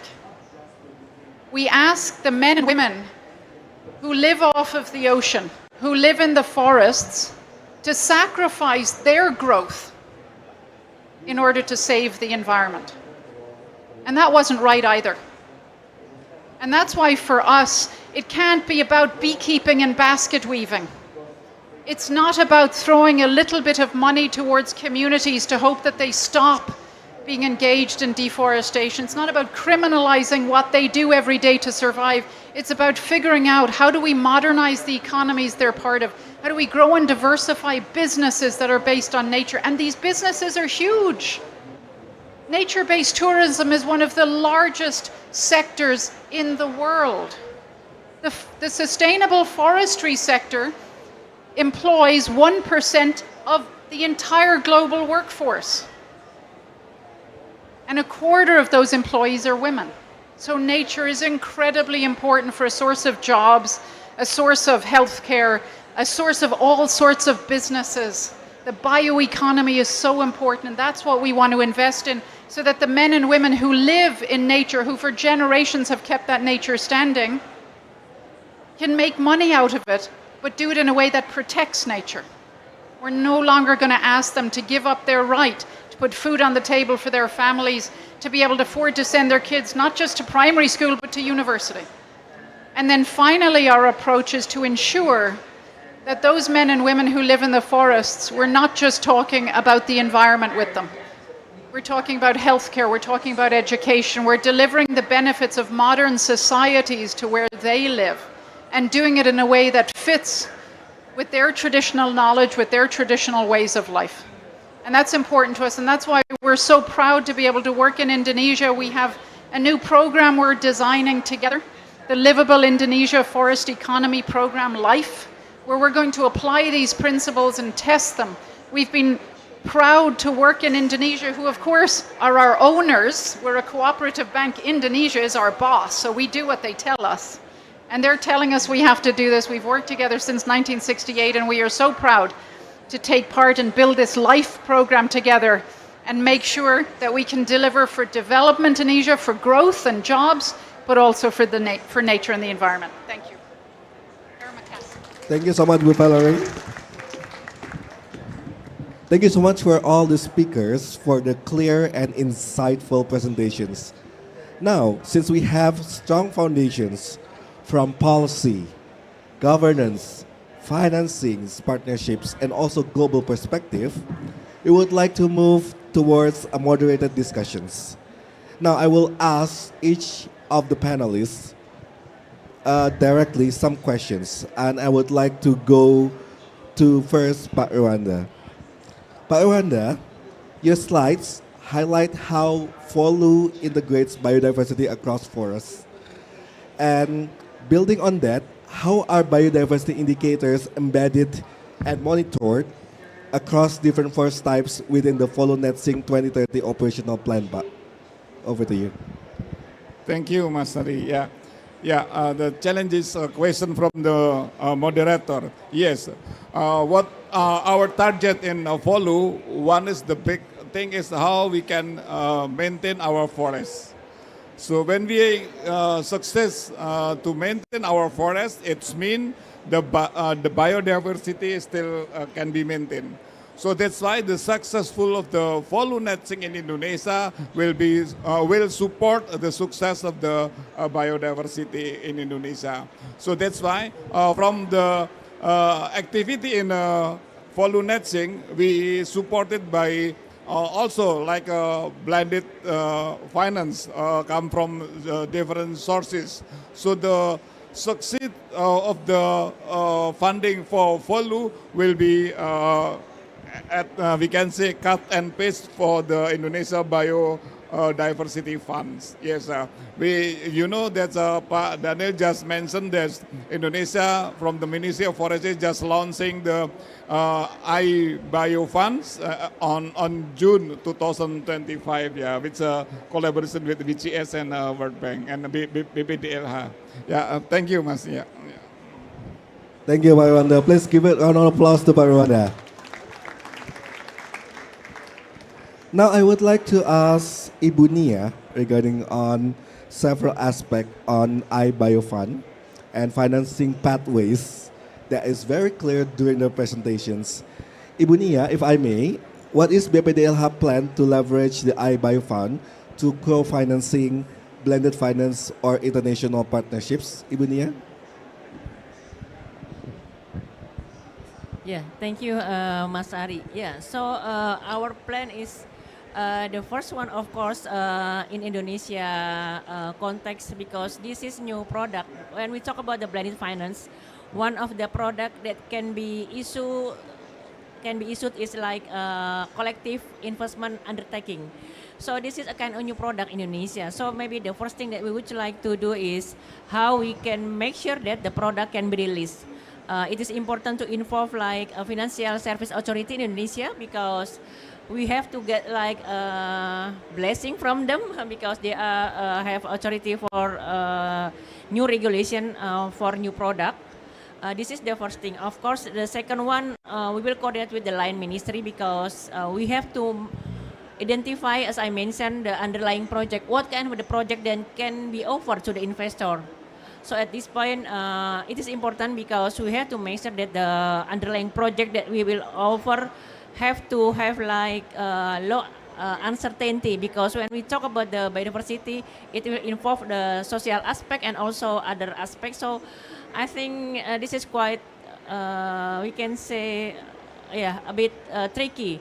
Yeah, because this have high risk for offering the investor if we don't have any good valuation of the biodiversity.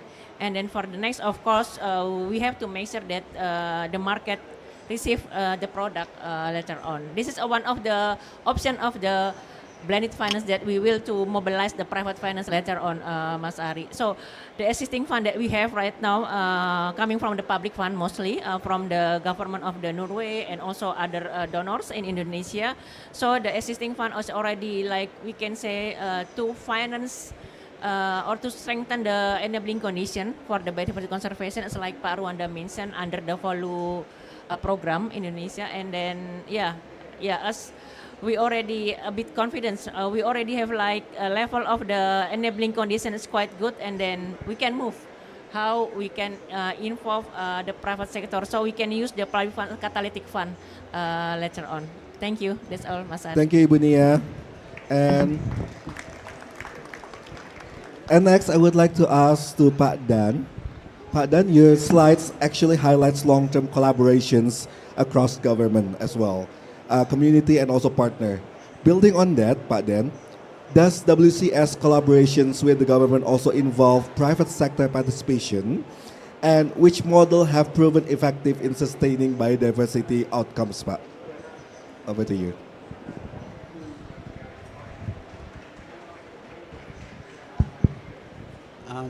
So I think one of the examples that I provided during my presentation on this Forest First intervention is very much as collaboration from a number of different private sector companies along with the government, both nationally and subnationally. The other areas that we're working in, we see lots of potential, but it's important for us, and I think this is part of what's enabled the longevity of our relationship in Indonesia. As a international conservation organization, we operate as a guest of the Indonesian government, right? And so it's incumbent on us to follow the lead. In this case, as I mentioned with the Indonesian Biodiversity Fund, the Indonesia developing this fund was not our idea. It was the idea of the government of Indonesia, which we've chosen to support. This is part of what is part of our characteristic as very much a conservation implementation focused organization. We partner with government and with local communities on delivering conservation action on the ground. There are other organizations that are very much working on pressuring the private sector, pressuring government, etc. They have their place in this landscape, but you can't do everything as an organization, and the role that we play is as an implementation partner. And that means that in terms of working with private companies, we'll work with those under, if it becomes a priority under the terms of our operating agreement with government for the work that we do in the country, which gets updated on a periodic basis. So we're not about to jump in to work with a particular company in Indonesia unless it's a priority that the government asks us to partner on with them. Okay, thank you, Pak Dan. Please give a round of applause to Pak Dan. Now I would like to go to Ibu Valerie. Ibu Valerie, you mentioned during your speech that biodiversity finance also links into global finance and also sustainability agenda. With that in mind, how does the World Bank view biodiversity financing within the broader finance and sustainability agenda, especially following COP30 outcomes here in Belém? Over to you, Ibu. It's an excellent question, and I think it all comes down to private capital mobilization. which is the topic of the day. It's the topic of the COP. It's the topic of every COP. There isn't enough public money. The government of Indonesia is a powerful government, and yet you will never have enough money to do everything, nor will the government of Brazil or any government. And so private capital needs to come to the table. And we think it's coming, but sometimes it needs help. And it needs help in a few ways. The first way is something we call de-risking. And that's when we, as a multilateral development bank, we absorb some of the risk of investing in an area that a private company may not well understand, may not get the same size financial returns as if they invested in something else that may be worse for the environment. This has happened a lot, for example, when, and we've heard examples of this afternoon on the panel, when companies have decided to move into deforestation-free value chains. A lot of companies that used to be involved in deforesting in order to grow soy, for example, or deforesting in order to have livestock, they're willing to do it in a way that is nature positive, but they need to learn, and they don't want to have to pay to learn. They want somebody else to pay for those lessons, and that's part of the role of the MDB. So it's about de-risking. But the second thing we really need to do, which is so important to mobilize private capital, is not always talk about risk. Because even when we talk about de-risking, all people hear is risk. We have to talk about being equity investors. And as an MDB, we have a brand and we have a balance sheet that has power in the financial sector. So when a private company or a bank sees that the World Bank is co-investing, they get excited because they know this is a product or a process that is worth doing, that is going to be successful. So those are two of the ways that we use our money, not to substitute for private capital, but to unlock it. The third way, and it's incredibly important, is making sure that local capital markets, local domestic money markets, the places where we all go to get our money, to start a small business, to get a mortgage, that those banks with their local currency provide money for the bioeconomy, provide nature finance. And again, to do that, part of our role is to help train them how to do that, to get them comfortable with new products and new processes. And this is something that the Biodiversity Fund and more broadly the Environment Fund in Indonesia has been at the forefront of showing Indonesian investors what else they can do in this sector. And that's again why we're so proud to be able to learn from what Indonesia is doing and to be able to bring some examples from other countries to Indonesia. Thank you. Thank you so much, Ibu Valerie. Please give a round of applause to all of our panelists.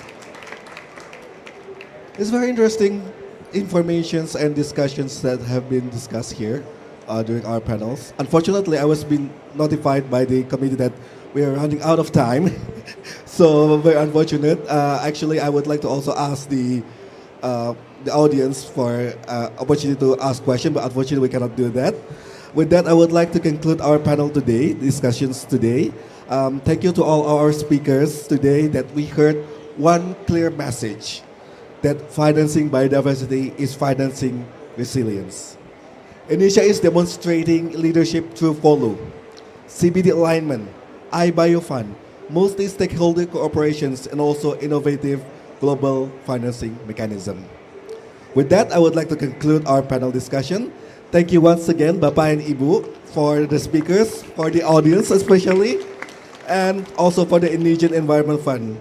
Now I would like to hand the session back to our Master of Ceremony for the next segment. Thank you very much for bringing a diverse perspectives that build synergies. It's very, very amazing to hear all the speakers sharing their insightful perspectives. We really need to strengthen this bioeconomy, like you said, and we do value your contribution, and we cherish our partnerships. So with that, on behalf of Indonesia Environmental Funds, IEF, Mas Aditya will be handing over, Agastya? Okay, we'll be handing over a special merchandise to all the speakers.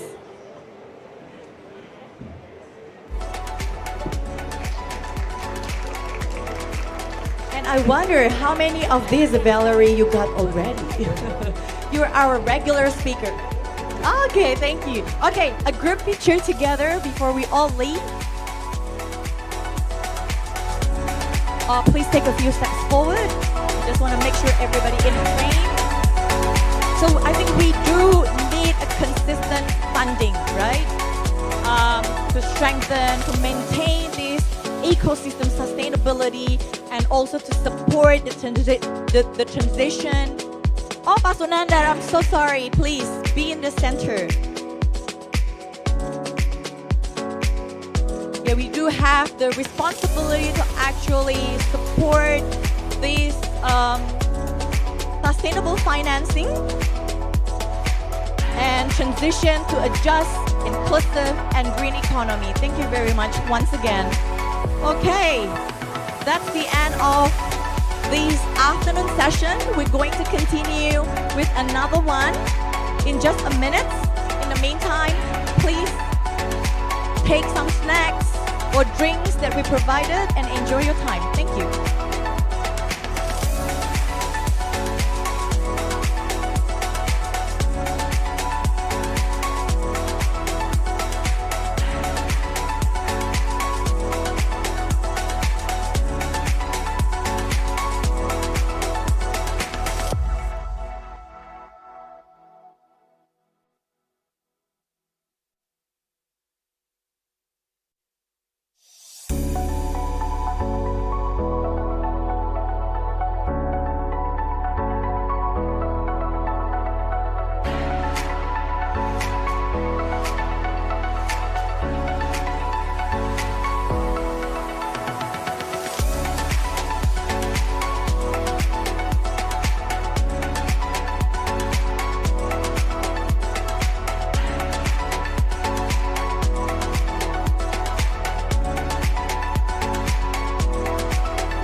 Welcome everyone to Indonesia Pavilion. Let's kick off our next session. It's in relation to unlocking the potential of carbon economic value. So carbon economic value is designed to mobilize climate finance both domestic and globally to support green investment in accelerating the climate action to achieve full net sink 2030. Before we start with the discussion, allow me to welcome our keynote speaker. She's the Senior Advisor to the Minister on Climate Change. She's also the Executive Chair of OMO IFNS 2030. Please join me in welcoming Professor Haruni.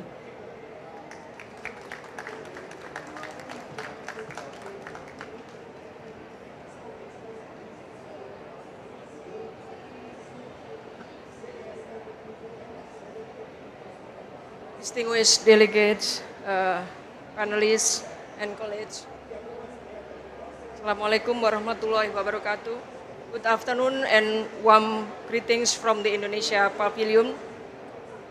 It is a great honor for me to address you at this important session on unlocking the potential of carbon economic value for climate actions towards Indonesia full net sink 2030. Allow me to share how Indonesia forests lie at the heart of our climate ambition and how we are aligning environmental integrity with economic transformation. Indonesia is home to one of the largest tropical forest area on Earth, covering more than 90 million hectares and storing over 30 million tons of carbon. These forests are not just natural assets, they are living climate solutions that sustain biodiversity, livelihoods, and the well-being of millions of people. In our national climate strategy, the forestry and other land use sector play a central role, contributing approximately 60% of Indonesia's total emission reduction potential.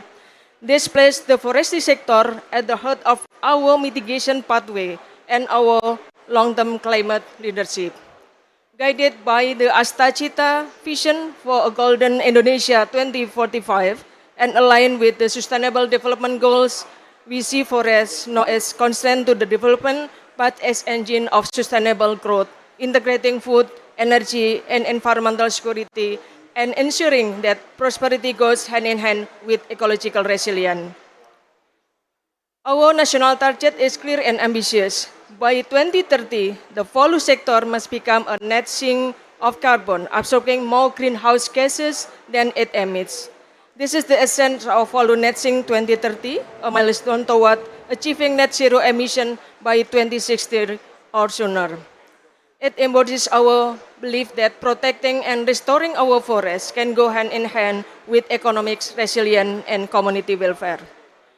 Our strategy is comprehensive, science-based, and inclusive, implemented through 5 pillars of action. First, sustainable forest management through promoting reduced impact logging, social forestry and climate practices that generate both emission reduction and local prosperity. And then enhancement of forest carbon stock through large-scale forest rehabilitation, restoration, adjustment planting, and the establishment of high productivity forest plantation that contribute to long-term carbon storage. And then forest and biodiversity conservation, maintaining ecological integrity and preventing emission from degradation or land conversion. And then peatland ecosystem management for rewetting and restoring degraded peatland, improving water management and preventing peat fire. And then policy instrument and information system strengthening, developing enabling policy, law enforcement, institutional capacity strengthening, and monitoring system to ensure transparency, accountability, and adaptive management across program. Our collective programs is encouraging. Over the past decade, Indonesia has reduced its deforestation rate by more than 60% and this is reaching the lowest in over 20 years. This achievement reflects strong political commitments, effective law enforcement, and improved forest governance. We have restored more than 1 million hectares of degraded lands, including peatlands and mangrove, as vital carbon sink and natural buffers against climate risk. Almost all provinces we have developed subnational value net sink action plan, ensuring the local ownership and alignment with national targets. And then institutional coordination has been strengthened through the operational management office, which ensure synchronized implementation of programs under the value operational plan. We also have strengthened our MRV standard to enhance transparency, data integrity, and credibility. And this achievement demonstrates that Value Net Sink 2030 is not just a plan, it is a living framework that delivers measurable outcomes for climate, ecosystem, and people. Dear colleagues, ladies and gentlemen, to sustain and scale this progress, Indonesia has established a transformative national framework known as the Carbon Economic Value or carbon pricing, enacted through Presidential Regulation number 110 of 2025, such as released recently. And the Carbon Economic Value provides a national architecture for carbon pricing and climate finance, harmonizing multiple instruments, including result-based payment, which recognize verified emission outcome and reducing greenhouse gas emission or enhancing carbon sequestration. And carbon trading, including mechanism where entity can buy or sell carbon through both compliance and voluntary markets. And carbon levy, which create an economic incentive to reduce emission and disincentive for emitting greenhouse gas. And of course, other instruments which allowing the flexibility to adopt new or emerging approach as knowledge and policy evolve. To operationalize this framework, the Ministry of Forestry is now finalizing the 4 derivative regulation revision to regulate on carbon trading, and then also regulation on forest zoning and utilization, regulation on social forestry implementation, and a new regulation on environmental service utilization within the conservation area. And this will create a solid and institutional foundation for transparent, credible carbon market operation in the forestry sector. Through carbon economic value, every ton of verified emission reduction becomes both a climate responsibility and an economic opportunity, driving a green investment, innovation, and sustainable growth. Colleagues, ladies and gentlemen, Indonesia experience show that carbon finance can deliver tangible outcomes when built on integrity and trust. Through our long-standing partnership with Norway, Indonesia has received about 216 million of US dollar in REDD Plus result-based payment, thanks to Norwegian government for verified emission reduction of 43.2 million tons of carbon dioxide during the 2016 to 2020 period. And then previously under the Green Climate Fund with a total around of 103.8 million for verifying emission reduction of 20.3 million tons of carbon dioxide during the period of 2014 to 2016. And under the provincial level in East Kalimantan, under Forest Carbon Partnership Facility Carbon Fund, Indonesia should receive another 110 million payment US dollar for one of the large-scale jurisdiction REDD Plus success story.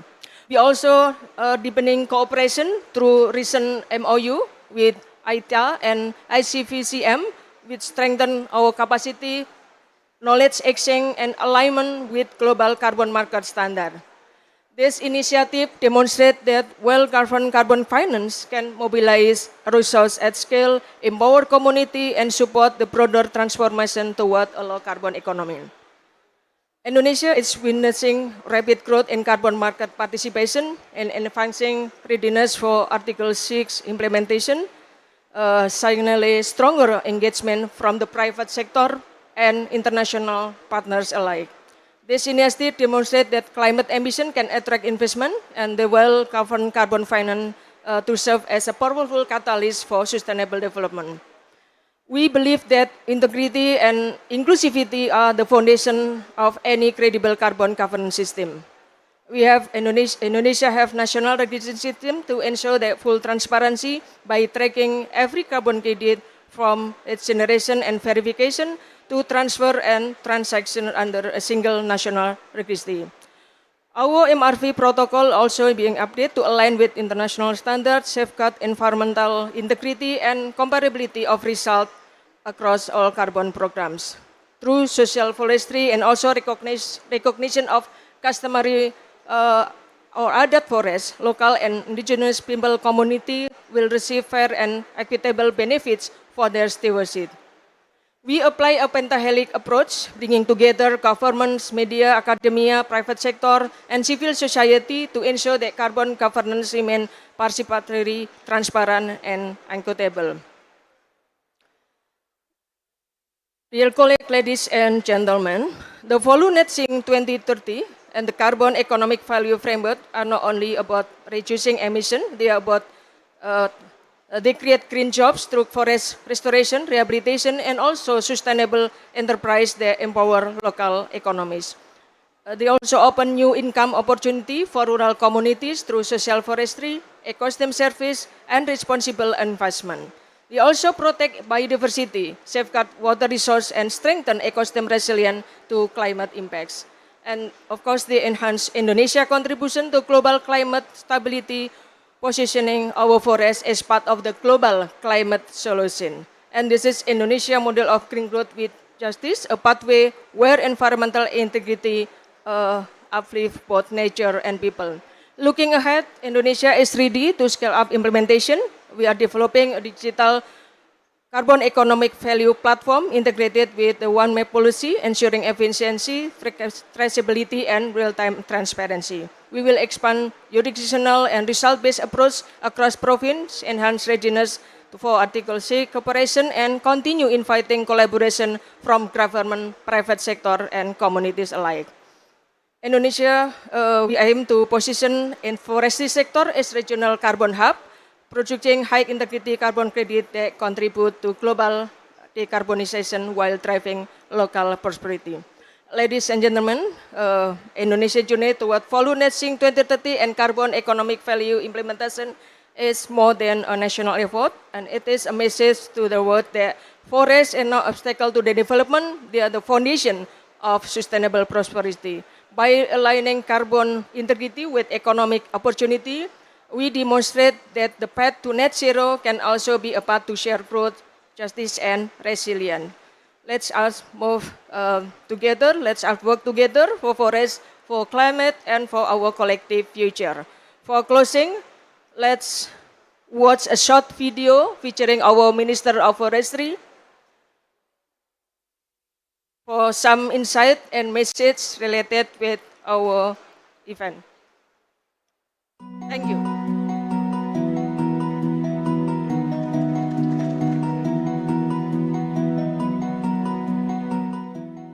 Indonesia is home to some of the world's richest forests, our natural heritage and our greatest ally in tackling the climate crisis. From the mangroves of Sumatra to the highlands of Papua, our forests sustain lives, store carbon, and inspire global action. Through the Forestry and Other Land Use Net Sink 2030, Indonesia aims to ensure that by 2030, carbon absorption from our forests exceed emissions. This is not just an environmental goal, it is a vision of balance between prosperity and resilience for our people and the planet. In 2025, Indonesia marks a new milestone with the issuance of Presidential Regulation number 110 on the implementation of carbon economic value instruments, the National Greenhouse Gas Emission Control.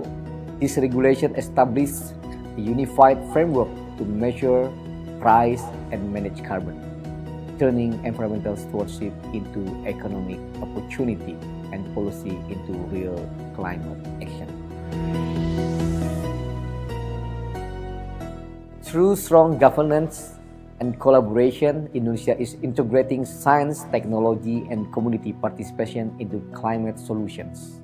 The Forest Carbon Economic Value Policy connects national ambition with local action, from forest carbon monitoring to benefit sharing and sustainable livelihoods.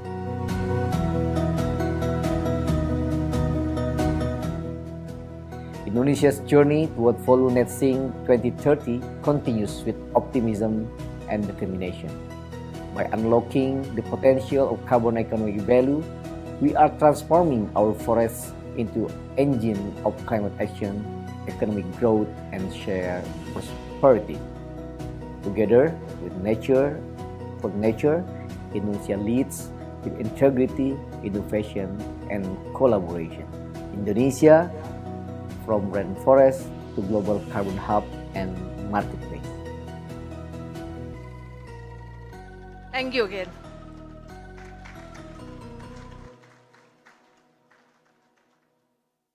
Thank you, Professor Haruni.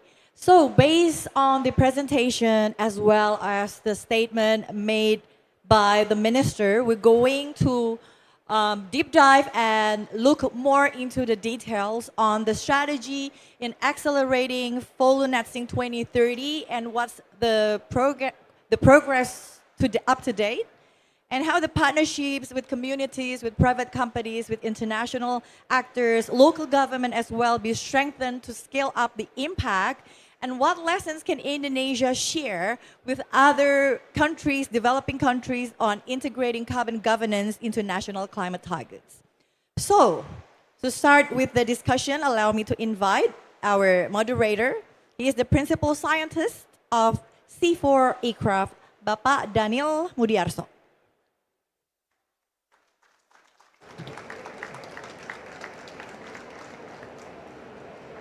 Hello, everyone. I just wondering who is coming from Brazil? Can you raise your hand? Brazilian. Okay, majority of the room is Brazilian. From Europe. 1, 2, 3, 4, 5, 6, handful. From Africa. Handful. Well, we are a mix of people here. Would like to hear how Indonesia is doing good things in forestry sector or land sector. In the past, I would say 17 years. I remember when Red Plus was born in COP13 in Bali, it was 17 years ago, now COP30. Okay, so things are progressing so well.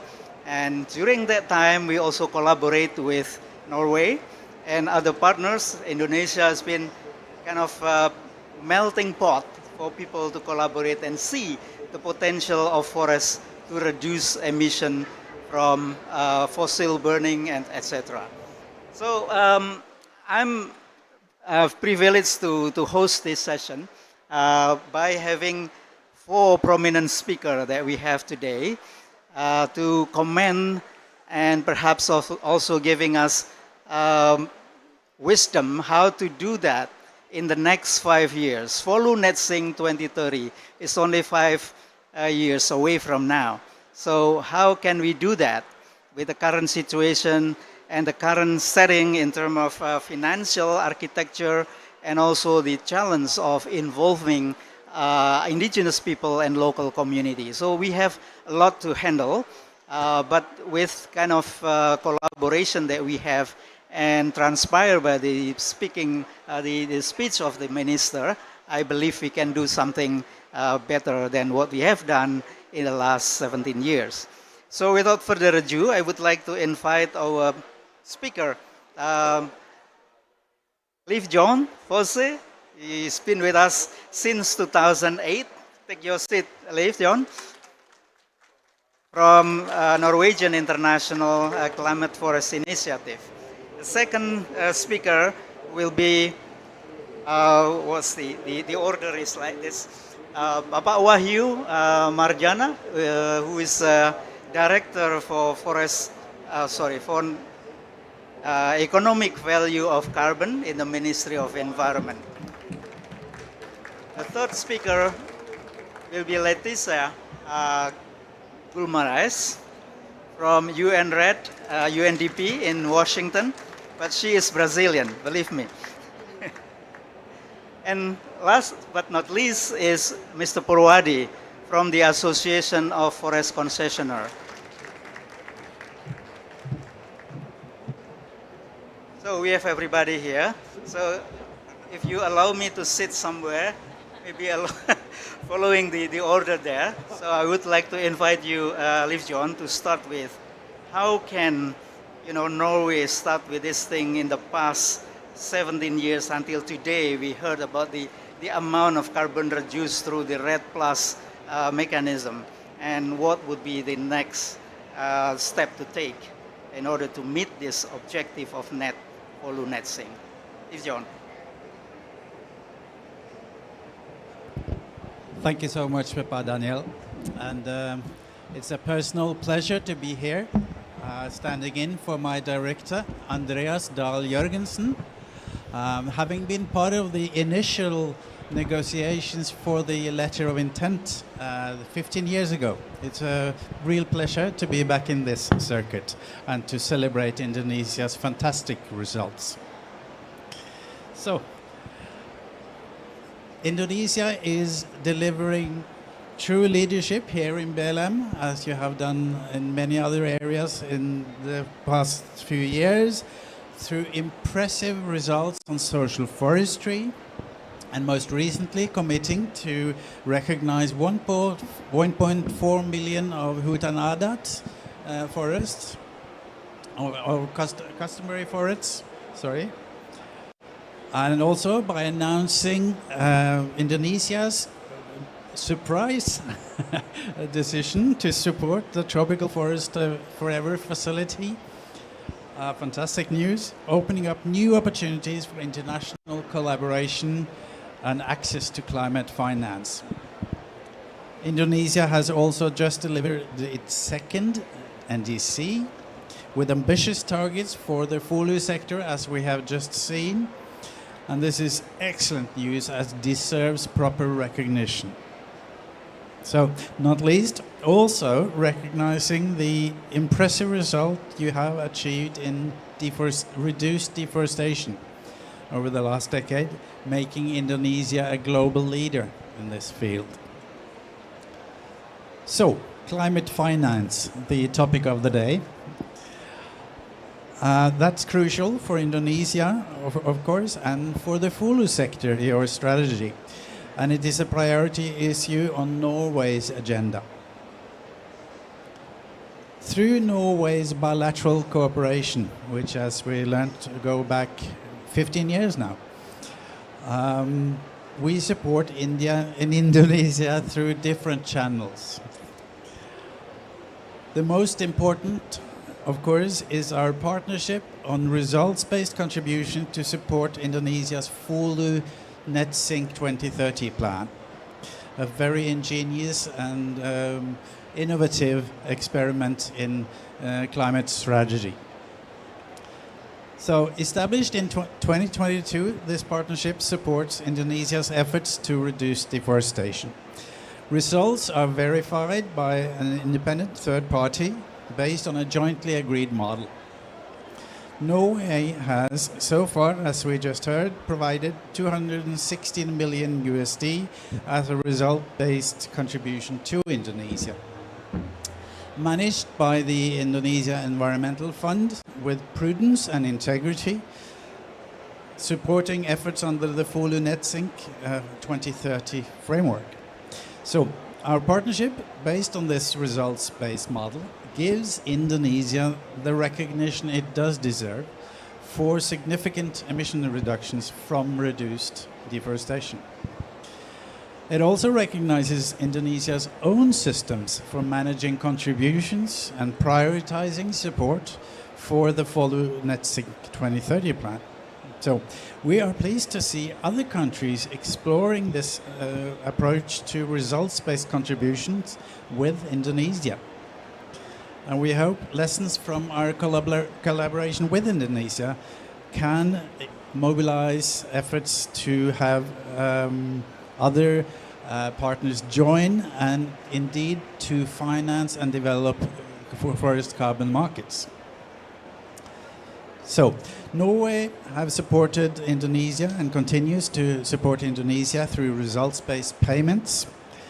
But we know Indonesia has great potential beyond this to attract more forest finance through forest carbon markets. We have seen the first few steps from the government including the recent regulation from the government to open up for RED projects to access these carbon markets. Globally, however, we do see buyers move more toward national or jurisdictional RED. Norway believes Indonesia would benefit from exploring this approach as a way of tapping into new markets and other buyer groups than the RED project markets, whose lifespan anyway is limited to 2030, according to the RED decisions.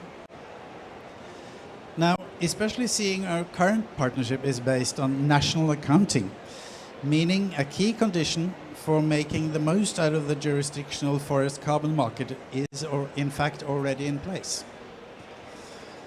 So, if deforestation is kept at a low level, using a high integrity standard like the art trees at national level, that could bring verified results to the market, voluntary or with corresponding adjustments, as Indonesia would prefer. The recently published presidential regulation on carbon economic value provides a solid framework for this approach, for optimizing economic benefits from the carbon market, particularly for the Fulu sector. This could complement already existing RED projects and maximize climate finance we know is needed to further develop Indonesia's efforts in the Fulu sector. And not taking too long, I will stop here. Thank you so much for your attention so far. Thank you, Liv John. Yeah, I think you touched upon a number of important issues, especially with regard to two regulations in place. One is the technical thing related to MRV, and you relate that with trees, art trees. And the second one is the recent presidential regulation on the economic value. We will follow that up with regard to the pledge of Norway that made 10, 15 years ago, 1 billion, whether or not we are going to achieve that in the next 5 years. But before that, let me invite Leticia to comment on how UNDP in the technical issues can make this process to happen in the next 5 years, having experience with UNRED in the past 5-10 years. Leticia. Thank you. Thank you so much for the question, and thank you to the government of Indonesia for the invitation to be in this important panel. Boa tarde aos brasileiros, and good afternoon to everyone. So my name is Letícia Guimarães. I'm a senior technical advisor, but also leading the carbon markets work for UNDP. And I was looking also through the history of UNRED and the support that has been given to Indonesia to prepare for this panel. UNRED has been created back in 2008 with the contribution from the government of Norway and other governments that later on followed. And the idea of UNRED was to enable forest countries to be ready for a future where results-based payments would come to fruition. And nowadays we see this reality. So it's important to look back at history and see what has happened and how far have we gone in terms of readiness. Back in 2012, through the UNRED program, technical support, the first national strategy for Indonesia was developed.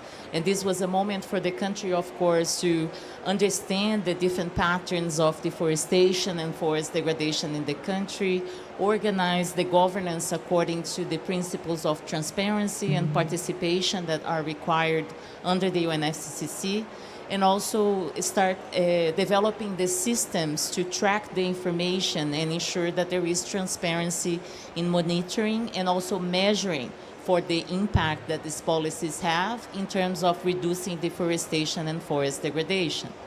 And what we see that Indonesia has come so far from 2012, and I would like to congratulate all the representatives of the government for the impressive work that you have done with local communities in terms of empowering them, to conduce their practices in a more sustainable manner, but also in developing the governance structures to allow for participation of the different communities in the decision-making for these policies, as well as enabling the systems to track the emission reductions and the ongoing projects and activities to ensure that there is no double counting, that the emission reductions are real, and that this can be truly verified by independent parties. And this is no easy task, colleagues. This is something that takes a lot of years, a lot of investments, and a lot of work from government officials, coordination across different ministries, and it is indeed a very complex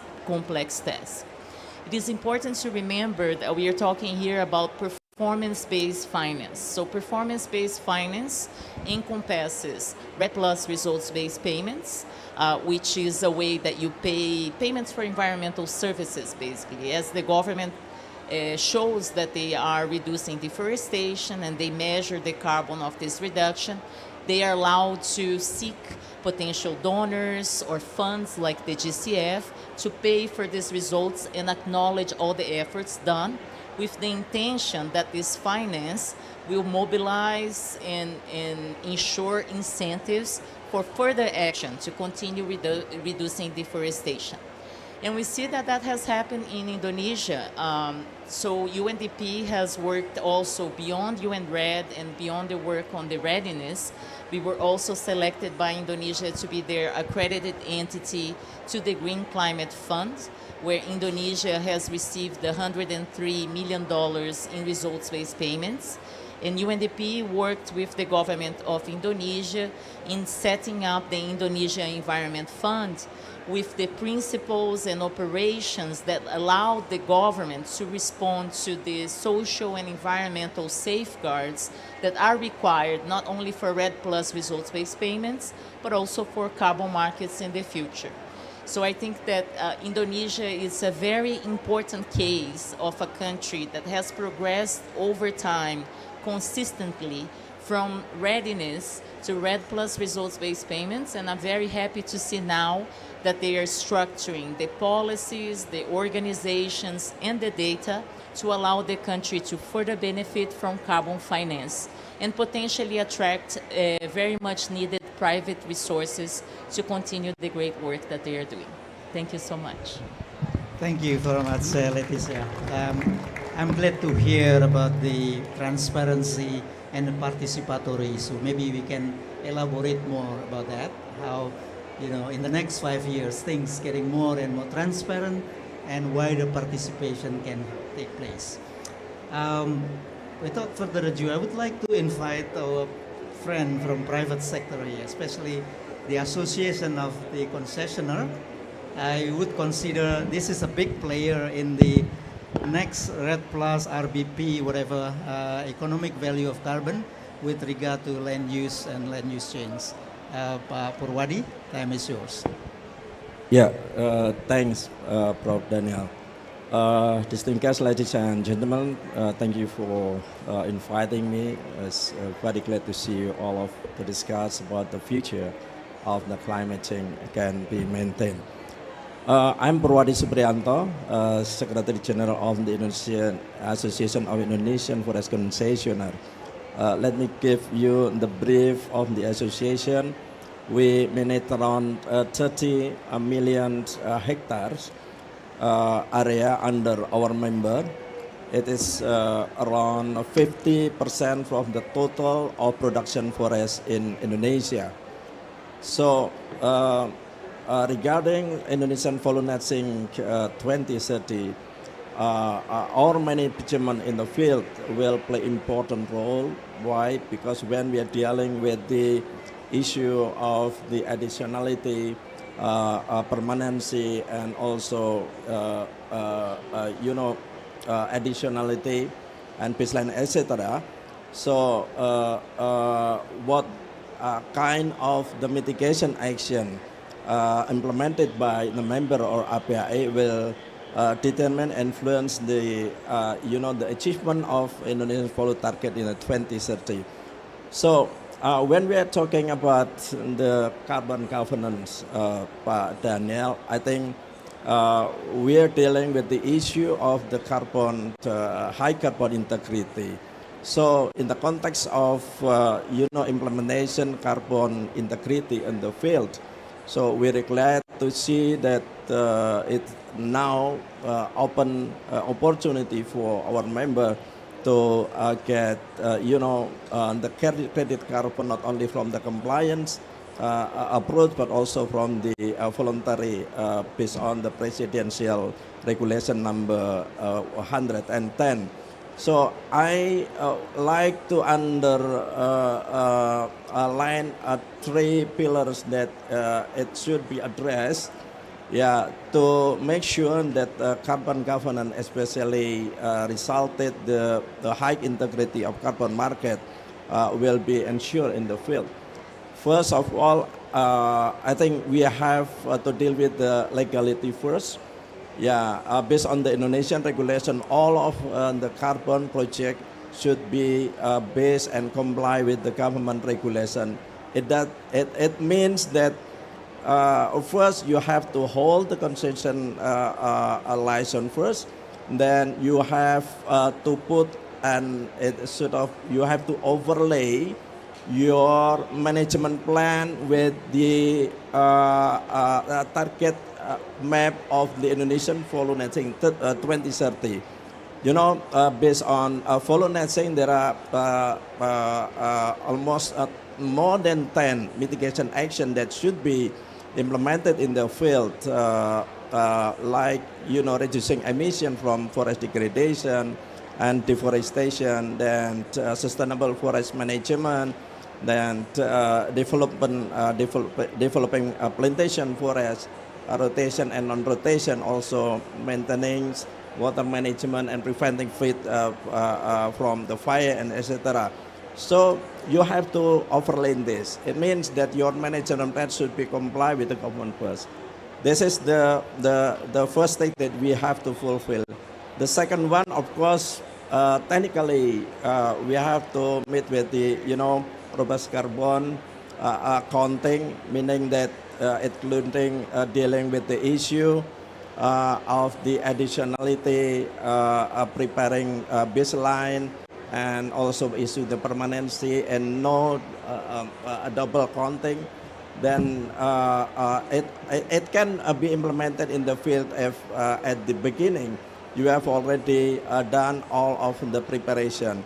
And the last thing that is very important for us in the context to operate mitigation in the field is how we share the benefit of the carbon generated from the forest management unit by mitigation action. Why I put this as the priorities issue, as we are aware that if we are talking about the mitigation action, actually we cannot only depend on it or hide on it. We still have to think about the adaptation program. Sure, of course, it will relate to how we empower, educate community, and building, the community capacity to make sure that they will get the benefit from all of the mitigation in the field in the context of the forest management unit implementation of carbon governance in the field. That's, I think, the first thing that we have to underline, Pak. Thank you. Give applause to Pak Purwadi. So for colleagues who do not know how Indonesian forest was managed, so in the past 40 years, more or less, we had 120 million hectares of forest, and the majority of that was what he called production forest.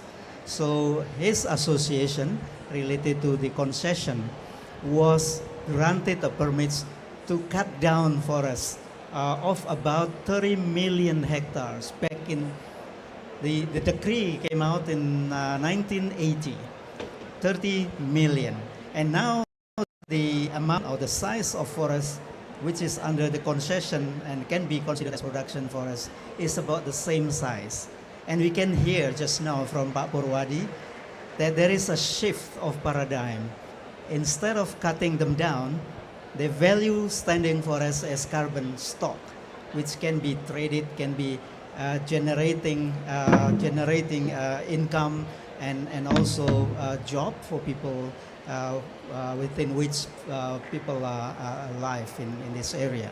So this is quite something that we need to explore further. How can that be done in the next 5 years and beyond?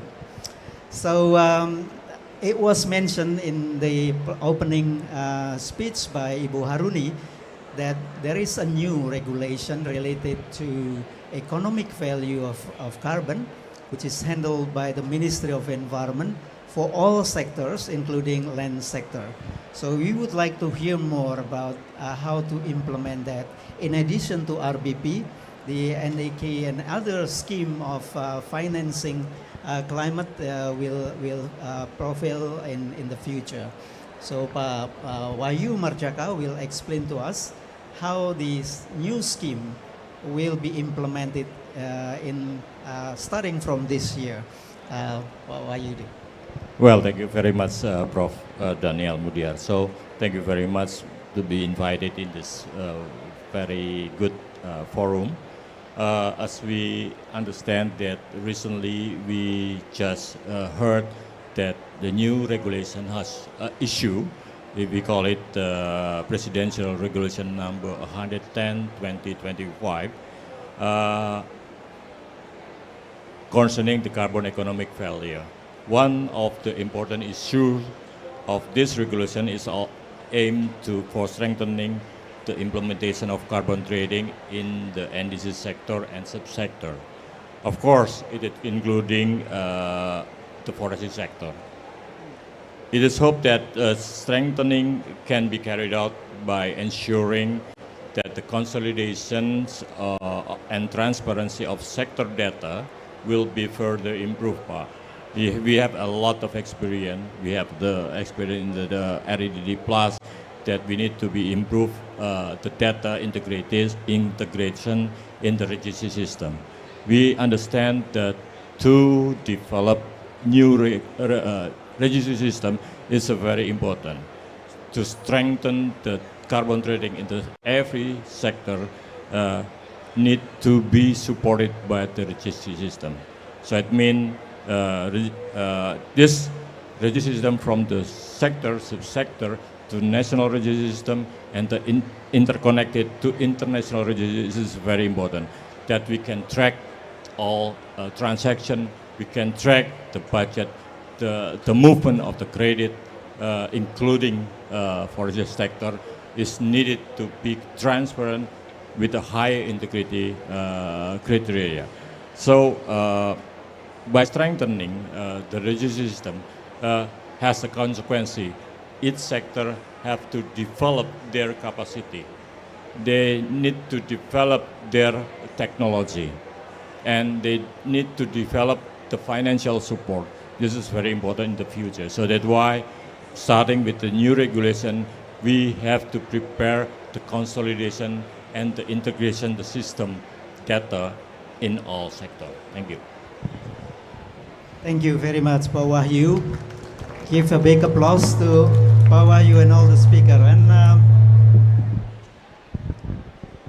we have plenty of time for you, audience, to get further information. I think it was the invitation from Liv John that Indonesia gave a very exemplary moment to other countries in terms of leadership in running forest carbon project. Maybe you have similar kind of challenges and situation that you can clarify and get more information from the audience. Please do so. But before that, I would like to perhaps also trickle the questions and discussion by asking maybe a bit naughty question to you all, guys. I was starting with the pledge from Norway 15 years ago that 1 billion will be available, as to oppose with the recent pledge from Indonesian government, equally a big amount. So from the presentation that Ibu Haruni gave, I think it's almost half of it's already been earned by Indonesia. 490 something million, and the remaining amount is still there. Do you think, Liv John, this, with the experience we had in the past, Indonesia can, make opportunity and make use of this pledge in the future with the developed kind of capacity to do that, since readiness phase until the implementation? And what would you see in terms of possible handicap or barrier that that thing can happen? Thank you. First of all, let me repeat, it is fantastic to see Indonesia show real leadership and progress in this place. So, with the ambitions raised for the folio sector further than before, and reconfirming climate commitments, reconfirming the elements of the folio net sink, which we heard about now, how it will be rolled out. Sorry about that. And with the commitment to the Tropical Forest Forever facility, the table is set for improving results even further. For yet further results, as we can, if your graphs continue the way they were looking, we see no reason why this shouldn't go develop further, to continue the partnership, the emissions reductions continuing. There will be further results-based payments, all other conditions in place. So, that's our commitment, reflecting your commitment. Do you think the R3 tool will help to achieve that? And if it is so, how can people be equipped and enhance their capacity to do that? We truly believe that aiming for the highest integrity standard would make a lot of sense for a country with the kind of capacity that Indonesia has demonstrated. So that would be the right approach in our thinking for Indonesia, and the one that would generate the most significant results. Would you like to entertain questions from the floor? For sure. Any question for Liv John? With regard to Norwegian pledge and tool they provide to achieve what is called high integrity carbon, emission reduction progresses.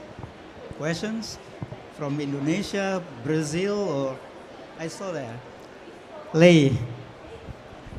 Anybody can help her with the microphone, please? Otherwise, you have to come up here, Lei.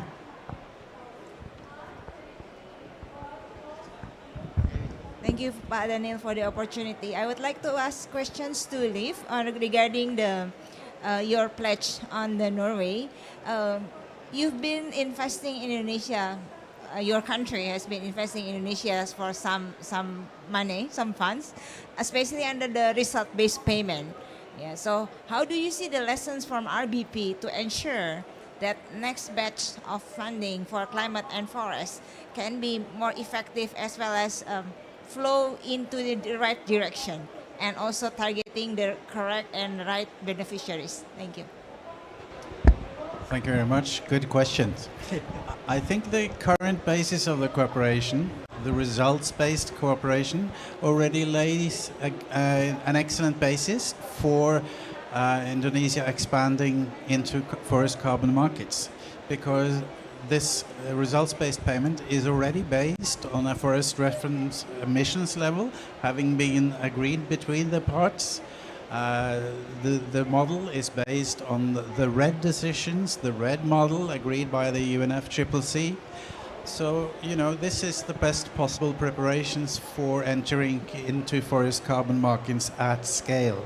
And Indonesia, together with Brazil and DRC being the forest superpowers, this is the sort of approach that would appear appropriate for Indonesia, and this is now the challenge to just take these experience into forest carbon markets with the private sector and in the voluntary carbon market, and further beyond that.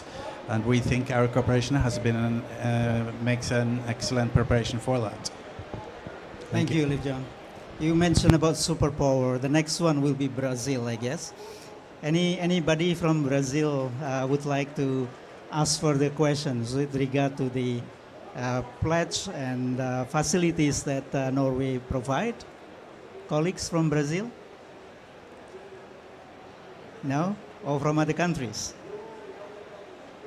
If not, my next question, which is closely related to the first one, is not to you, Leticia, but to Pak Wahyu about the governance of economic value of carbon. So do you see RBP as a challenge, as a competitor in your mix of financing of carbon with regard to the governance of NEK? Any sense of, response on that? Because you have also the so-called blending financing. So what is the RBP in the context of that? Yes, thank you very much, Pak Daniel. Yes, at the first time we developed the carbon economic value, actually we have a 4 mechanism: RBP, emission trading, levy, and the other mechanism. So it means the position of each mechanism is similar. So if we think that RBP is a competitive of the other mechanism, it's not like that. So we considering that every mechanism should be complementary or should be supporting each other. For example, in Indonesian experience, RBP, we have already achieved a higher achievement of the performance base. And after that, using the modality, we can develop any structure and a modality for developing the other mechanism that we already done in Indonesia. So it means using the RBP, we can use as a modality. Using it, we can have experience to support development of other mechanism. If we considering the other mechanism also complementary, and we can work in the same situation like this. Okay, thank you. I understand that the RBP result or carbon credited from the RBP is not sold elsewhere, and it will retire in Indonesia. How do you see this in the next round if people are interested to buy this credit in the open market like IDX? How the governance of RBP will take place in the future? Yeah, I think this is challenging to set up the situation that RBP that cannot be transferred to international, for example, for the credit. But the other possibility using VCM, voluntary carbon market, we can have approachment to transfer the credit after get the authorization and the corresponding adjustment. So it means there is a different rule of the RBP and the carbon trading, even in the forestry sector. Thank you. Do you see the RBP price stay low, or will they be increased in the future? No, I don't think so. This is still low because we already negotiated with the, for example, the biocarbon fund. Yeah, and the RBP in the FCBF, we got the deal, the price in $5 per ton. But in the biocarbon fund, we already get the higher price, $7. Even just at $2, this is increasing. Okay, so you know my question is naughty. Eh? Another questions from the floor. Again, I think Lee is very keen to see this dollars symbol, right? Yeah, the topic is close to my heart. Beri Lemona from C4 Ikraf. So what I understand that TFFF, it targets about 125 billion US dollar, right? With 20 billion coming from the public money, it means that there's still 110 billion coming from the private sector investment. So my questions will be to Pak Wahyu.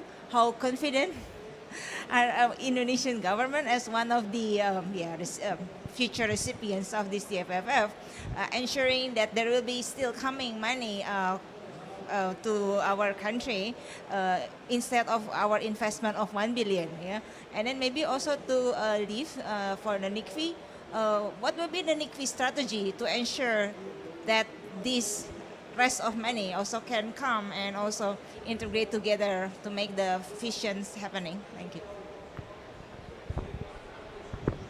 Yeah, thank you for the question, actually. RBP is RBP right now. We run the good manner in the implementation of the RBP.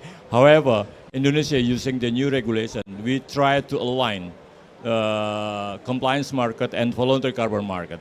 This is the opportunity to set up the new condition and ecosystem that we confident the money will come to Indonesia. Exactly, yes. Leticia, you want to add I'm on? sorry to jump in, but Yeah, no I'm problem. also very passionate about the topic. It's actually 25 million, it's not 125 million. And the money that is put by the different donors is actually, the money is countries and others who invest on it receive a return on this investment. So it's not a donation from Indonesia that's taken away from investments in their countries. It's actually an investment that can generate more investments for the country as well. So I wanted to just clarify this point. I wanted to also to comment on a point that was made before. I think it was very interesting, the Indonesian strategy for how to do the optimal allocation of the different mitigation outcomes from the forest sector. So I think 1 or 2 years ago, PAC came to us at UNDP and it was like, what would be your technical advice in terms of the different allocations of these different assets, considering the requirements of the different funds and donors, and also the fact that some of it is transferable, others can be used for the NDC. Indonesia's NDCs rely heavily on the land use and forest sector. So if you transfer out, you may be in a position later on that you need to buy ITIMOS from another country for a higher price. So this is strategic outlook that countries need to have is something that Indonesia 2 years ago was already thinking about this, concerned about this, and trying to prepare the legislation to ensure that the different types of investments would be going to the targeted areas. And I think one of the initiatives that I was very pleased to see is also the work that Indonesia is doing in terms of restoration of forests in general, but also mangues. Now I forget how to say in English. Mangroves? Mangroves. Sorry, thank you. Thank you so much. It's a huge effort from the government to make sure that these ecosystems are restored, and these are key ecosystems for the planet as a whole, but also the local environment. And this requires substantive investments. And I think it's in restoration where potentially a lot of the private sector projects that are ongoing have a highest potential to drive from, either from the voluntary carbon markets or even Article 6, because those are very costly activities in which the return is not always there because the financial mechanisms are not adapted for this type of investment where it takes a long time and survival rates are not always guaranteed.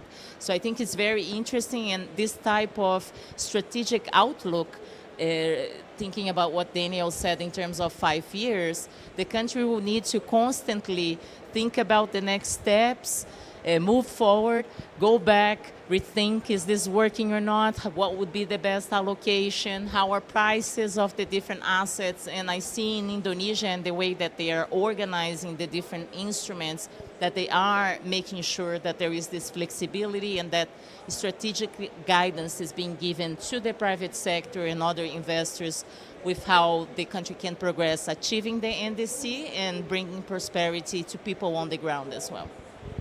Liv John, you want to add? Absolutely.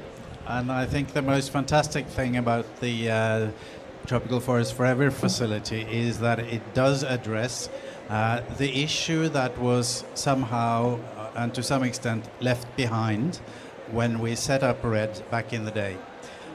You know, how to pay for standing forests. And there has been some attempts, and there's been some successes, such as in Guyana, to do that, but it hasn't taken off on a massive scale, something that, for instance, Central Africa is very much waiting for, with a lot of standing forest, and I suppose Papua too. So, you know, it does, in a way, it represents the next level, the next step, perhaps RED phase 4, except it's not RED. But, and I think we share your concerns and the opportunities, which was recognized with Indonesia's fantastic investment in TFFF, in that this goes beyond public funding. It makes use of private capital and private investment in a whole new and innovative way, which recognizes the geopolitical situation that ODA is in trouble these days. There are setbacks, and we need to look for new ways and innovative ways of financing development and biodiversity protection. So I think this is something that complements very well the current cooperation on the results-based finance, as well as developing that further into forest carbon markets at various scales. As we have heard, this can be the existing projects will be nested, should be nested.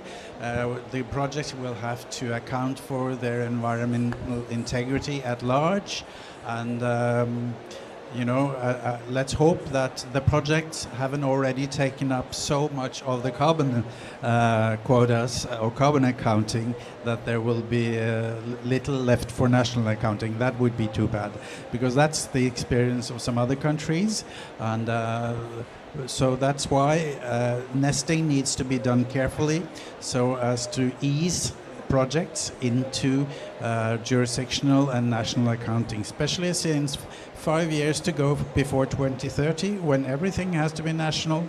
That's not too far away. Thank you. Thank you, Liv John. Before I give the floor, the chance to the floor again, I do not want to ask you, maybe I will ask you later, Leticia, but close to the issue of opportunities, I would like to hear from the Association of Concession Holder, because the title of this session is Unlocking. Unlocking. I heard from time to time that this is not locked anymore. It's open. How do you see this, Burwadi, as you know, players who are holding so much, you know, opportunity to see this opportunity with regard to let the forest standing that Liv John was saying earlier? How do you see this? Yeah, thanks, Prof. I think thanks again, Pak Wahyu, for the opportunity by issuing Presidential Regulation number 110, which is actually giving the flexibility for the concessionaire to choose the methodology, not only in the mandatory but also the voluntary carbon market. Why it is important? Because you know, there are a lot of progress in the world currently, and actually based on the regulation it is open instead of APRBI, Pak. And it is giving us the opportunity to generate a credit carbon from the concessionaire while remain fulfill the NDC target. I think that is the two messages, the important message. First, we can have a carbon credit to be traded, and the second one, we still have opportunity or still fulfill the NDC target. So that's why instead of the financing issue, as Pak Liv said, it can be generated by voluntary carbon mechanism, because we do believe that it will generate more and higher you know, price than sorry to say, RBP at the current situation. But of course, we still have a challenge when we are going to adopt the voluntary carbon, as we understand from the coming adoption of the Article 6.4. So I think it will influence and challenges of the voluntary carbon market. But we do believe by, applied the robust methodology and also link with UN APRBI methodology, it can be prepared from the beginning, then we can adjust what the new feature and we can anticipate. For example, correct me if I am wrong, Pak. For the red plus, I think it will be eligible under 6.4 when the seller country has fulfilled at least 4 requirements. And they have already prepared the national plan, monitoring plan, safeguard, and forest reference level instead. So I think it still have a high opportunity for us to adopt the voluntary carbon market as well. We are trying to prepare the adoption of the Article 6.4 in the near future. That's my point. So you are aiming higher price. Yes, sure, Pak. Oh, Okay. one more thing. I am really interested about the, what do you call it? The new feature of RBP. I do believe that will be like jurisdictional nested approach, right? Yeah, because honestly, Pak, the 5 years the implementation of RBP, it's not, sorry to say, it's not attract the investment of private sector. So because it's still not clear the benefit that can return to us. So I think with the approach of jurisdictional and nested approach, we can choose whether one of the methodology or the benefit can be attracted from the private sector investment. So we have to going through the detail of the jurisdictional nested, and I do think, believe that Indonesia now is in the process to prepare this. Thank you, Pak. Thank you very much. Before you respond on that, Leif John, you can raise your hand again, but let's give the opportunity for the audience to raise any question or clarification from the panel member here. You are forbidden, Leif. Any other questions? You still have one? You sure? Okay. It sounds like C4 graph session here, no? Go ahead.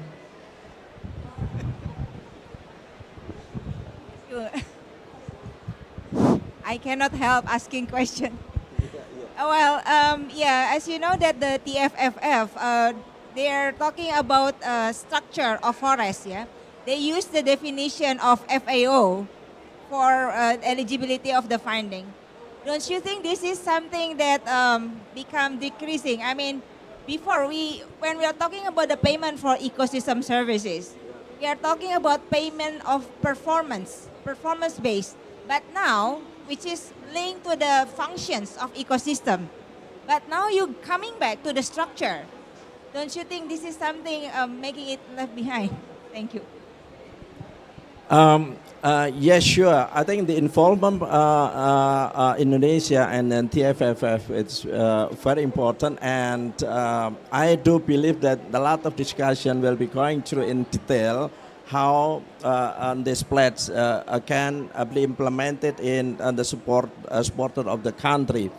And yeah, we discussed yesterday a lot of possibility how the finance from the pledge can be true drawn in the operation, not only for the carbon trading, also how to conserve and how to get the payment of environmental services. So I do believe that it's not only dealing with the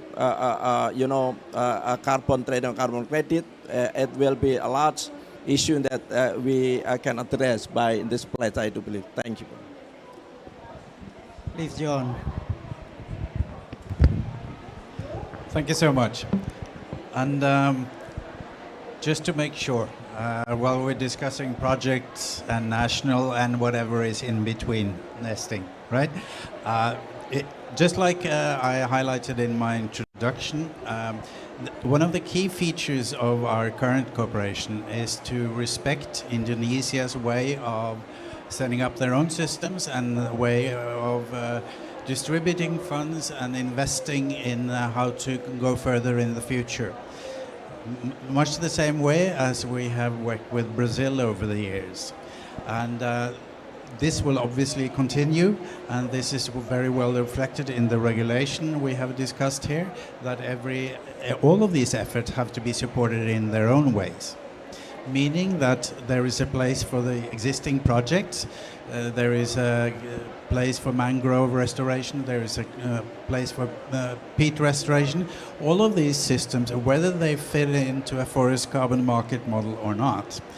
And then just one final point, when you compare, if one compares results-based payments with carbon market prices, that's not really fair, I think, because our results-based partnership has been a dry run. It has been a rehearsal, so to speak, for the forest carbon market, which we expect to raise prices much beyond $5, of course.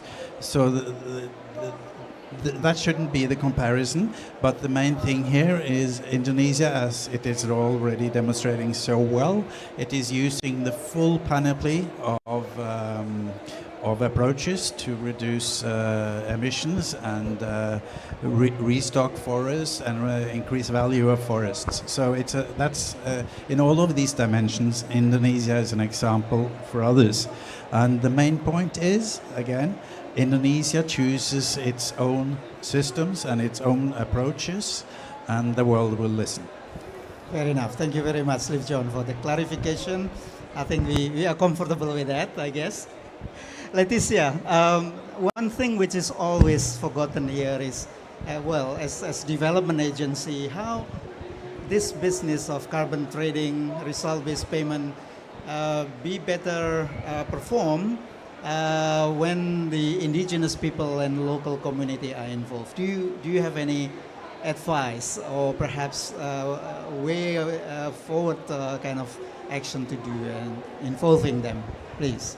Thank you so much for this question, Daniel, because for UNDP, as you mentioned, we are a development agency. So when carbon markets came as a topic, the key question that my boss asked me was, why would we engage on this? No, like there is the UN Environment Agency, there is the UN Climate Agency, why the development agency needs to engage on it? And for us, also learning from RED+, we realized that these activities, in particular in the forest sector, are connected. So when we talk at UNDP about integrity of carbon markets, different from many players that talk about environmental integrity, meaning solid carbon accounting, no double counting and all of that. For UNDP, social integrity stands on the same level as environmental integrity. So we are talking here about guaranteeing that the local communities, indigenous peoples participate not only in the benefits that are shared, but also in the design of the policies and interventions that will impact their territories. We are talking about the generation of jobs for local communities. We are talking about making sure the investments of the whole supply chain in carbon markets, which is not only the credits that are traded, right? You have project developers, you have the verifiers, you have the auditors, you have the rating agencies. Most of this come from the global north. And that should not be the case. It should be coming from the global south, because a lot of the challenges that we face in validation and verification process is actually experts that were trained in temperate forests and now come to tropical forests and sometimes don't fully understand the dynamics of that ecosystem. And connecting the global ambition with local action is what is key for this. And one thing that Indonesia has done that to us was very interesting, and we worked with Indonesia in this process through the Indonesia Environment Fund, is making sure that most of the resource-based payments that they receive through the Green Climate Fund goes to the people on the ground. So out of $103 million that were received, 93 went down to the local level. And not only the direct resources that these communities are receiving, but also more than 1,000 capacity building workshops and efforts to make sure that everyone is just not listening, but that they fully understand what's being discussed and they can participate, ask questions, make sure that their interests are respected, making sure that the customary rights of these communities are recognized. There is no REDD+ without rights. Rights to the local communities to manage their own territories. I think Indonesia has done a great work in incorporating the social and environmental safeguards into the procedures of the Indonesia Environment Fund. And this is a good that was generated for the country that goes above and beyond this 103 million. Because now donors that come in will know that this is institutionalized through the operations of the fund, and that the disbursement of future resources they receive will abide with the same criteria. And the good news here is that when we worked with them on the social and environmental safeguards, since UNDP also has its own safeguards, we made sure that it's encompassing. So if Indonesia chooses to go through our trees, at least on the social and environmental safeguards, I can tell you that they are ready to go. So this is the good news. Thank you so much. Thank you very much for the bonus you gave about that. Benefits will be enjoyed by the local community. I would like to encourage our, especially Brazilian friend here, what is been mentioned by our colleague from UNDP, who is Brazilian. Please do so. Feel more relaxed to ask these very questions about. I think it's common issue also in Indonesia. Please do so if you have any questions or concern about how the local community can get the access to that benefits. Pode perguntar em português que eu posso traduzir também, se vocês quiserem. It can be in Portuguese too. That's yeah? what I said. All right. Go ahead. Please. No? Yes. Okay, good. This is better. Thank you. Hello, Letícia. You have just talked about that. Vou falar em português. Que você acabou de falar que para fazer o desenvolvimento no mercado de carbono, a maioria dos desenvolvedores, eles são da parte do norte em vez da parte do sul. Eu gostaria de saber quais são os mecanismos, que formas que seriam interessantes de fazer para que essas pessoas das partes do sul poderiam desenvolver esses projetos e essas questões para que seja de uma forma assim, para que desenvolvesse essas regiões do sul.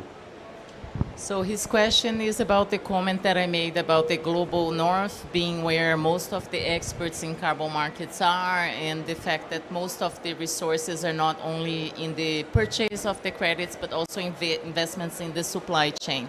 And he's asking, how can we make sure that more expertise is developed in the global south to change this current situation? I'm gonna reply in English so everyone can understand, but it's basically making sure that the capacity is built on the ground. There is no other way around this. A good example, just so we have a reference here, the Clean Development Mechanism, which was what anticipated the Article 6, is a clear example of how this capacity can be developed. It was a mechanism that mainly China, India, and Brazil benefited from, because they had already some installed capacity in terms of engineers, forest engineers, but other areas. And these people were trained to develop carbon projects and do this type of verification. So nowadays, you do have a lot of verifiers from India. You don't have any verifiers in Brazil as far as I know, but you have a lot of project developers in Brazil. And in China, you have both. And the same needs to be done in other countries. And I think it's currently being done. When we worked with Indonesia, this process of channeling the resources to the ground also requires an auditor. It's not a carbon auditor, but it's an auditor of performance. And one of the requirements from the government was, I want an auditor that is from Indonesia.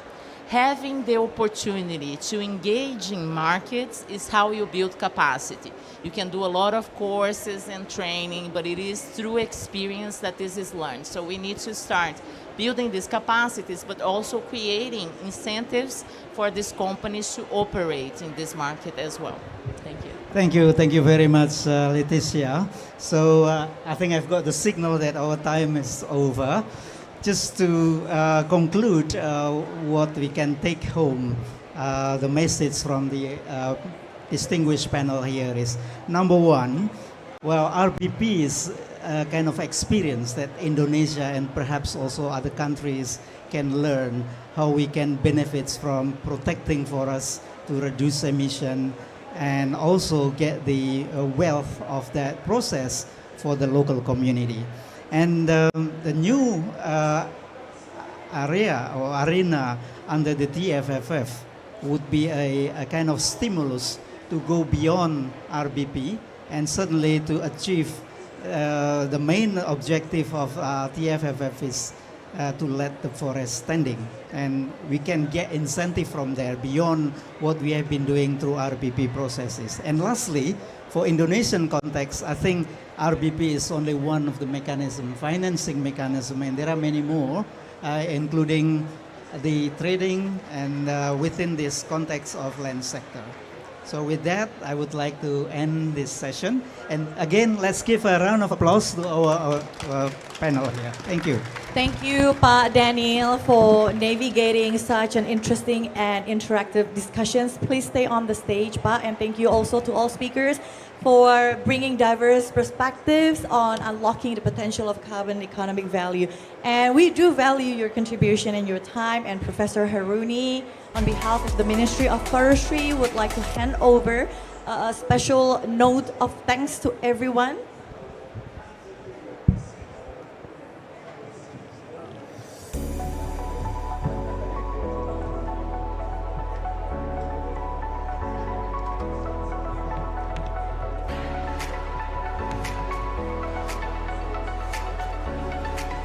Thank you, Pak Daniel. I think, again, by integrating the carbon economic value into the Polunatsing 2030, Indonesia could possibly take the lead in fulfilling its climate ambitions along with to achieve its economic development.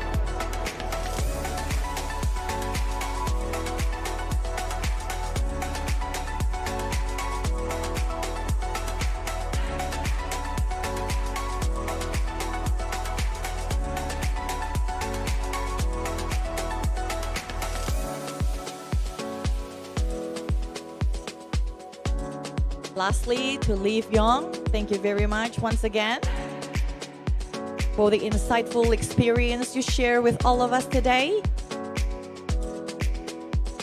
But to wrap up, I kindly invite Prof. Haruni to take position in the center, Ibu. To take a position in the center, we're going to have a group photo together. Okay. Oh, everybody, please move forward a few steps forward.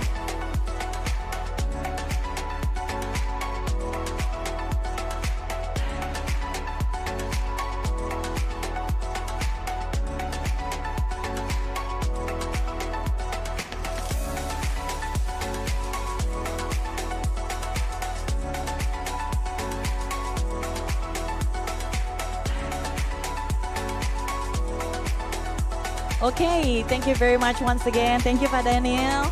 Okay, ladies and gentlemen, please stay around. Our last session of the day will be starting in the next 10 minutes. Thank you, and we'll see you soon.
Welcome, ladies and gentlemen. We're almost reached the end of our program today, but I hope you're still full of positive energy and motivation to learn from our speakers today. So we'll be talking about ammonia. Ammonia as a backbone of fertilizer production is fundamental to energy and food security. Having said that, it is the carbon and energy intensive industry.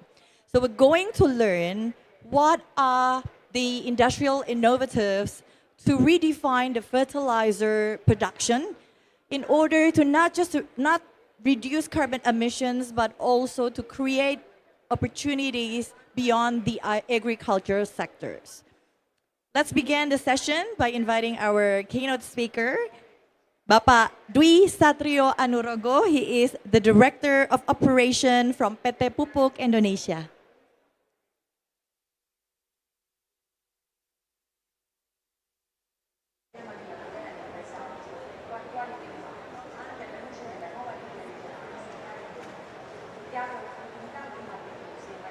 Thank you. Good afternoon, Your Excellencies, distinguished leaders, global partners, ladies and gentlemen. It is an honor to stand here in the COP30 in Brazil in Amazonia in Belém. We are now in the Belém city, the gate of the Amazons, amazing zone. That's a very, very important area where 20 up to 30% of oxygen of the world is produced in here. Ladies and gentlemen, the words today stand at a decisive point.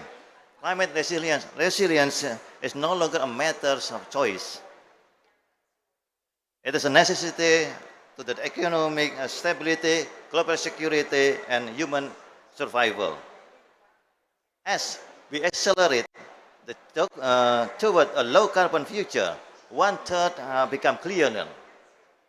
Food system and industrial transformations must advance hand in hand. There is no climate resilience without food resilience, and no food security without responsible industry.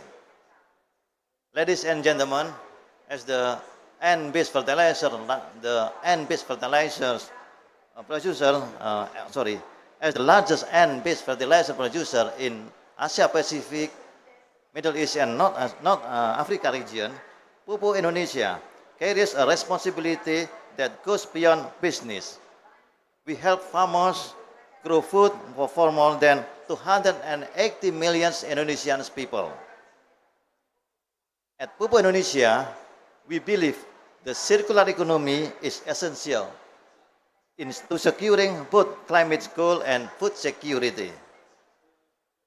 Our purpose is clear: contributing national food security and sustainable economic growth. This responsibility shapes our transition pathway and defines our leadership ambitions. Ladies and gentlemen, to reduce ammonia, Pupuk Indonesia integrates technology-based innovation with nature-based solutions. To achieve our 2030 decarbonization target, Pupuk Indonesia focus on energy efficiency, including plant revamping, equipment replacement, and CO2 utilization to produce like soda ash.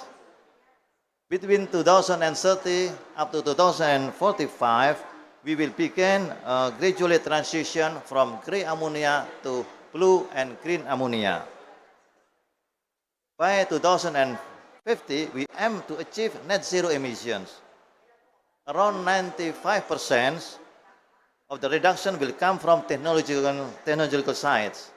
Remaining 5% of emission will be balanced through nature-based solutions, including agroforestry, mangrove restorations, and forest conservation programs. Ladies and gentlemen, as the heart of the transformation, are the farmers, the backbone of Indonesia food security. Circular economy has no matters, has no meaning if farmers are not part of the transitions. That's why we are investing in digital agriculture, precision fertilizers services, soil health mapping, and advanced technology, drone technology, and AI-enabled economic guidance.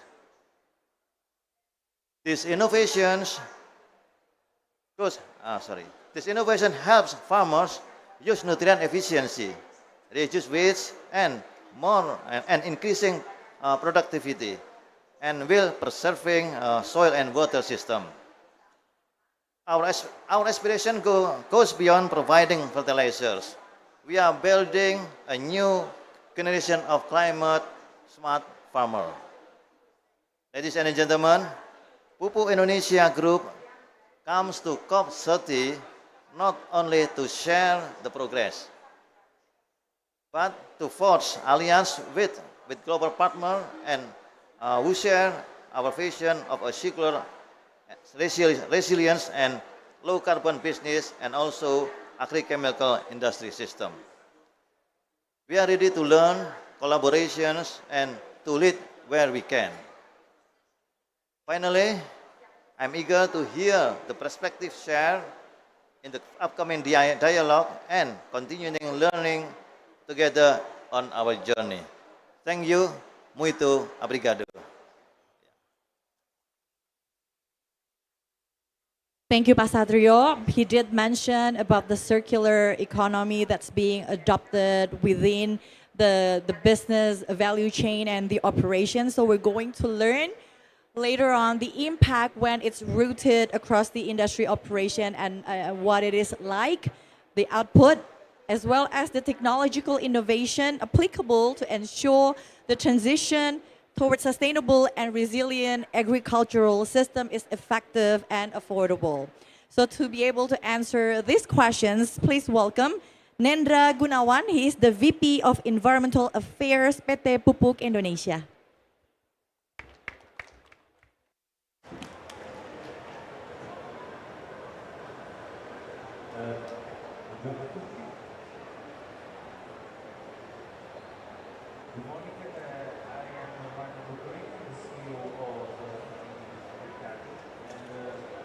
Okay, I have 4 gentlemen, 4 directors, and 1 gentlewoman. Actually, no, gentlewoman is a fashion product from Thailand. 1 lady, okay? I call out one by one. The first one, of course, lady first. Sustainability and Decarbonization Project Manager PT Pupuk Indonesia Persero, Ibu Rina Mariana.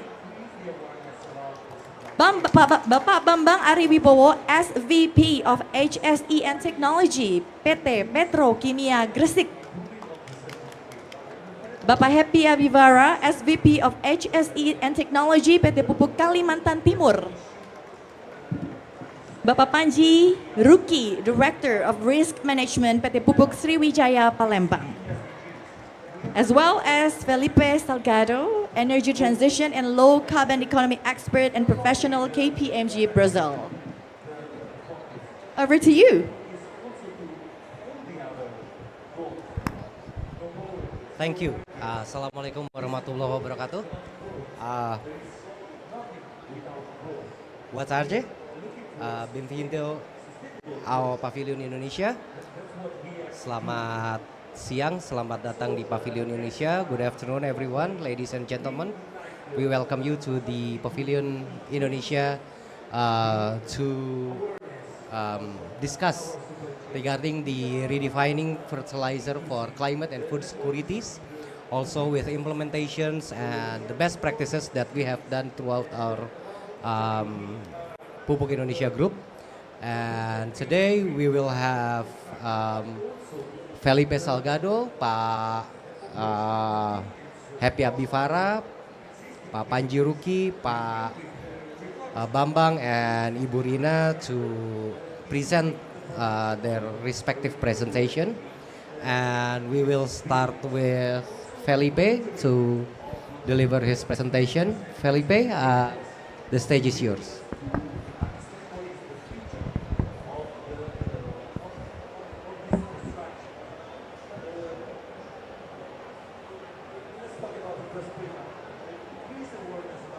Can I have the slider?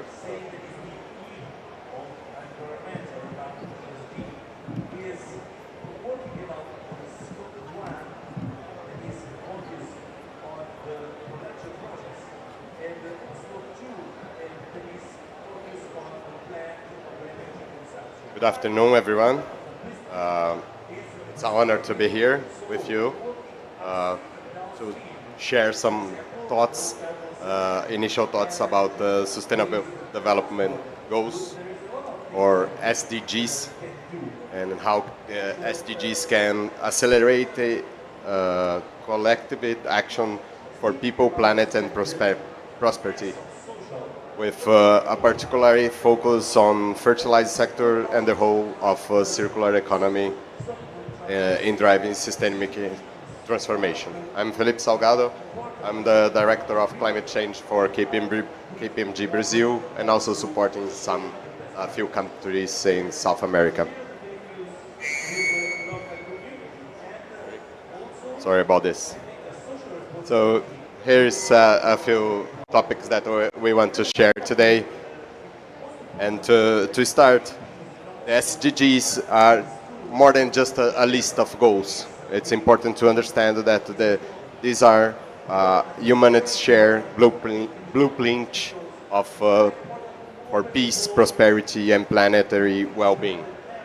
Adopted in 2015 by 119 UN member states as part of the 2030 Agenda for Sustainable Development.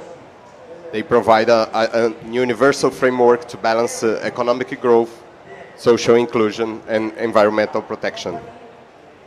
And COP here in Brazil, in Belém, marks the 10th anniversary of the SDGs. But as we approach 2030, we are not on track, on the right track to achieve these goals. Conflicts, structural vulnerabilities, and limited fiscal space impede SDGs progress in many parts of the world.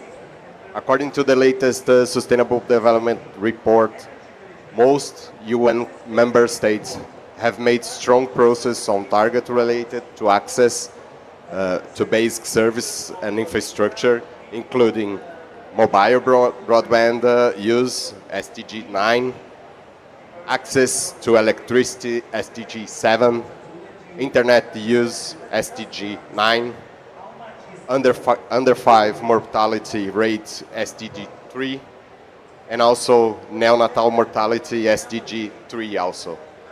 So this is a pivotal moment. Sustainability cannot be an agenda of few. It must be a responsibility for all. And that's, we need to accelerate collective action. And that's why we are here today during this conference. One of the most powerful aspects of SDGs, in my opinion, is their interconnections. Progress in one areas drives progress in others. For example, ending poverty and hunger, SDG 1 and 2, requires resilient food systems and inclusive growth. About our topic today, or about our discussion today, circularity in fertilizers touches multiple SDGs. SDG 2, zero hunger, resilient food systems through nutrient recovery. SDG 12, for responsible consumption and production, so closing material loops. SDGs 13, climate action, so circular economy contribute to reduce carbon emissions from productions and transportation.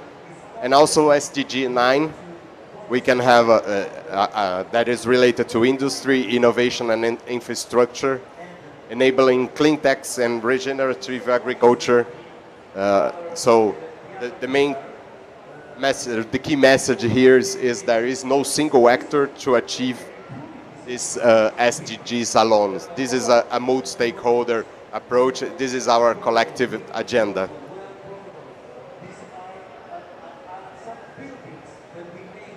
Sorry. Okay. So, to truly meet the SDGs, we must move beyond incremental change and embrace systemic innovation.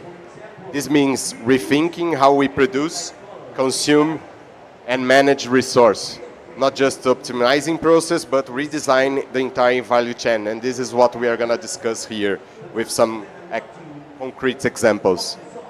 The global fertilizer, just to give some bold numbers here, the global fertilizer market is valued at over 200 billion US dollars and projected to reach 300 billion US dollars by 2030.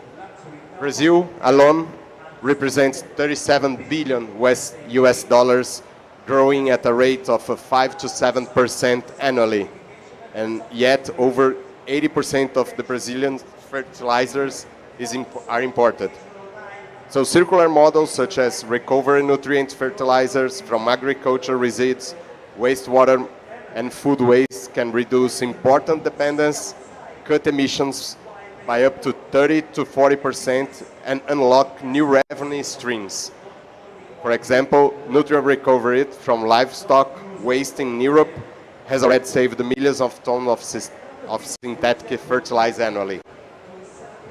Practical example that we are going to explore more in details during this conversation. So circularity is not a separate goal, it's a bridge connecting multiple SDGs, as I mentioned before, to practical actions. By embedding circular thinking into fertilizer and an ammonia value chain, we can drive systemic change, delivering food security, climate resilience, and economic growth simultaneously.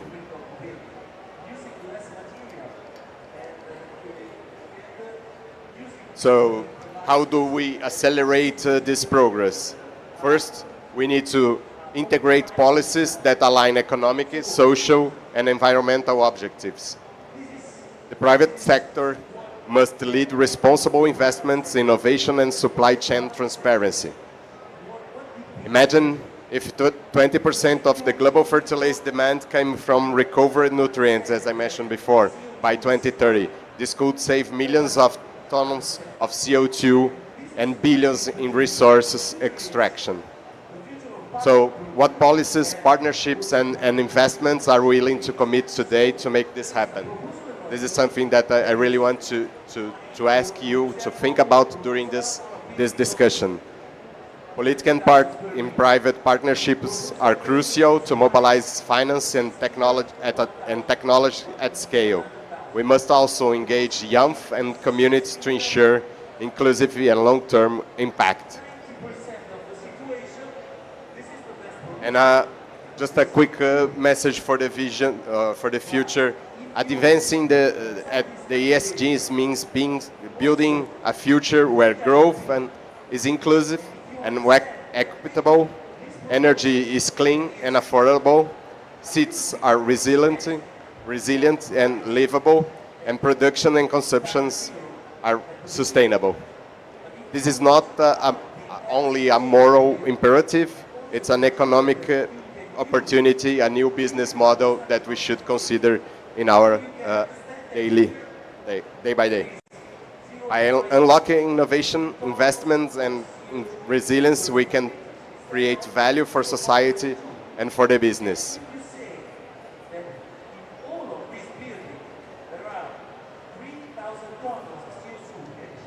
The 2030 agenda is not just about achieving 17 SDGs in a separate way or separate goals.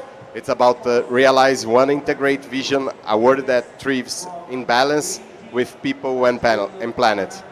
Every action counts, no matter how small. If we act together, guided by science, solidarity, and shared purpose, we can still deliver on the SDGs and secure a sustainable, equitable, and hopeful future for all. Thank you very much.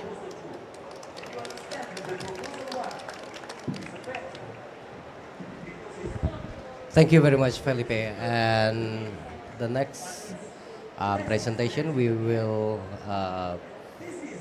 enjoy the presentation from Mrs. Rina Mariana regarding the implementation of the decarbonization program and sustainability in Pupuk Indonesia. Bu Rina, the stage is yours.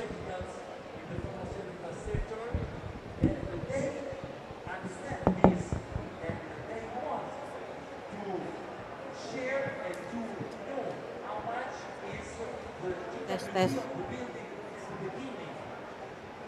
Okay, distinguished ladies and gentlemen, good afternoon. First of all, I would like to express my sincere gratitude for the opportunity to speak on these remarkable occasions. Today, I would like to share with you regarding Pupuk Indonesia circular economy strategies and also its alignment with sustainability performance. Next slide, please. Pupuk Indonesia stands as the largest nitrogen-based fertilizers in fertilizer producer in Asia Pacific, Middle East, and North Africa. We produce around 7 million tons of ammonia and 9.4 million tons of urea. The group ensures fertilizer production and supply stability across Indonesia and the region. In 2025, Pupuk Indonesia achieved an ESG rating of 61 by S&P Global, an improvement from 56 in 2024, which is mainly driven by environmental performance improvement, such as enhanced climate strategy, water stewardship, and also environmental policy and management. Next slide, please. Okay.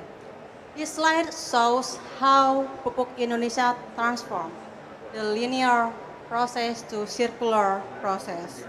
In a linear value chain, the raw materials is extracted, processed into products, and then the product is consumed. There is no utilization of emission or waste, and also excess of energy.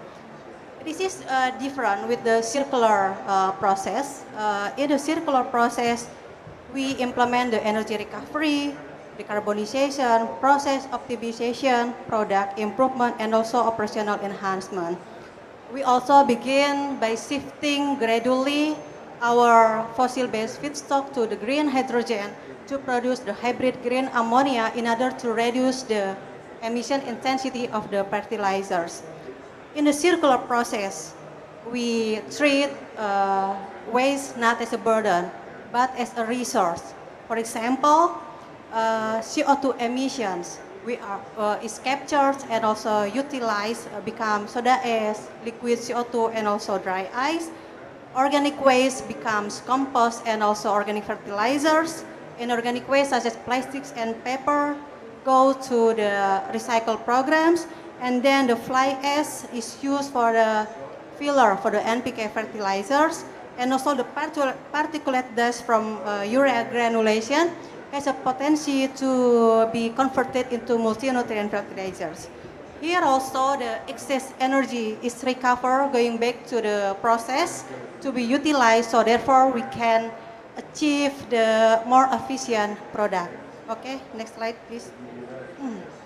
Okay, as Felipe explained before, the circular economy is deeply interconnected with the ESG frameworks, because it can strengthen the environmental stewardship and then give a social impact and also governance excellence. In environmental standpoint, the circular economy strategies, including resource efficiency, emission utilization, waste to value, eco-product and technology innovation, can give an impact to the sustainability by reducing the emission, reducing the use of the raw materials, and also utilization waste heat. And also we can produce the low carbon intensity of the fertilizers, which can reduce our Scope 3 emissions. And then in a social standpoint, our strategy is a circular livelihoods, circular entrepreneurship, health and well-being, which can give impact by creating the new green jobs, involvement of women and youth, and also empowered village become co-producers. So we can create financial support to the community, and also the clean environment and better nutrition for the local community. And then one of the most important is also the governance. The governance act as enabler to accelerate this achievement of the targets through data management, MRV systems, and also sustainability policy. Next slide, please. Okay. This slide shows the circular economy best practices in Pupuk Indonesia. Here I only will share with you the overview, and then our groups will explain the more detail about the circular economy program. The first is waste to value. Here we utilize the fly ash as the filler and also coating agent for the NPK fertilizers, and the fly ash and bottom ash is utilizing for the paving blocks, and also the organic waste we convert it into the compost or organic fertilizers. We also utilize the CO2 to become CO2 liquid, dry ice, and also soda ash. In energy recovery, we utilize the waste heat, and then we also drive the eco product and also technology innovation through the development of the hybrid green ammonia to lower the carbon intensity, and also control release fertilizers to reduce our scope 3 emission. And then the last is resource efficiency through the implementation of energy efficiency improvement and also process optimization. Through this implementation, the circular economy can give an impact. We can reduce the emission, so the estimation is around 2.28 million tons of CO2 per year. And then we can also gain the revenue, which is around 14 million USD per year, and also the cost saving, around 12 million USD per year. So here we can see that circular economy give the sustainability impact, but can also create a value for the company. Next slide. We also drive the social impact through circular economy program involving the local community. Here we implement the multi-stakeholder collaboration, consists of our company, and also micro, small, and medium enterprises, local communities consisting of women, youth, and also farmers, NGO and academia, supply chain partners, and off-taker. Here again, we treat the waste not as a burden, but as a resource. We convert the organic waste and inorganic waste to create value-added products, and also reducing waste and deliver measurable and social benefit, social and economic benefits. For example, waste banks, producing the handicrafts, compost, and organic fertilizers. The impact is we can create the circular livelihoods, empowerment and inclusion, community partnership, and also health and well-being for the society. Next slide. NBS, nature-based solution. Pak Dwi already mentioned in his keynote speech that NBS is one of our main strategy of decarbonization, but again, it has interconnected with the circular economy strategy by regenerating natural systems, creating renewable biological resource, enabling community-based value cycles, because the crops can be utilized by the local community, they can sell, and then they help them to distribute to the off-taker also. And also absorbing the CO2 to reduce the remaining emission. We develop the nature-based solution because we have a target to achieve net zero emission in 2050. Our main strategy is carbon inset, but to achieve the net zero, we still have remaining carbon emission, which is around 1.7 million tons CO2 equivalent. Here we develop the NBS because it can create the sustainable impact to the society also. So in 2025, our target is around 1.7 million tons in a carbon offset, which is equal to 365,000 hectares of the land. We already start the NBS programs. The first is Agroforestry Carbon Alliance. We already implemented 200 hectares in this first quarter, and then now we are going to expand up to 1,000 hectares in last quarter of this year. We see here that we already we calculate the ROI, and also we calculate the analysis cost and benefit ratio. The second is a mangrove restoration in East Kalimantan.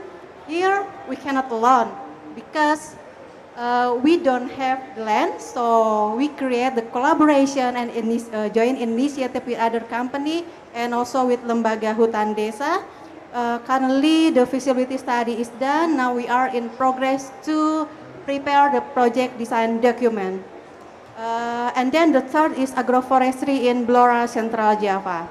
Why we choose agroforestry? Yeah, because we can get the crops, and then the society can get the benefits by selling the crops. Okay, next slide. Okay. To accelerate the circular economy transformation, the multidimensional enablers should be applied. The first is a community partnership, working with farmers, women, youth, inclusive groups, and also recycling enterprises. And then the second is strategic partnership, both national and global, in order to align the policy, roadmap, and also drive innovation. And then the third is a financial and market, including the green bonds, monetizing the carbon emission reduction to carbon trading, and also sustainable link loan. And then the fourth is a digital and data. Digital MRV, integrated data for operation, energy, and also emission. The data is very important to prevent the greenwashing. Okay, next slide.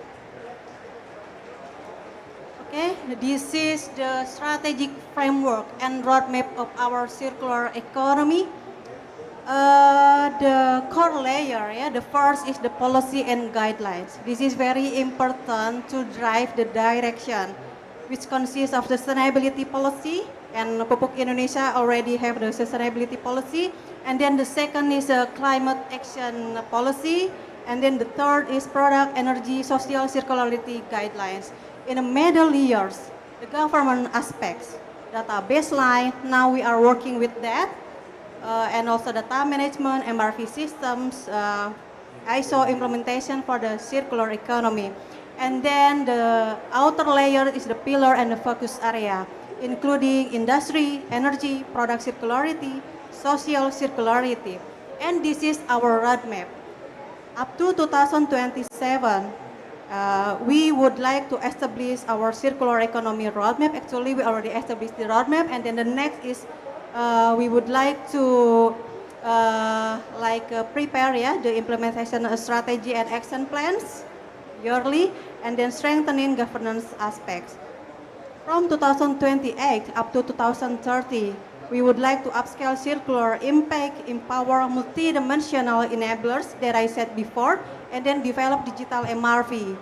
From 2030 to 2035, piloting zero waste industrial clusters in one of our subsidiaries, and also gaining more revenue from circularity products. From 2036 to 2040, strengthening value chain of the circularity. And then from 2041 to 2045, we would like to implement the beyond business as usual in circular economy. Okay, next slide. Okay, thank you very much for your attention. This is the end of my presentation. Thank you, Bu Rina. Ladies and gentlemen, I present you Pak Happy Abifara to present the presentation regarding the sustainability programs in Pupuk Kalimantan Timur. Pak Abi, the floor is yours. Thank you, Pak Nendra. Good afternoon, everyone. I'm so glad to be here. So today, I would like to start by addressing the critical need to move away from the conventional linear economy a system based on the taking resources, producing goods, and ultimately disposing of them.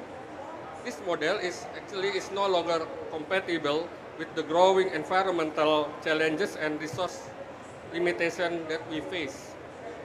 Circular economy provides a strategic approach to achieve this transformation.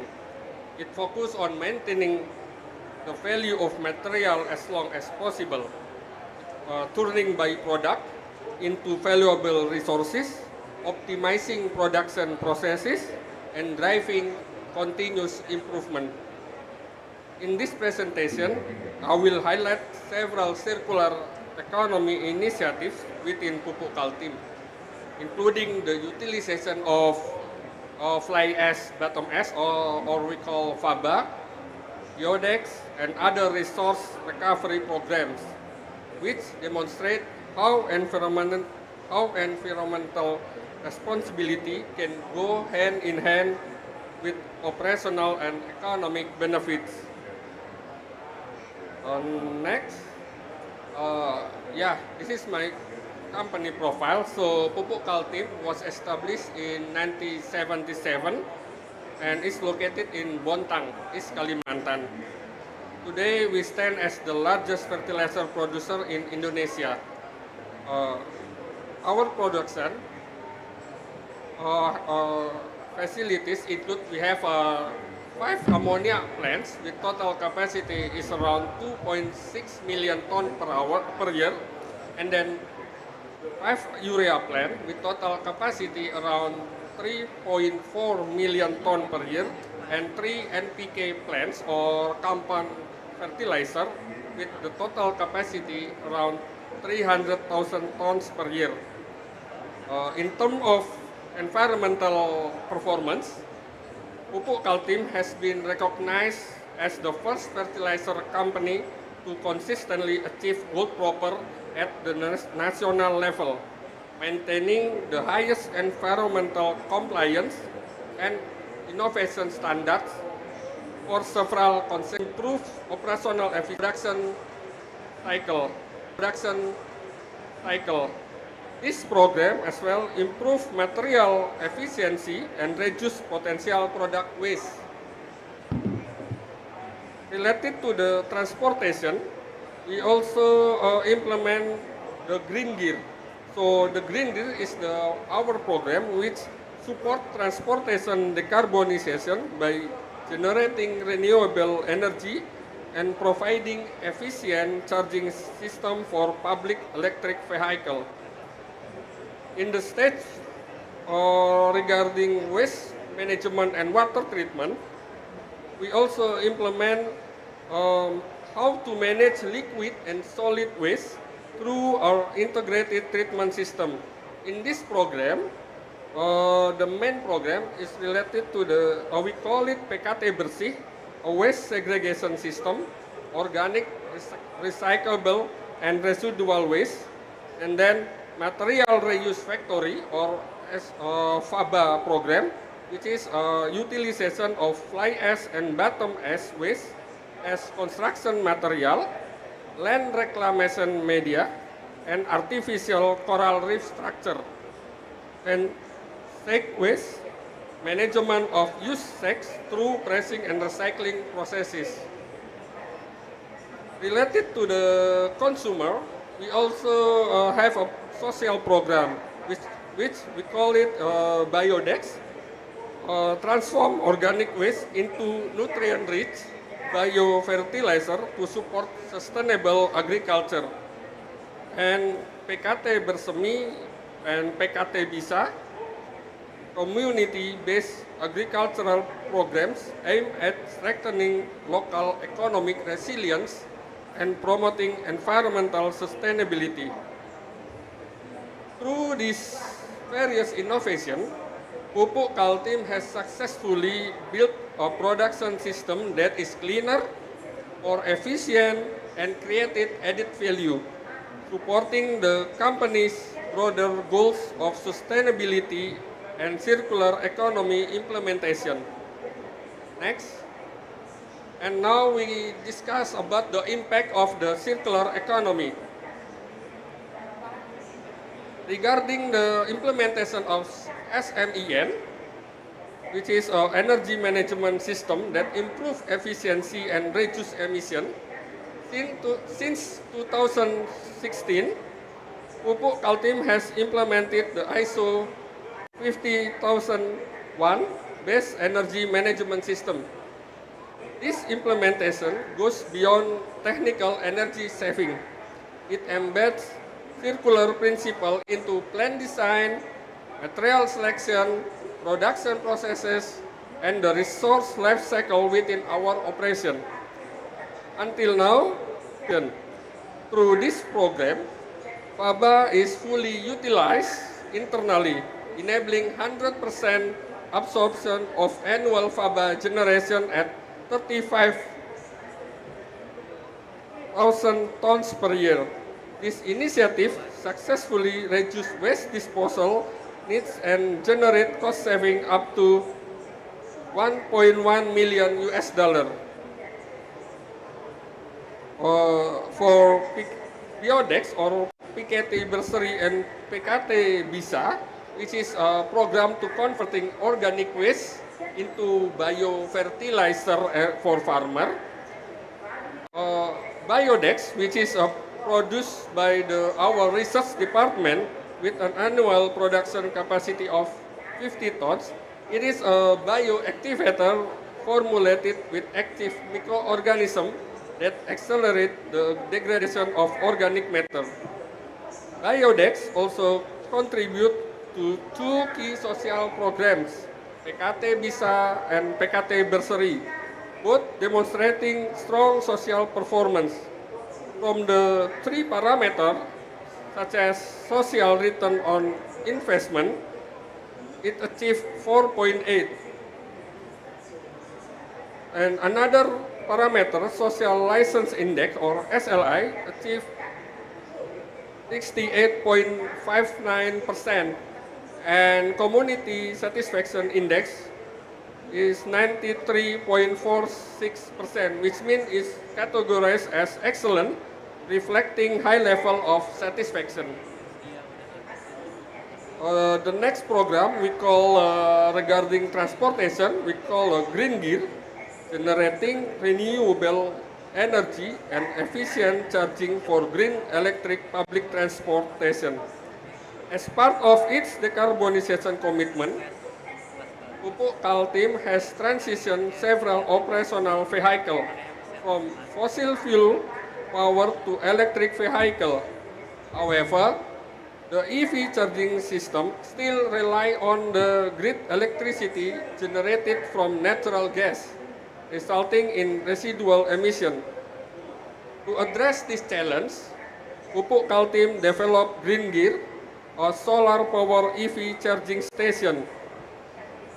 This program contributes to significant environmental and economic benefits. For cost saving is around 359 million rupiah per year, and for the greenhouse gas emission reduction is around 62 ton CO2 equivalent per year. This initiative also reduced transportation-related emission in Bontang by 8.9 ton CO2 equivalent, establishing a replicable model of sustainability mobility that enhance PKT contribution to regional emission reduction. Next program we call SAC Waste. SAC Waste is a management through third-party pressing and recycling. So, normally, Pupuk Kaltim NPK production generates SAC waste from both raw material packaging and finished product packaging, with a volume reach approximately 30 tons per month. An innovation has now been implemented by compressing the SAC waste prior to shipment. This initiative has successfully reduced shipment volume, leading to improved logistical efficiency and cost saving. Through this, the following benefits have been achieved. disposal cost saving around 2.9 thousand US dollar, and then economic benefit for third-party recycle 4,476 US dollar. This program not only support the reduction of waste generation within the company, but also reinforce circular economy practices by maximizing the recycling of packaging waste. The last one, PKT Bersih. So, PKT Bersih is a program implement source-based waste segregation into 3 categories: residual waste, recyclable waste, and organic waste. Recyclable waste is processed through anggrek hitam waste bank, pupuk kaltim internal waste bank, enabling the development of circular economy within the company. In 2025, the program successfully achieved emission reduction of potential of 116 tons CO2 equivalent per year, and also cost saving potential around 27,000 per year US dollar. So this initiative directly contribute to reducing waste generation and optimizing resource utilization across company operation. Next, please. Next. So this slide explains a strategic foundation anchoring pupuk kaltim sustainability journey aligned with ESG framework. Our action are structured into 3 pillars: environment, social, and governance. Under the environment pillar, we focus on addressing climate change and minimizing environmental impact. We are executing major decarbonization program, including ammonia plant 2 revamping, the new soda ash plant, solar PV, and electrification of vehicle to improve energy efficiency and reduce emission. We have set a clear ambition, achieving net zero scope 1 and 2 emission by 2050. This commitment is operationalized through our decarbonization roadmap and investment in clean ammonia research as a future low carbon fuel. On the social pillar, we ensure growth that is inclusive and empowering. We promoting workforce development with 34% of women in management and 95% employee training participation annually. Through programs like corporate social responsibility investment over 4.78 million US dollar support community development. And also we uphold workplace safety with zero fatality performance over 76 million working hours.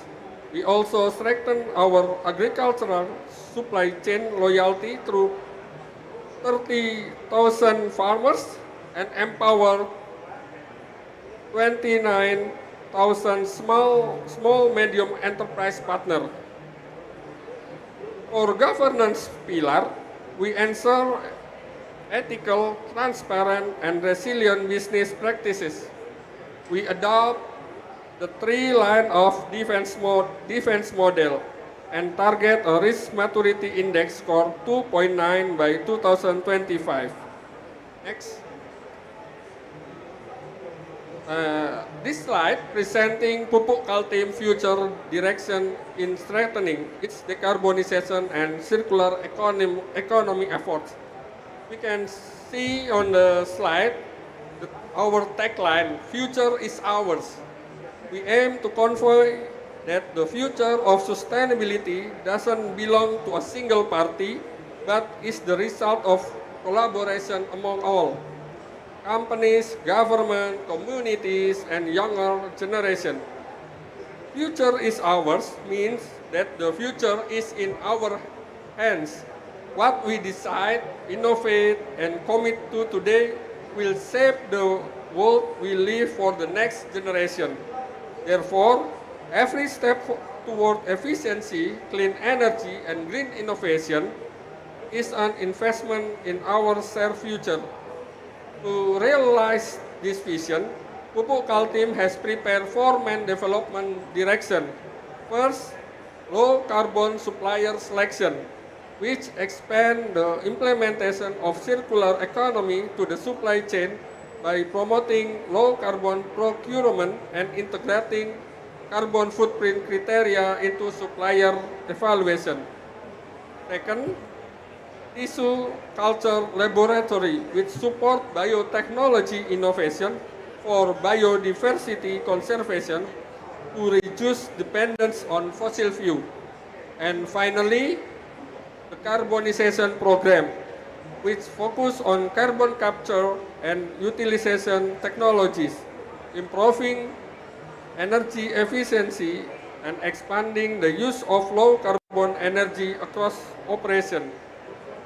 All of these initiatives are part of our journey to build a fertilizer industry that is not only productive, but also sustainable and contribute to both food security and global climate resilience. I think that's all. Thank you. Thank you, Pak Abifara, for the elaborative explanation on Pupuk Kaltim's program. And the next presenter will be from Petrokimia Gresik, which is our subsidiaries located in Gresik, East Java.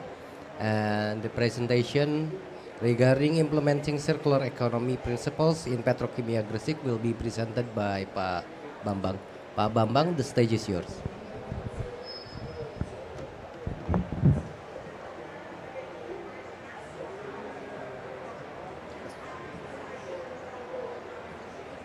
Good afternoon, respected guests and esteemed colleagues, ladies and gentlemen. Thank you all for joining. I'm truly honored to stand before you to discuss critical step in modern industry, implementing circular economy towards sustainable industrial transformation. Specifically, we will review how Petrokimia Gresik, as a part of Pupuk Indonesia, is implementing the circular economy principle in its day-to-day operation. The circular economy, more than just waste management, it is a fundamental framework for changing how we view resource to create a value. Okay, let's explore how Petrokimia Gresik making this vision into a reality. Next slide, please. Petrokimia Gresik, as a part of Pupuk Indonesia, is a leading producer with diverse product range, contributing significantly to the fertilizer capacity of Pupuk Indonesia. Next slide. Next slide, please. Okay. Petrokimia Gresik is the most completed fertilizer company in Indonesia, with production capacity is over than 10 million ton per year of fertilizer and non-fertilizer. Petrokimia Gresik has a capacity of ammonia is 1.1 million ton per year, supplying essential raw material for urea, ammonium sulfate, and also NPK fertilizer. Our production operations are supported by integrated infrastructure, which including water purification unit, ammonia phosphate for recovery in the waste management system, yeti in unloading system, and also electricity in the generating unit. Given this scale, the circular economy is necessity in Petrokimia Gresik. Okay, next slide, please. Okay, in this section, I will explain about the circular economy roadmap of Petrokimia Gresik, which serve our main framework for implementing sustainability principle across all production processes. Between 2021 and 2025, Petrokimia Gresik has implemented and expanded several programs focusing on resource efficiency, waste utilization, and also emission reduction. This activity demonstrates how industrial transformation can be achieved through innovation, collaboration, and also continuous improvement, turning waste into a valuable resources while reducing greenhouse gas emission. In this presentation, I will examine 4 key initiatives generate in significant economic and environmental value from petrokimia Gresik. Okay, next slide. The first one, utilization gypsum for ammonium sulfate fertilizer. In this case, or in this program, gypsum as a side product from phosphoric acid plant reacted with the CO2 and ammonia. In this process, we produce ammonium sulfate fertilizer as a main product and also kaptan or lime as a side product. One of initiative achieved is we can reduce the CO2 equivalent per year, and also generate circular economic value is around 81 million USD per year. Through this initiative, petrochemical not only minimize waste, but also strengthen productivity efficiency and profitability in a sustainable manner. Next slide, please. Okay, in this slide, I will explain about the fly ash utilization for petrochas. Fly ash mixed with the gypsum and also lime to produce the petrochas. Petrochas is some kind of product using to soil conditioning to reduce acidity in the soil. In this program, fly ash is partially replaced the function of gypsum as a raw material. So we can convert waste into a product. Beyond environmental benefit, this initiative also generates the circular economy value approximately $20,000 per year. This program is perfectly illustrated how industrial waste can be transformed into a valuable resource. Next slide, please. Okay. In another key, the initiative is a purchase utilization from ammonia plant. In this program, the purchase cannot be utilized fully in the system of the ammonia plant. So we can convert the purchase to a fuel for a package boiler and also waste heat boiler. From this activity, we can have a saving in the natural gas, CO2 emission reduction, and also annual cost saving approximately 550,000 USD per year. This innovation exemplifies how process optimization can directly contribute to both operational efficiency and also environment sustainability. Next slide. Okay, in the last program, I will show you about the post-scrubber program that occur in the phosphoric acid plant. Petrochemical implemented post-scrubber program to recover fluoride and minimize gas emission. The co-current post-scrubber is a system that allows we recover fluoric acid gas, and then we can use the fluoric acid to produce the LFF3. The initiative reflects our strong commitment, operational excellence, resource recovery, and also environmental stewardship. Okay, petrochemical circular economy journey demonstrate that sustainability in industrial progress can go hand in hand by optimizing resource and recovering byproduct. We are setting an example of responsible industrial leadership through innovation and collaboration. We pave the way for a cleaner, and more resilient future. Thank you very much for your attention. Thank you, Pak Bambang. A very interesting presentation regarding the initiatives from Petrokimia Gresik. And the next presentation will be presented by PT Pupuk Sriwijaya Palembang, the subsidiary of Pupuk Indonesia located in Palembang, South Sumatra, regarding the utilization of fly ash at NPK plant, which will be presented by Pak Panji Ruki as the Risk Management Director of PT Pupuk Sriwijaya Palembang. Pak Panji, the stage is yours. Thank you, Pak Nendra. Good afternoon, ladies and gentlemen. So we are a group of subsidiaries from Pupuk Indonesia Group. Obviously, we are from Palembang, South Sumatra, the western part of Indonesia. Previously, it was Pupuk Kaltim from the eastern part of Indonesia, and Petrokimia Gresik from the Java, the main island of Indonesia. So we are all fertilizer producers. As together, we form Pupuk Indonesia Group, led by Pak Dwi. So on my slide, I'm the last. I only have a few slides because strategy has been explained by Burina, where all of us is given mandate to reduce carbon emission, increase circular economy activities in our factories, and increase value for our stakeholders. So particularly in Pusri Palembang, I want to elaborate the program where we use fly ash from our power plant. We are still using coal because Sumatra, the island of Sumatra, is very rich in coal. We are transitioning into clean energy. However, Indonesia is still one of the top producers of coal, and we are using it to produce power, and also to increase steam and other supporting utilities. So fly ash, maybe next slide. The company is in South Sumatra. If you probably haven't been to Indonesia, Pusri Palembang is the oldest factory, the oldest subsidiary that the group has, and we have some of the oldest factories. So we are in the process of revamping, revitalizing our factories so that we get more efficient.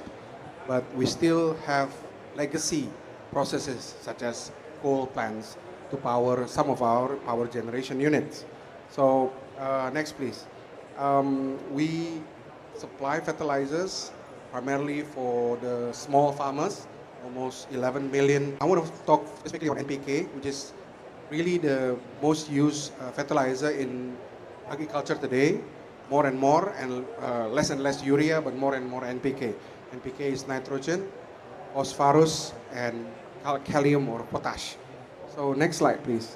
So usually we use materials such as urea or ammonia as part of the nitrogen, and rock phosphate or DAP for the phosphorus, and potash or MOP for our kalium. And it's combined with clay. Now clay, obviously there's a lot of it in Indonesia, but clay also, we have to mine for it, and we are taking from the nature. While we have actually fly ash and biomass. Now, the other companies have explained that we have used it for paving materials, construction, even for coral, artificial coral. Now in Pupuk Pusri, we use it as part of our NPK materials. So that it comes back from power generation to material for the fertilizer itself. So we are using it as a replacement for clay. Now, obviously, what we need to do, we have to ensure that when we replace clay with fly ash, that the quality remains the same or better, and also the impact for unwanted ingredients or chemicals are mitigated or prevented, and the produce continue to generate productivity for the farmers without any environmental impact. So we did a lot of testing. Next slide, please. So we want to be careful with this, and so we did a lot of testing, making sure that our fly ash is similar to dolomite or clay. We also customize our factory so that it can handle the more finer materials of fly ash, and we make sure when we compound it into NPK product, we tested it again and again, so that the results from a chemical, from plant nutrition, and also from unwanted chemicals are mitigated. The results is quite promising, and actually it's been in production for this year. Next. Because fly ash has now been designated by the government as a non-dangerous materials, that we can use it as a filler for fertilizers. So now we are going to replace at the first stage 2% of our clay, and we're going to reach 30% within the next couple of years. So that's quite significant, and the result is, number one is cost saving, and number two is we reduce the waste from our production process. Next. We have been using 10,000 tons, which we have saved almost 250,000 a year of saving of not buying clay, using clay. We have reduced almost 634 tons of CO2 by reusing and reproducing. And in terms of reduction of the clay, we are removing almost 500 or 600 tons of clay of equivalent of CO2. So, and the laboratory results is similar. We have able to produce MPK with similar characteristics, similar efficacy, productivity improvement for the customer, for the farmers, and no incremental unwanted dangerous chemicals. The arsenic content is still there, same as regular NPK, but it's all below the contamination level that is regulated in SNE 7387. So this program to reuse our fly ash is going to be continued in Pusri Palembang and up to 30%. So that's just an example of circular initiatives.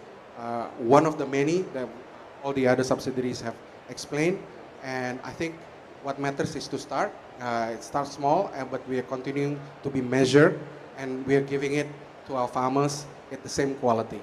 So I guess, thank you. That's all from us at Pupuk Indonesia Group. Thank you. Thank you, Pak Panji. And first off, we'll start the Q&A session. Well, if I may, I would like to start from you, Felipe. I'm interested in the slides that you've shown us about the innovation and circular economy in helping us in reaching the SDGs faster. On this last week, showing how artificial intelligence can be a positive catalyst to this type of solution. So, in other words, we can apply artificial intelligence for all these situations here that our colleagues show with us. For instance, we can map the whole process, and applying artificial intelligence, we can optimize the process. We can find opportunities to reduce the need of resource, or for the transportation part, we can optimize logistics and so on. So the potential of artificial intelligence nowadays is unbelievable. Like we need to use. There are some experts saying that artificial intelligence will demand a lot of energy and show or connecting AI in a negative way. We need to check or to see the glass more full than empty, and so of course there is a need for more energy, but we can use renewable energy to fill this gap and use the potential of artificial intelligence to find solution for our day-by-day routine. And answering your second part of the question, how to apply in our routine actions, real actions to address SDGs, I think it's important to remember that the goal is not to achieve the whole list, the whole 17 SDGs at once. Like, we need to understand which are the SDGs that are more linked to our routine, to our business, and see how we can define a plan and align the business strategies with these actions. So all of my colleagues present solutions that touch, for instance, renewable energy. and how to implement renewable energy. This is very well connected with SDG 7 and also SDG 13. We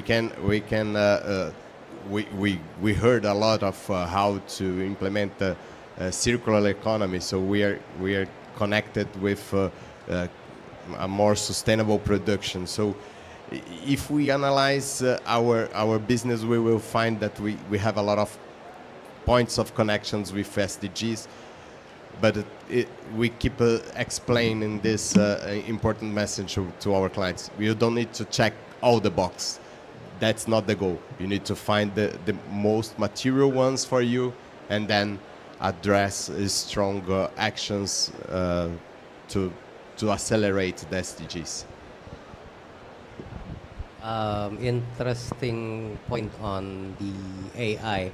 Well, I'm curious on how actually this AI could help us in sustaining the energy for the planet. Thus, is there a requirement for what kind of input do you need to provide to the AI to have a desired output? Yeah, like one example, like when we increase the renewable energy production, we need to deal with the volatility of production, like and we can apply AI to match consumption and demand, like in a more real time, optimizing the whole system.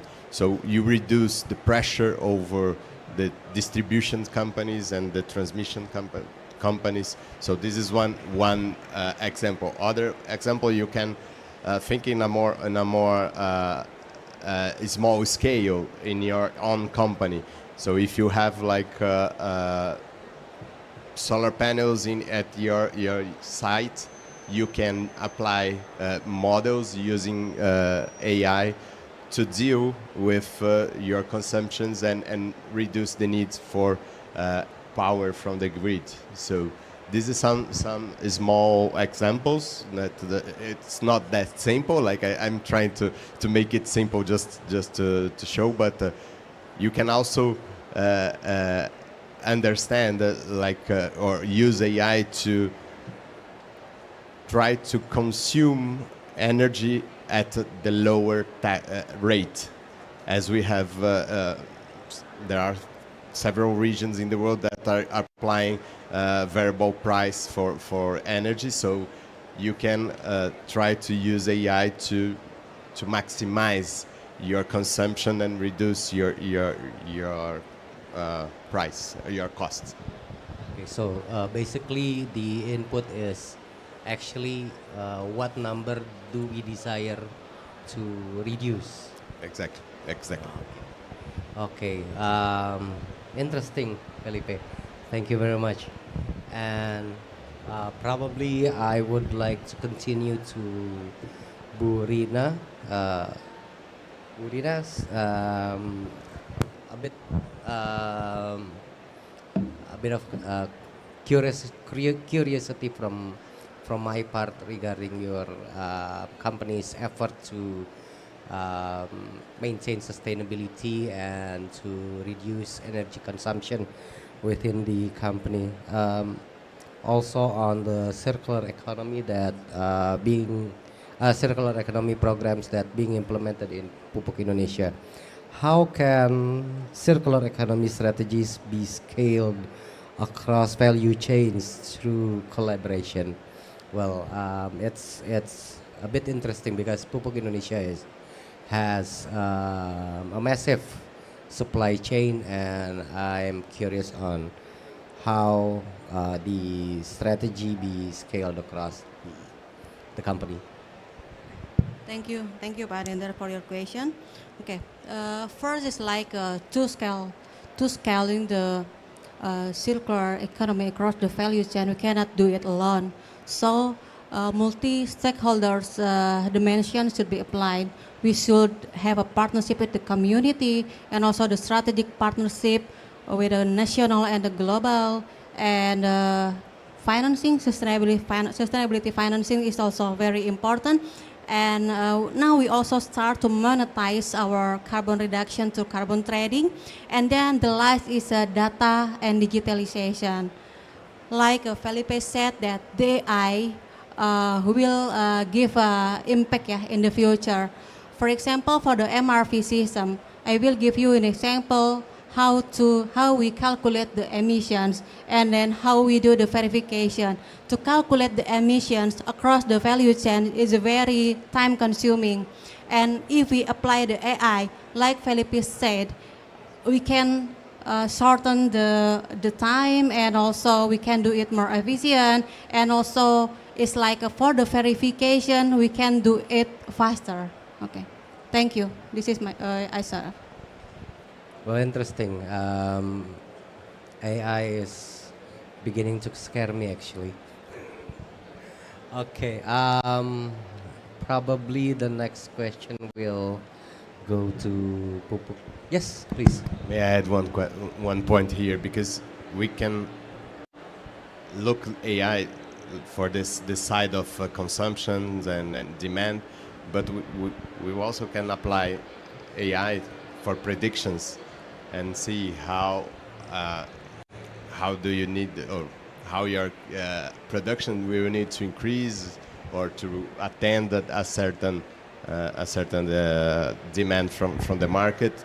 And we are seeing also application of AI for climate risks. So bringing climate risk scenarios to your analysis and see how this extremely event will impact your operations, your assets. So to support you to build an adaptation plan.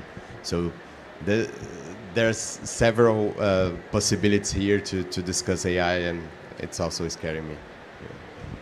So, meaning that AI can also also can identify and calculate the probability of the risk of climate. Okay, and also I would like maybe to further elaborate on this climate risk. How can one determine the climate risk through through this AI? Does it needs to have certain variables that needs to be precise, or we can just input several variables that actually related to our operations?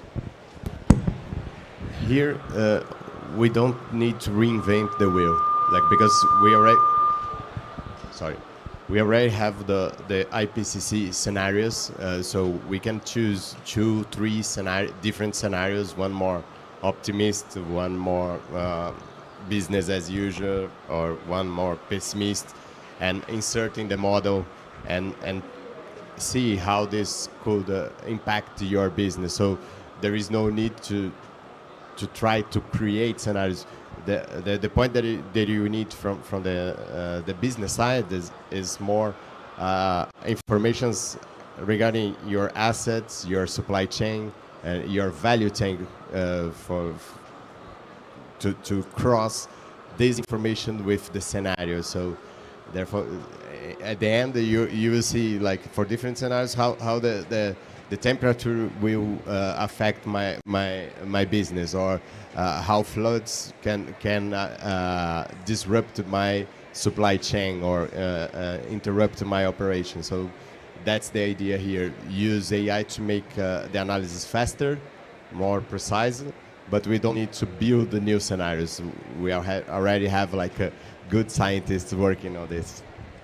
So basically, the AI have already had several scenarios built in the program itself, and we only need to put in the variables that are known to us. and the AI will calculate the rest.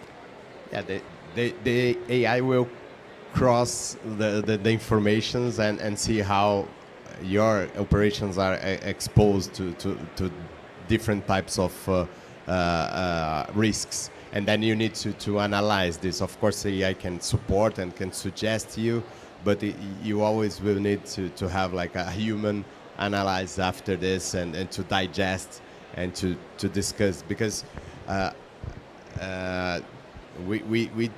we provide different climate risk assessment for different clients, different sectors in Brazil, and every time that we provide or we present the final results to the board, they say this type of information is quite strategic for me. So it's important to have this conversation and this explanation after the analysis. Okay, thank you, Felipe. Since we have reached our time, I would like to conclude our discussion for today as that Pupuk Indonesia as a group has proactively transformed the fertilizer industry through the strategic, economic, and innovative implementation of waste, and also have implemented innovations on energy reduction to ensure sustainabilities and to ensure that we have our efforts in the reduction of carbon emission. I would like to thank you to the audience, Pak Panji, Felipe, Pak Abi, Pak Bambang, and Burina for presenting and attending this forum. And thank you. Thank you. I'll give it to you. Okay, please put a big hand of applause for all the speakers and moderator. So waste, including fly ash, is not considered as a burden. It's a valuable resource, a circular strategy to low carbon transformation with a bonus, creating value, additional income stream for the business and communities. Okay, please rise. We're going to have a group family picture together, and it won't be complete without Pak Satrio. Please come and be on the center position.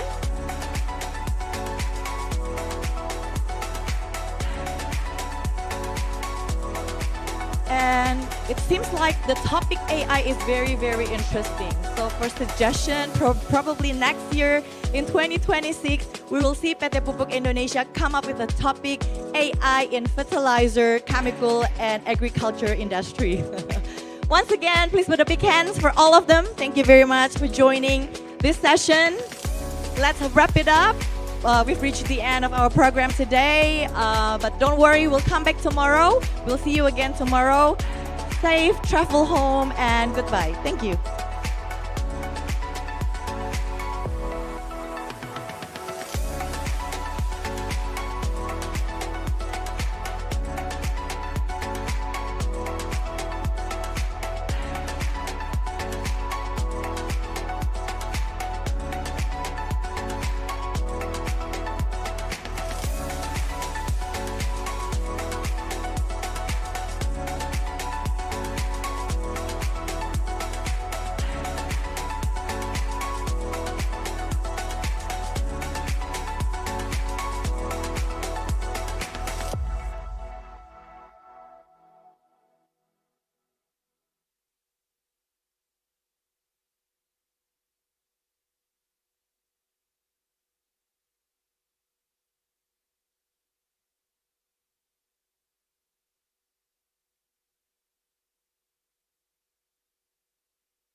From 2018 to 2025, Wayo Indonesia has gradually built more than 10 projects. With Wayo, we created a world-class hydrometallurgical smelting project for laterite nickel ore. Together with Huawei, we have built the world's largest hydrometallurgical production capacity. With Waxiang, we have constructed a nickel sulfate refining line with a capacity of 50,000 tons. With Waneng, we created a super factory for ternary precursor. We have built a green and intelligent manufacturing industrial chain covering the entire process of laterite nickel ore smelting, refining, lithium battery material manufacturing. We are also developing Indonesia Pomala Industry Park, Indonesia's first green industrial park with an integrated lithium-ion battery industrial chain. Huayo has united strengths to build a green integrated lithium-ion battery materials industrial chain in Indonesia, unlocking the full potential of the nation's resources.